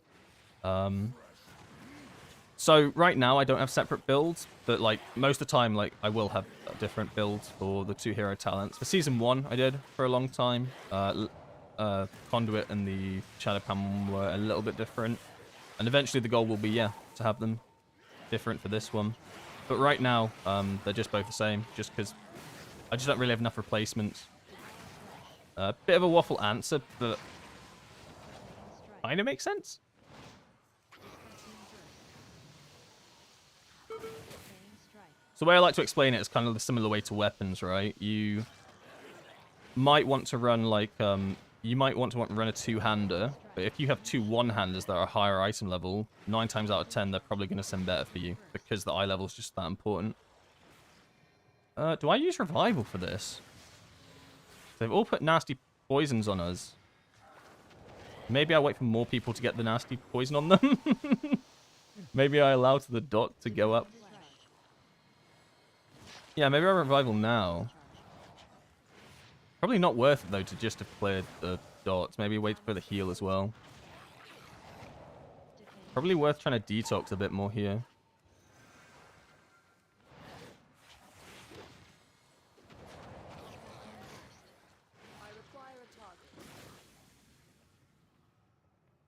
Like a good example as well as like the Shadow Pan eventually, right now even, you can build out of Circe's Circlet if you can get a really good ring with haste on it. I think it's the wax one. Like if you look at the top Shadow Pan simulation for AoE at the moment, like it doesn't use Circe's Circlet. However, to get that ring, the only viable way to get it is for that to be in your vault, right? You have to get the vault version of that, and like that's just luck, isn't it? So I'll be using Circe's Circlet because I don't have that. I'm not that lucky.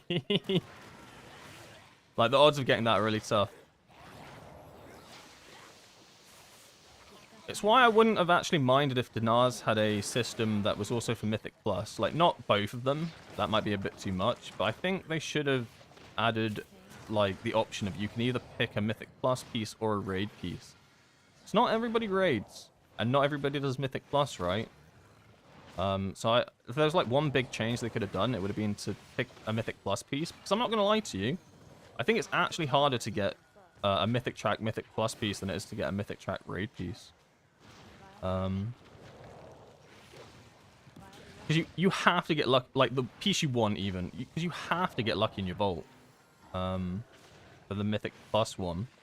Like, and obviously you have the argument, okay, well you have to kill the Mythic boss. Okay, yes, I get it, but once you've killed that boss, you can get the drop. You can do as many Mythic Plus as you want. You can never get that drop. You have to get it from the vault, and I don't like that system. I don't know. It feels a bit bad. So I wouldn't mind if they added like the Mythic Plus version to it. Plus, that would be more accessible as well. Because they seem keen on the wanting players to have cleared the content to get it. So if they were like, okay, you have to have done this dungeon on a plus 12 to be able to get the Myth Track version from your Dinars, I think that's reasonable, right? I think plus 12 is reasonable. I don't know. Spitballing ideas. Those are just my thoughts on it.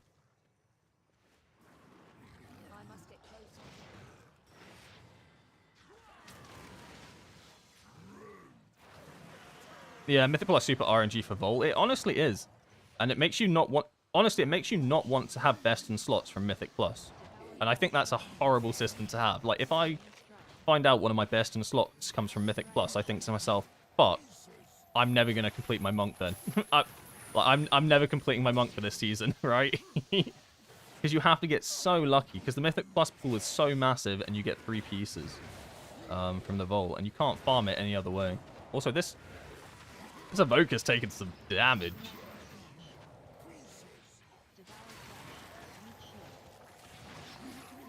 Delve Dinars. I haven't heard Delve Dinars being suggested.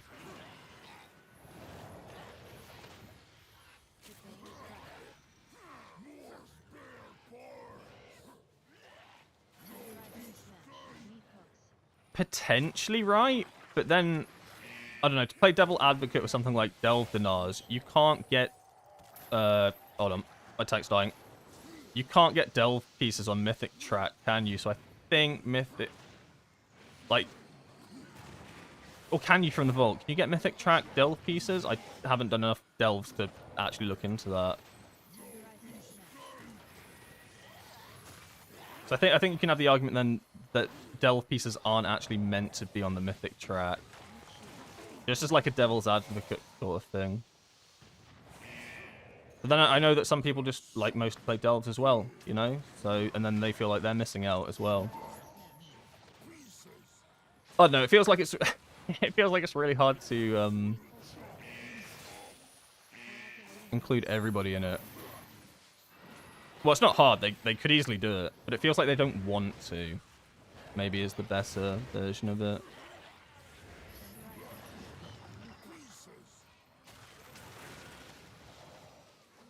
Can this boss die? Because this is getting a little bit out of hand. It's just getting a little bit out of hand.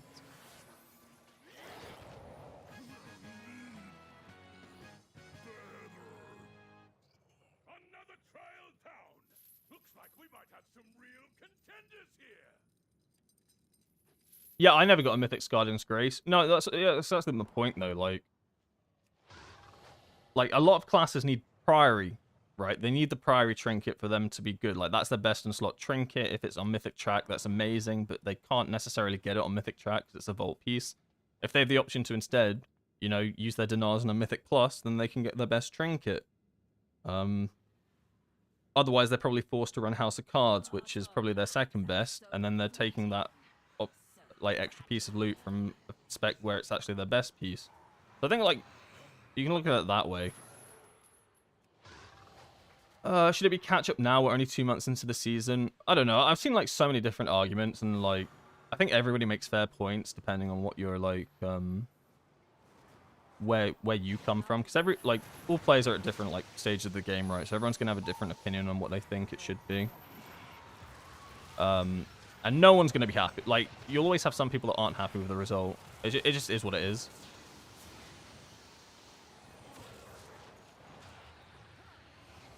Oh, this is going bad.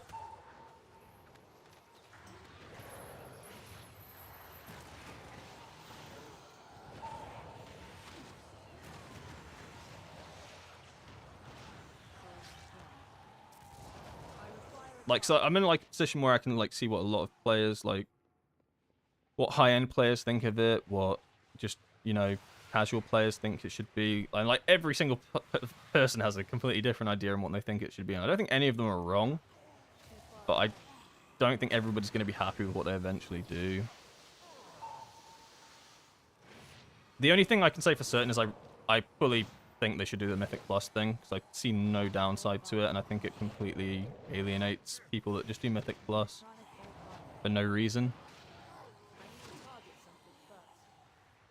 So a lot of people don't have time to raid, right?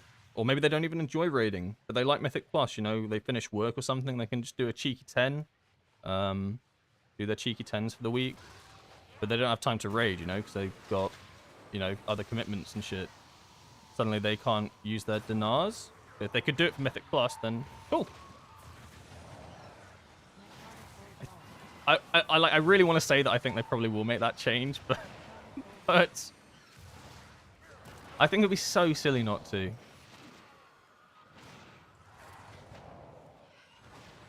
I do think it would be silly not to.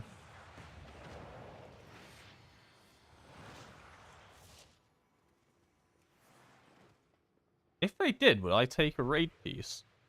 I think everyone who can would still take the Jaster's Ring, right?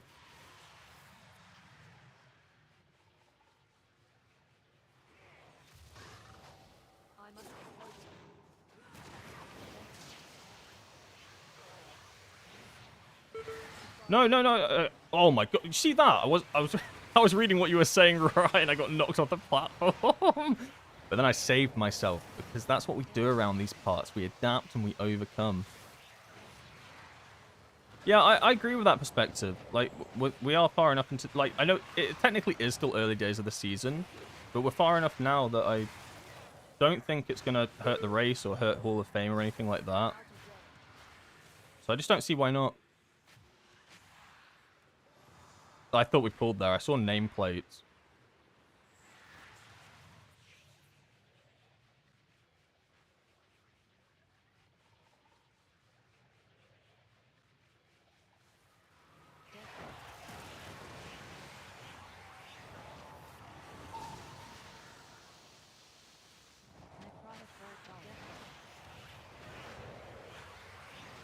I don't know if it's classed as catch-up gear. I think it's just more, like, what do they call it? Bad luck protection? Is the thing that I think they coin it as. I think that their idea is basically, you've done a boss like a few times and your piece of loot just won't drop for you, then it's a way of you to get that piece of loot. I think that's where they're coming from. But I think there was maybe some misunderstanding with what it was going to be. I didn't actually know what it was going to be because I didn't play like Season 4 and I didn't play the Shadowlands version. So I think they were both like different versions of what it was. It all just comes down to communication, right? I think there was such lack of communication of it. Like they mentioned it at first and then went dark on it. If they just like spoke about it from the start, and were quite clear what it was going to be and stuff like that, then you wouldn't have this situation. Like, but it was built up for months. Every single person has a different expectation of what this thing's going to be. You're never going to please. You're not going to please them all. But if like you say in it months in advance, then it, oh my god, buddy, you went the wrong way. That's a little awkward. I might have to ring a piece that. Am I dead? Nah, I can stand in it. I'm a baller. That's not good. I'm gonna ring that. Can we get some damage on these ads? Can we get some damage on these ads, please? I don't know. Yeah, yeah. I just think it comes down to comms. I think if they were clear of what was gonna happen and stuff, it would be easier.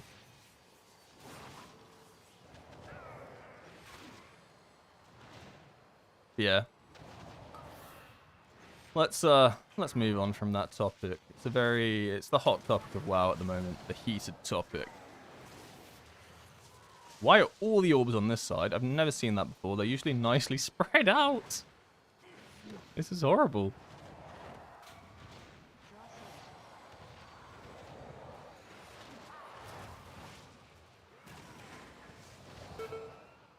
I'm yet to see a Jaster's drop in my raid. Oh, man. I can't really say much because I didn't even do the mechanic there. Oopsie. Yeah, I can't really say much because I have a Jaster's, but if it makes you feel any better, from now on, whenever a Mythic Jaster's drops, I will never get it. So I can never fully complete my monk. So it will always go towards someone buying a boost. So I have to get it from the vault. Or dinars, I guess. Haha.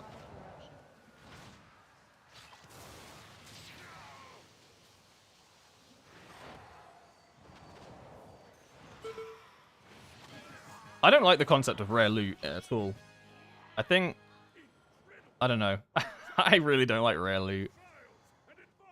I think getting your drop anyway is hard enough, right? To then add like a rareness to it, which obviously means it's going to be a best piece. So this is obviously going to be a piece that everybody wants. It's going to be BIS for like most people. And then it also has a super low drop rate. It's always going to be horrendous. I don't know. I don't like rare loot that much. Oh, we're pulling. Oops, my bad. I thought we were doing a boss.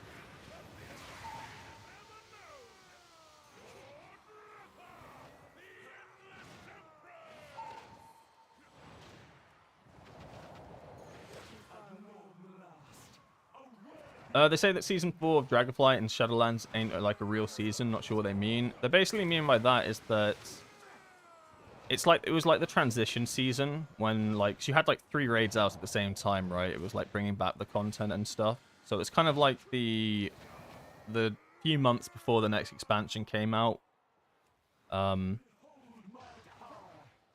So yeah, I don't know if I'd say it's not a real season, but it's not like a competitive season, I guess. I think would maybe be a better description. Like there was no like race to world first for that and all that jazz, and there was no like it was just like kind of more of a chiller one whilst people wait for the next expansion. So that's what they'll mean by that.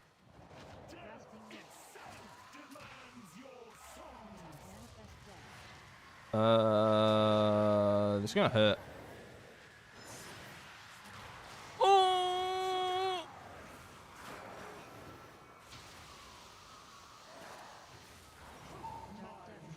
I mean, I wasn't wrong. That was gonna hurt. That was insane. Why did we all take so much? That was actually crazy. Yeah, I guess a no new content season makes sense, right?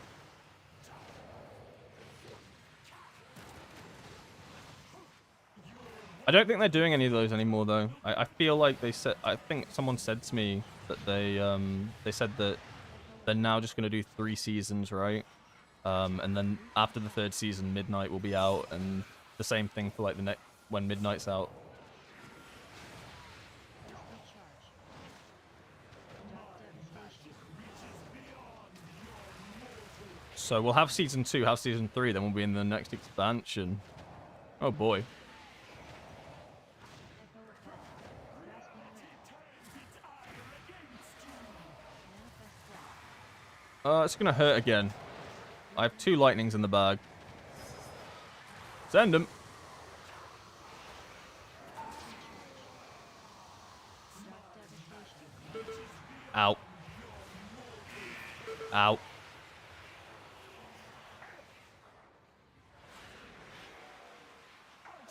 battle. I hate this boss. I hate this boss so much. Yay, we did it. Yes! Molgreppa has been defeated! 1 piece of loot, please.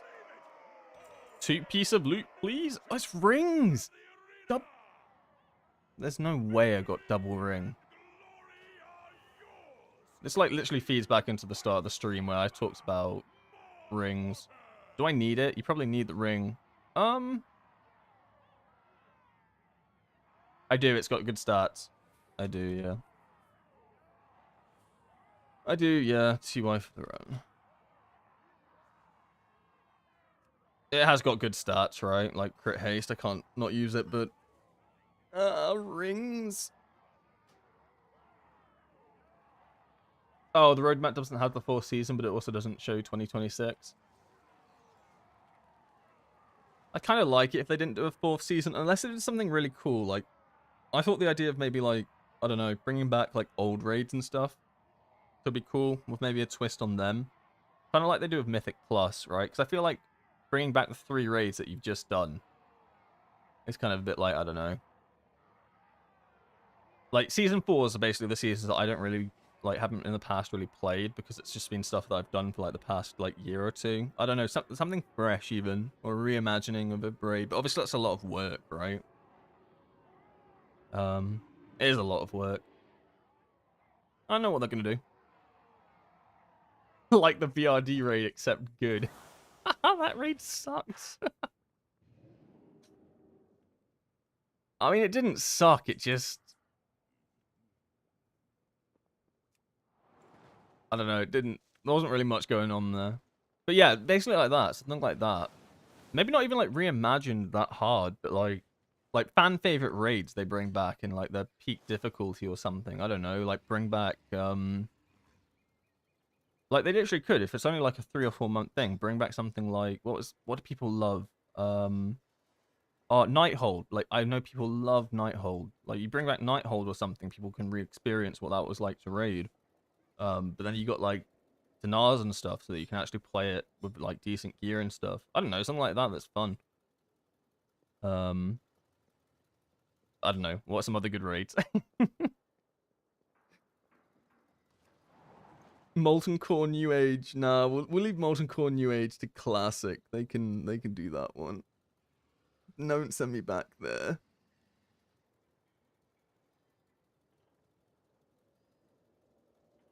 Yeah, I'd love to do Antorus again. I don't really think it'd be... I think the only thing that they might not do that for is they'd have to actually spend some time working on the scaling and stuff. I don't know how hard that would be. Like, they'd actually have to, like, tune it and stuff. I guess if they've just done the previous, like, they've done it from the expansion you're just in, it's not as hard. I feel like that the only downside would be effort.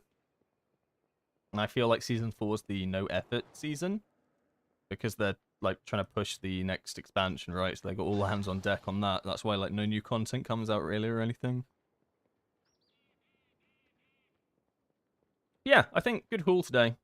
That's gonna be it for me, because I've got a second raid coming up. Yahoo! Can't wait. Hype. Hype. I get to wipe and lock and stock for 3 hours. We're doing well on the Mistweaver. We're getting there. I know talents are a little bit scuffed still, but we are making progress. And the dungeons aren't going too bad now. I want to push this key a bit more. So I'll probably stream Mistweaver on Tuesday again before the reset, so I can get some actual decent gear. The idea is to start doing 7s and then push this up to like 6, 5, 8 as soon as possible. In the meantime, doing heroic raid. So I think I'm like actually relatively close to achieving the goals, like genuinely. It doesn't look like it, but I think all you have to do is do 10s, right? Like I can do 10s at what I am now probably. I think the hard thing's gonna be heroic, so that'll be fun to try get through. Heroic, like trying to get to heroic one-arm bandit, hugging it sounds like the worst time in my life. I can't wait. It's gonna be great. I'm not getting kicked from a raid group once they see my build as well. It's also gonna be a challenge, but maybe they won't inspect me. Who knows? Do we get brew content? Asked the Mistweaver. No, I don't think I'd do brew content. I potentially like poll it, like something that isn't a Windwalker. It's always open, but I think brew. I don't know. I just don't enjoy it. But I'd definitely be open to trying something else. Put me on a mage. That would be peak content. Watching me try to do like arcane mage or something. Holy shit! Can you imagine arcane mage unguided? Just learn to play. Try to learn to play arcane mage without looking at any rotations or anything. Oh my god! I think I'd lose my mind. But yeah. Oh, thank you again, Glidesy, for the gifted. That's really kind of you. And thank you, Esri, Mithral Dilla, and Haunt Gaming for the follows. Appreciate it all. Thank you very much. Good luck with that. Right, have you seen the progress I've made on Mistweaver? I'm literally 80% of the way there. Like, give me another week and I'm probably prying for like a actual raid spot in my guild. The other Mistweavers are quaking in their boots once they see my talent builds. They'll be like freaking out. No joke. No joke. They're gonna start panicking. They're gonna start panicking when they see what I've got cooked up. Anyway, yeah. I'll be on tomorrow. Same time, same place. That'll actually be Windwalker stuff. So if you're interested in watching some Windwalker Mythic Plus, that'll be at 2 tomorrow. We're gonna be pushing. We're gonna complete all our 14s, and then we're gonna start pushing 15s and 16s. So if you actually want to see me play the game well, that's probably a good time to tune in. So I can actually play that spec semi-decently. Semi-decently. But yeah, cheers guys. Hopefully catch you tomorrow. Have a nice Sunday. Bye-bye.